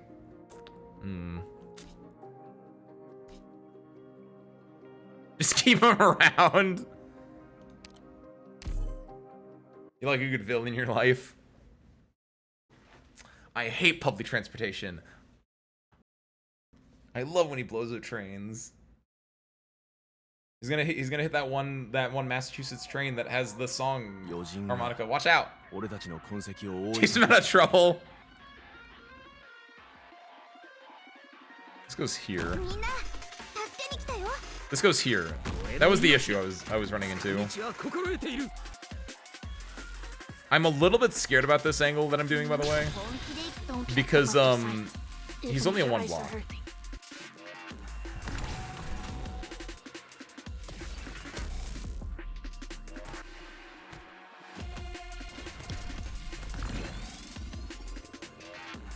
You saw nothing. Moving to designated location. We have to do that quickly. We're then doing this here. That's not where I should have done that. I made a mistake. You should have been one further back.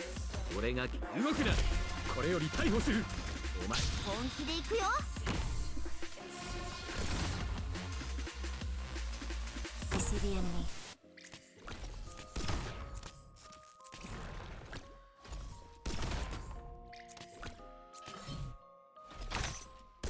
Oh, it's a crit one.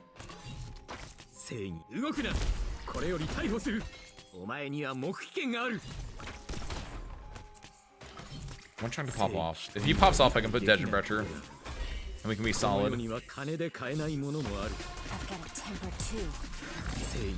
Yeah, you tell him, Robin. Goodbye, Robin. Yeah, no, it's a Mudrock angle here. He's not healing enough.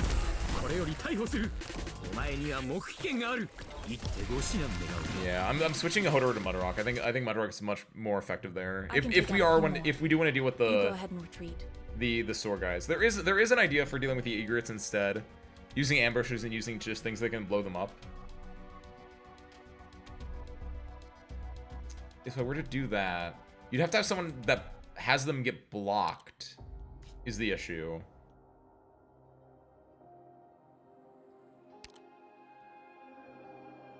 Can you silence them? No, it wouldn't do anything, right? Because they wouldn't take damage if they weren't able to transform. But I was gonna say, like, Kiwi, for your Chubai, because Chubai's a lord, right? Did you put Chubai, like, here facing down? Because, like, I can see a war where you block them, and then they just, like, they go through and just... So they can block. He doesn't take, oh, Myrtle can block is a great option, actually. Using Myrtle as the blocker. No damage should be coming here outside of the shots from this dude, right? Ooh, that's a brilliant idea, Klotz. Get rid of Robin. Put in Logos. Yes, yes. Oh, I have most of them. Most of them and Logos together, I think, does that really well. I can just have them facing up, I think. Should be fine. I think I want another healer. I'm gonna get rid of Hodor. I'm gonna put another healer. Who's my other good healer that I use? It's Shining. There she is. That's I love that idea though, Klotz. Good job stealing it. Also, good job crediting it. At least in a way. Yeah. We use Dejin here. Dejin feels weird. Bene, darò un'occhiata al tuo piano e vedrò se combacia col mio lavoro. It's Vigil. It's a bangle. It's a bangle. I'm editing the idea, Klotz. I'm editing the idea. I have the idea. I know what it is. It is a Vigil angle. I was right all along. Because it's Vigil here. This here. He can't shoot up here. They get blocked on it, they go through, then he shoots them.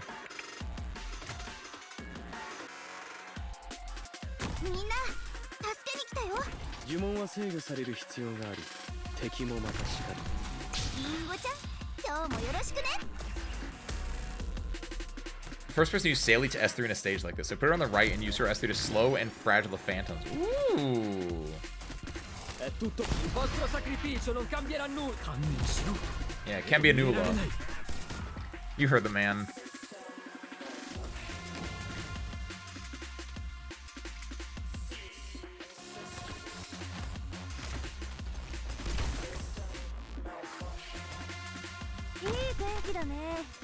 I should have facing down maybe.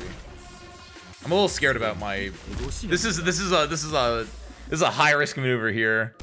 It's an extremely high risk maneuver. I might lose based off this. The other thing though is we get to also put this here. So I'm hoping combined that. Stop it! Why do you have so much health? You ran into me. Okay, we got it. Oh, I can't do that every single time. That was the issue. We need to get our other healer out soon, and how do I deal? Most of them up here facing down actually, and then Shiny can go here in this spot if I have to redo this. Wait, what the fuck? Get out of there! I don't have anyone that can attack this thing. Wait, shit!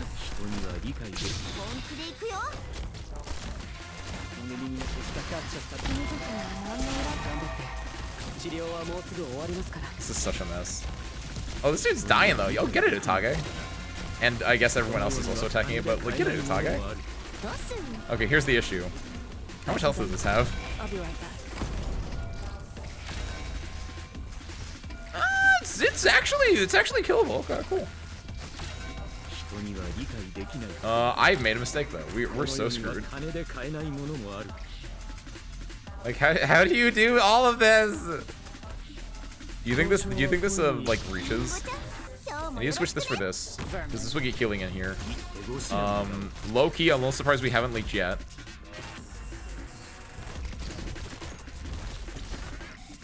Yeah, he's attacking. See, like, how do you do this? No! It's so stupid! I guess you can put range units here and they just won't do... Stay calm. The brake core is breaking! I can't... Oh, that's so cool, actually! That's what it means when it's like it will take control of your functions. It actually sticks you in 2x mode. That's so awesome! Okay, that's pretty awesome. I know, if my boss damage was extremely low, I'm so screwed. Oh my god, Nandayo! Oh my! Non serve trattenersi. Una volta svelato un segreto. What the hell? I can take out a few more. You go ahead and retreat. So mean. Aslan, Volpe, Schwartz, Monster, Vivian. Why you guys both use Monster? Get out of there. You don't know what she does yet. You ain't seen her. You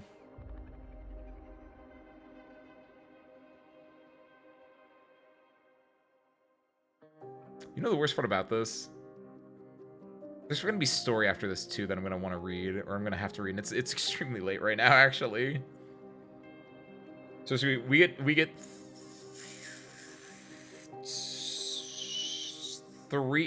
a definitive 3 tries on this. And what that means is, like, if I go in and I'm like, oh, I immediately die, that counts as a try.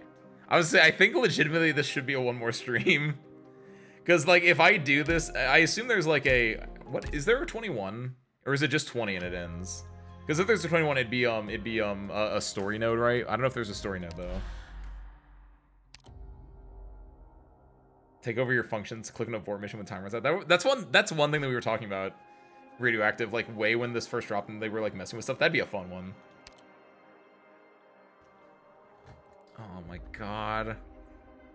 We might need to 1 more stream this. That's the worst part. 21 is story. So there is a 21, though, is the issue. Even though the story nodes have been fairly small, I also don't want to... Oh, no. Yeah. We get 3 more definitive tries. We can't get in 3 tries. We pick it up next week. Which, in a way, is fitting. Explain more about that at end of stream. But let's see what we got here. You do simulations to block the H stages, by the way. What do you mean simulations?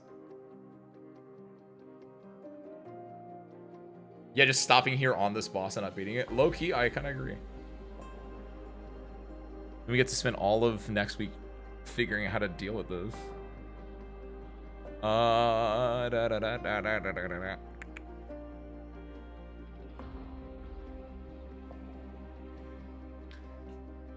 We get 3 tries. How do I want to do this? It's clear.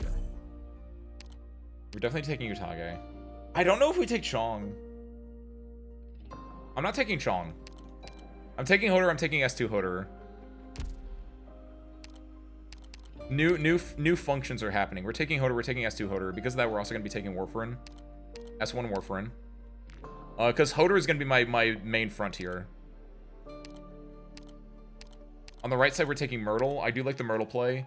We're doing Myrtle into, I don't have a good leveled up Ethan, but Ethan's not gonna be doing the damage to kill the dudes is my issue, I think. You can bind them, but like I need damage on the right side. Like those things have health, dude. Gonna max out monster now that your daughter is dead. I mean, first off, rude wording. Have some language. Second off, I don't know. I haven't seen Monster yet. I don't have Ascalon. And I'm not going to pull on her banner because I can't. I have no money. Eben? Ooh, you think Eben? You're thinking Eben S2 or S3? Like, how fast do they come out? Do you think Eben S3 can, like, I don't know if it's a lead or not, but, like, this has, like, the slowing down, maybe? Like, we just do Myrtle and Eben on the right side? I kind of like this idea. Kraft ist nicht die meine. Jedoch benötigt Rhodes Island sie, also werde ich sie in vollem Umfang You stop here, I want to einsetzen. see H15-4? But I can't do the H stages, right? They were saying, Lahaz?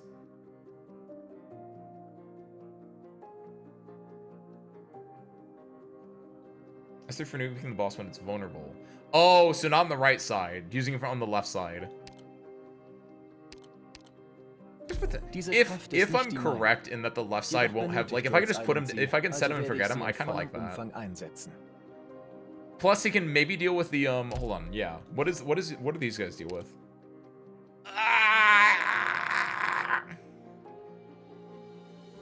Oh my!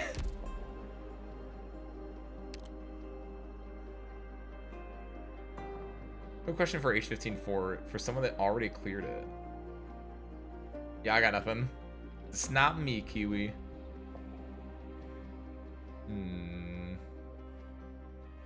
Suffering has begun. Suffering low-key began on 18, but I locked in and got it. But like it's late. I'm phoning in a low-key right now. So get rid of Ethan. I think Tifon is the move. I do like the Hodor play. I think Hodor is gonna be the big change here. We take Lumen. We have Warframe. Warframe and Lumen is gonna be our healing for this. And sorry S2. What are on the main? Sorry behind. We need to deal with the right side still, though, is the issue. Which, yeah, what are we dealing with on the right side? Are we dealing with runners? Are we dealing with,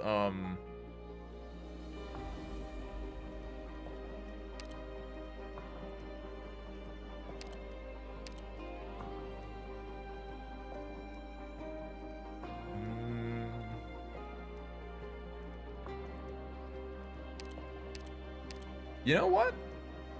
Let's learn. Let's learn how this works today.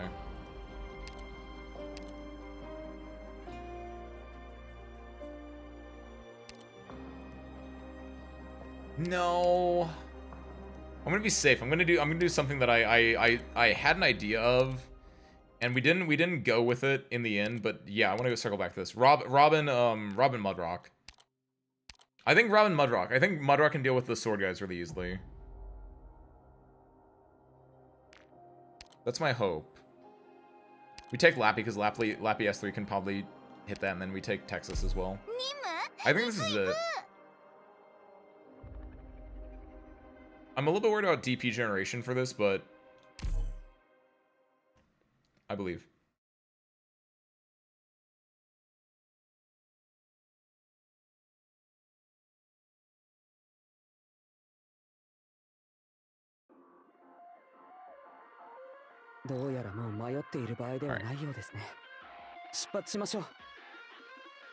So we're gonna be doing the Robin Mudrock strat, so Myrtle can go down here.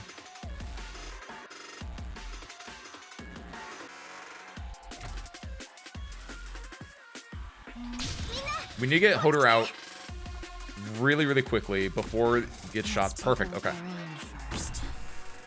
The other thing is Mudrock's really expensive. We can use like Texas. Like Robin is easy enough to get out. We can get her out right now. When the sword guys come out, we can rely on, we can make him switch to S2. So he's gonna be stunning. He can block 3 and he can stun. Yeah, as long as we can get this out, we're good now. Let's also get our healer out. We're doing Warframe as the healer because of S1. Which, yeah, this is where it becomes a little bit of an issue, is relating to... Okay, we should be able to get this out. Because her skill is on. We're getting the DP right now. DP is a little bit slow, but... Perfect.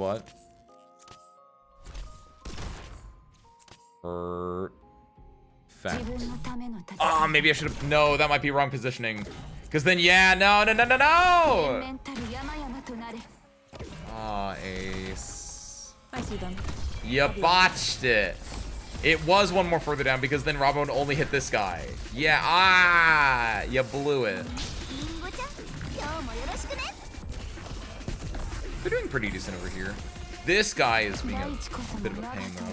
Who died? Texas died. Where was Texas? Oh, Texas was fighting that guy, right? Yeah, I botched that. That's one. Yeah, Texas made a caster, which was the other issue. Which I knew as soon as I put Mudrock there. I was like, it was already bungled. Okay, we get 2 more tries on this. We put Mudrock 1 back. That makes it so we're always spawning the sword guys. That should do the right side, is my hope, but...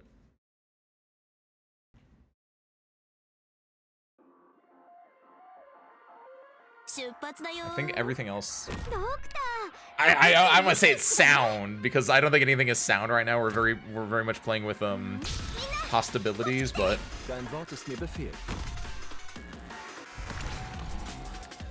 this is very hypothetical, right? Theoretical. Theoretical. That's the better word. Fitting with the story that we're in right now. It's very theoretical. Should not have put Warframe down. That was a mistake. But I think we get enough that we're fine. I think I did Warframe first last time as well. Yeah, we're fine. Okay. Stay alive. Good. Okay. We should be able to win this then. Yeah, yeah, yeah. Heal, heal, heal. Yeah, you know what's good. You know what's good. Next is I'm worried about healing, so we're gonna put another healer down. Robin is someone I'm scared about as well, so yeah, we're gonna put the healer there. Lumen is great range, beautiful. You love to see it. Absolutely enamored by it. This also works really well because she's gonna be hitting people up here. I think this bottom lane is mostly gonna be fine. The golems are gonna be scary though. Golems are scary. No one's dealing with this. Ah, no one's dealing with this. Ah, and yeah, Mudrock can't solo that. I put her in the wrong spot. No. Ah.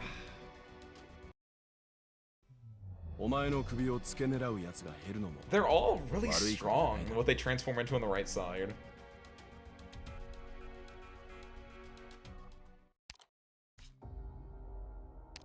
Can't really even see what their stats are is the worst part. There's no like associated operators you can like scroll down and click on these things on. Okay, we got one more try at this. What are you thinking, guys? I think if we can stop the person from being spawned here, which we can do that via Logos here. Do we have Logos in the squad? We don't have Logos in the squad. Logos there, or do we do Lappy there? Lappy there? Does Lappy there also work? No, Lappy doesn't work because the Mudrock's in this tile. I want to be able to hit this. Logos technically also doesn't hit this until later on, but what's your suggestion then? Yeah.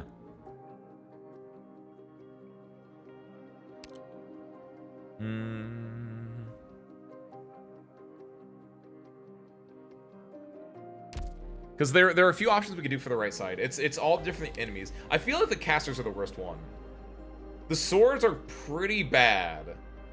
The egrets are arguably the easiest, but like you have to burst them down. I don't think I have good enough sustained crowd control or good enough burst. Polar.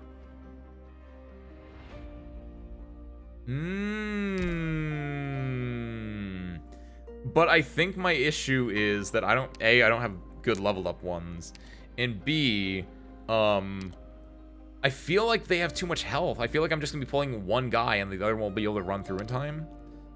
If we were to do that, it would be I think the only good puller I have, and I don't even know if she's even E2'd is the issue, is, yeah, Gladia. Because I'm usually a pusher boy. Didn't even know I E2'd F-Eater, actually. Hold on. What do I need for... I just need those. I have enough of those. Go to the factory. Moment of truth here. Never punished.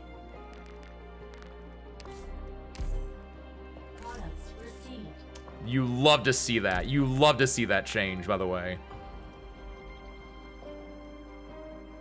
Wait, what? What did I make? Oh, collect. There we go. Wait, I made that right. Okay, good. I'm so confused by how that looked, by the way. You're right. Don't worry. Look, I'm having issues right now. It says completed, but I didn't collect it. But now it says 0, and it says 2 over there, and it's very weird.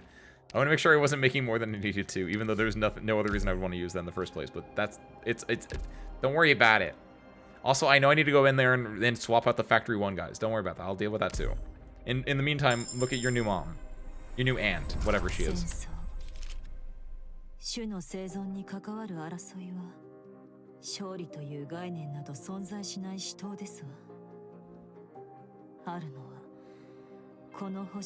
Damn, she's yapping.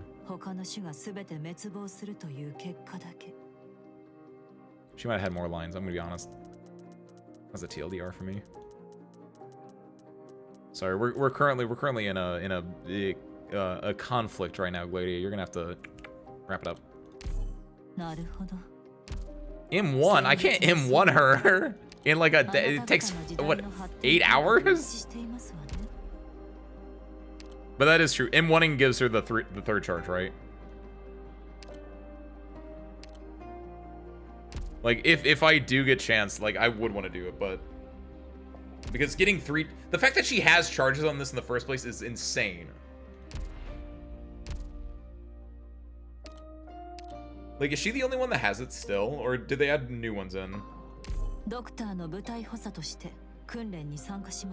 Hold on, do I like that? Oh, I have a skin for you, don't I? Never mind. I was like, I don't know if I like that. It's in full profile, which feels odd against the other ones. I have 2 skins for you, actually.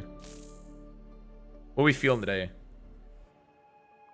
Cersei, what are we feeling today? Like, if you look at the 2 skins, though, you get it, right? Like, this is Bloodborne.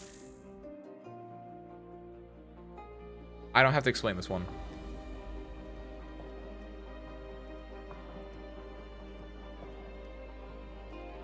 It's 1-on-1.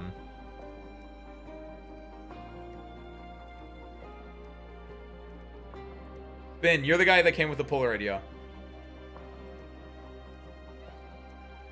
It's 2 for Bloodborne, though.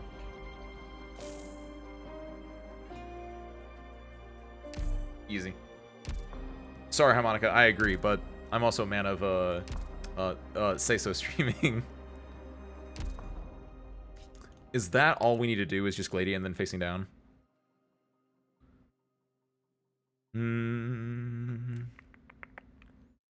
I think the Hoder Warframe angle is pretty solid on the left side. Gladia can possibly solo. Big possibly, by the way.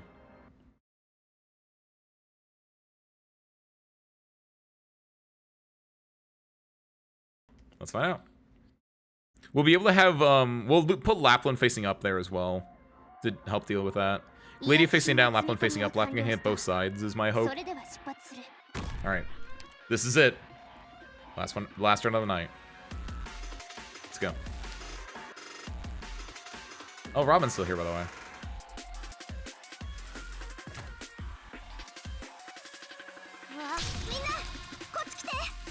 Let's take a look around first.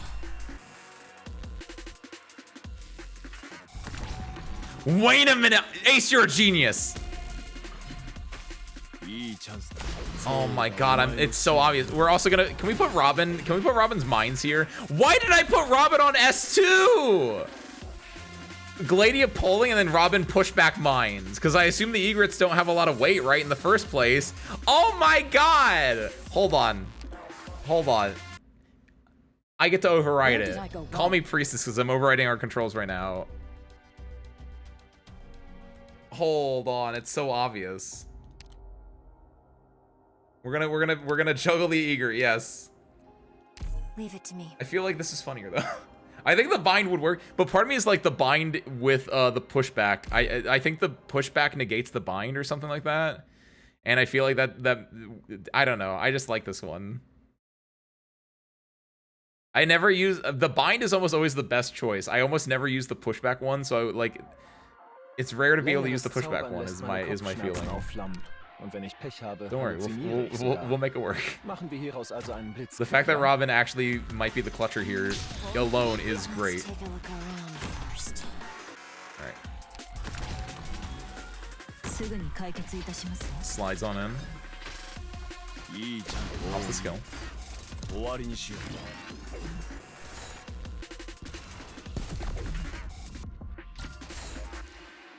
That might have been a waste of DP, but I have an idea. I don't know what my idea is. That was wholly just a waste of DP, by the way.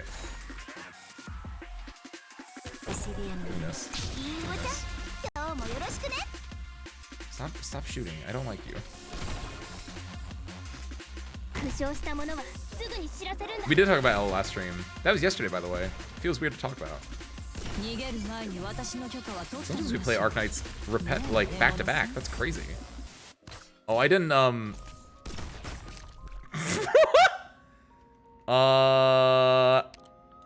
see them. I'll be right back. Okay, hold on a second. But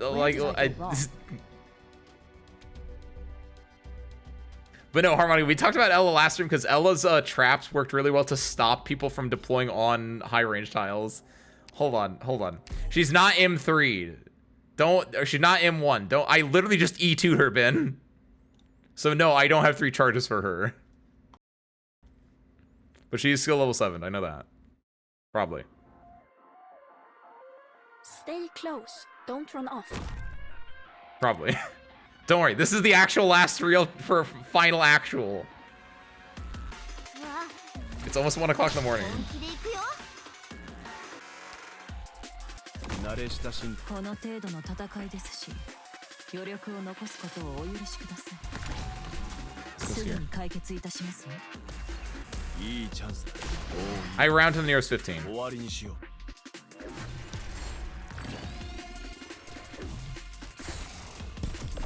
What are you waiting on?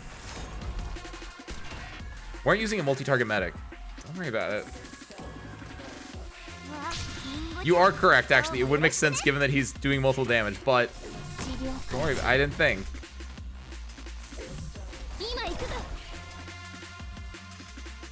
That's why we have 2 medics also, by the way.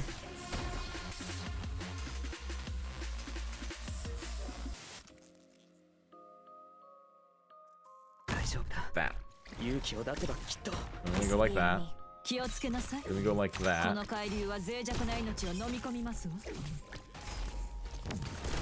Yes! Oh my god. I don't know if we'll have enough things for this.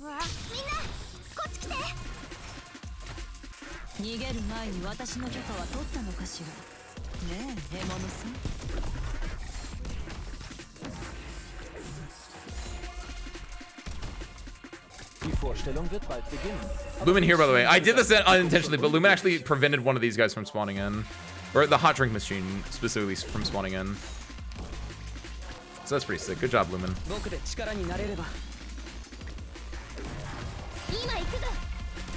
Schnelleres Tempo. Schnelliges Tempo. Schnelleres so melancholisch wie eine I feel like that should have done more damage. Hey, don't hit that twink. Thank you, Kiwi. I legit saw that out of the corner of my eye.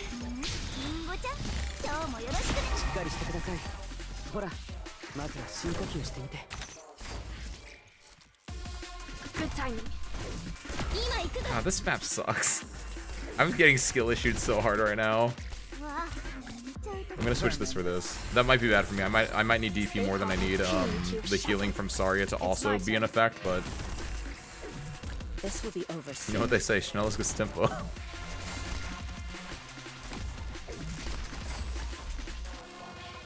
Oh, why is this on a deployable tile? They also put a thing there? Maybe Hodor's stunning is really good here. I don't know. Hodor is stunning, and the fact that he hits everyone actually though, that is actually a little good. You have the Hodor angle, the Hangle, if you will. It might not be hard for me anymore, Harmonica. I might have solved it. It was all about the Hangle. This will be over soon. Not to be confused with the Hanger. Understandable confusion though. Like it's Hodor. Look at it's Hodor. Look at Hodor doing things. No, stop it. Stop it. Hey. Oh, you're just doing that again. Wait, stop it. Wait, hold on. Stop it. I'm supposed to be blocking him. Who are you weaklings going to stop like that? Let's let this up by the meanwhile. Stay calm, pinning you to your shadow. Yo, what's up, Canadia? Happy Tuesday, welcome in. Hey, Swinful. Fighting pilot and strategic doctor extraordinaire at your service. We're currently beating the boss of Chapter 15, so spoilers inbound, obviously. Do that. Tifon, kill this man. Oh shit, Tifon, kill this man! Oh, yo, hit it! Hey, I hope your stream is good. We have to win. Kill this man! What's up, Disclaimer Games? What's up, Canada? What's up, Ken? Happy Tuesday, welcome in, everyone. How was your Wuthering Waves stream? How was your fellow Gacha stream? While we are out here struggling like our life depended on against this thing. Against Deus Ex Machina, quite literally, the god from the machine. Wait, where did they put? Wait, when did this come here? Who's dying? Oh, that's not good. Oh, that's not good at all.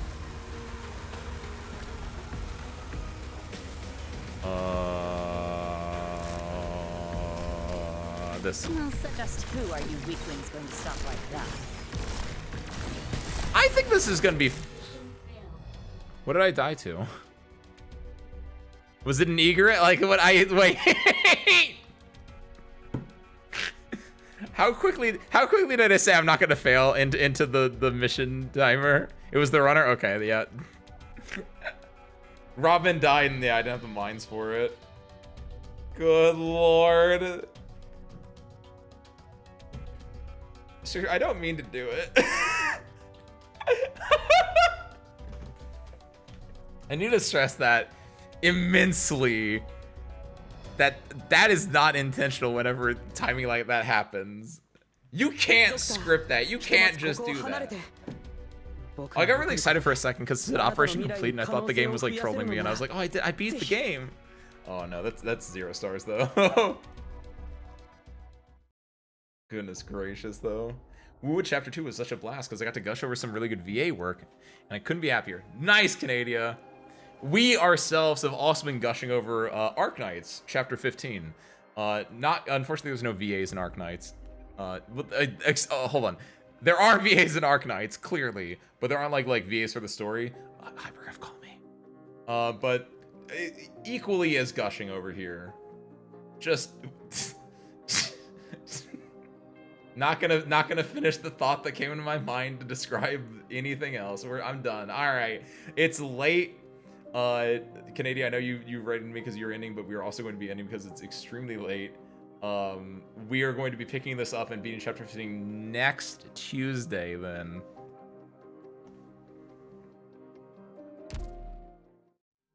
Can't fail to the time if you leak before that. Taps forehead. You're so right, Klotz. I'm such a genius. You said V is in the event before. Don't bring up facts. You're so right. That's the worst part. I legitimately forgot. I literally even saw them too. That was like the only thing I did in that one. But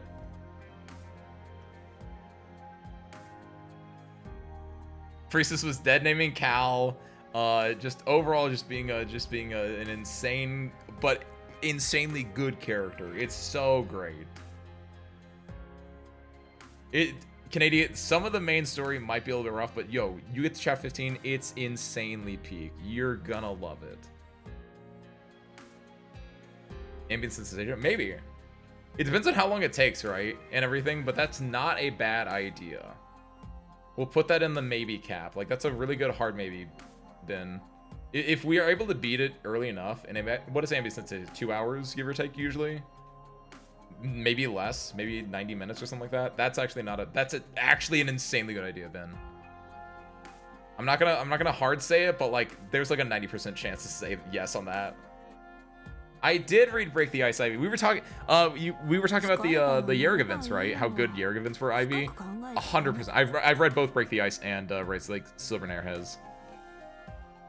Break the Ice was like the first event I think I did. That's not okay. Not true. But Break the Ice, I think, is the first event that I did most of. Wasn't there for Break the Ice streams? That's because that was 3 years ago. Yes? Yes. How long? Because when did Break the Ice first come out? I want to say it came out in 2022, so I think it was then. Bye, Domo. Gonna leave it for the official end. Adios, Harmonica. You're not gonna be missing much. I think you know most of the stuff I'm gonna say anyway because you were in here for other streams. With service crew. I mentioned this during this part. I was like, it'd be kind of okay if we end it next week. Because then you could call it like the end of an era. Before anyone is like, oh my god, Ace is gonna stop playing Arknights. No, that's not what the end of the era is. So this week, Thursday, we're playing Demon Bluff. It's a really cool game. It's single player werewolf / mafia, depending on which you prefer. But then on Sunday, I'm out of town. I'm going up to Chicago to go play in a Shadowverse tournament. So I'm not gonna be at the hangar. I'm not getting a Sunday stream. But no, I'm not. So screw. I got a live 2D model. I'm immediately graduating. Sorry. Like, could you imagine? That'd be so insane. Just like, yeah, you know what? I got it. I spent 4 months painstakingly like waiting on this thing and just be like, yeah, you know what? I don't want it anymore. I'm not graduating. No, it's that. So I'm out of town this weekend. We'll have a normal stream on Monday and a normal stream on Tuesday. Monday's gonna be Monday legit. It's gonna be Wisteria. What was the game you recommended me? We're playing Deus Ex Machina. That's not what it's called. I need to look this up. I have this written down because it's like I've had this forever and I want to play it. Wisteria recommended this like a year ago. No, not Paranormosite. That's the best worst part. Earlier than that. Opus Magnum. We're playing Opus Magnum next Monday. Okay, I think not as early as Rose and Twilight, between the two of them. We're playing Demon Bluff on Thursday. No stream on Sunday. We're playing Opus Magnum next Monday. That's a fun like automation game. Tuesday then is Arknights, where we're gonna finish chapter 15. And more than likely, but not guaranteed, but like more than likely, we're gonna watch Ambience and Systasia, because I assume that I can do this in like less than like an hour and a half, and so Ambience and Systasia, an hour and a half. That makes this a really nice 3-hour stream. That'd be peak. I would love that. And then no stream next Thursday, because at that point, that's when I'm gonna be doing hardcore preparation, because that following Sunday, that's when we're gonna do the live 2D debut. Yeah. I didn't even say that properly. That's the worst part. That was like the bigger, like not air quotes reveal. Yeah. No, mark your calendars. It's the 12th. That's when we're gonna do that. I'll have the official thing later this week, or maybe this weekend, depending on how bad I am. But I'm putting that bug in your ears now. All right, there you go. Because you knew it was happening. And there's your date. Plan it. All right, good. Hardcore Ace stream. Does Twitch allow? Wait, what do you mean hardcore? What do you mean hardcore Ace stream? Did I? God damn it! I'm always hardcore. That's the best part. I'm a hardcore gamer. No say-so filter. I would say the F word so much more often, and I honestly say it a lot more often than I think I did like a bit ago. Ow, what? Discord stream. Like, yeah, we can't do a hardcore stream here, so we'd have to go on Discord. That's where all the hardcore gaming goes. Like horse race test. That was like the last one. You said it so often. I don't think I said it that often a year ago, honestly. It comes in waves, I think is the more accurate way to put it. Like if I'm thinking, I don't say it, but it will slip out when I feel lazy. Honestly, Blammy, if you said 2 years ago, I'd believe you more. And you might be thinking of 2 years ago more than last year, but bump message about for Paranormosite. Paranormosite's on the wish list. I'm not playing Paranormosite, but we're playing Opus Magnum on Monday. You'll never be able to date Mark if you don't graduate. Different graduation. No, but bump message above parent. Wait, hold on. I'm confused. What does wording mean?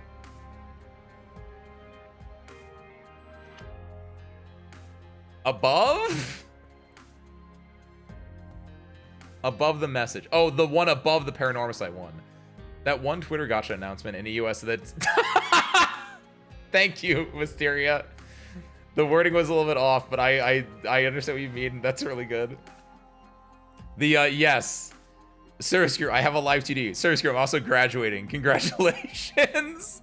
Like, good lord.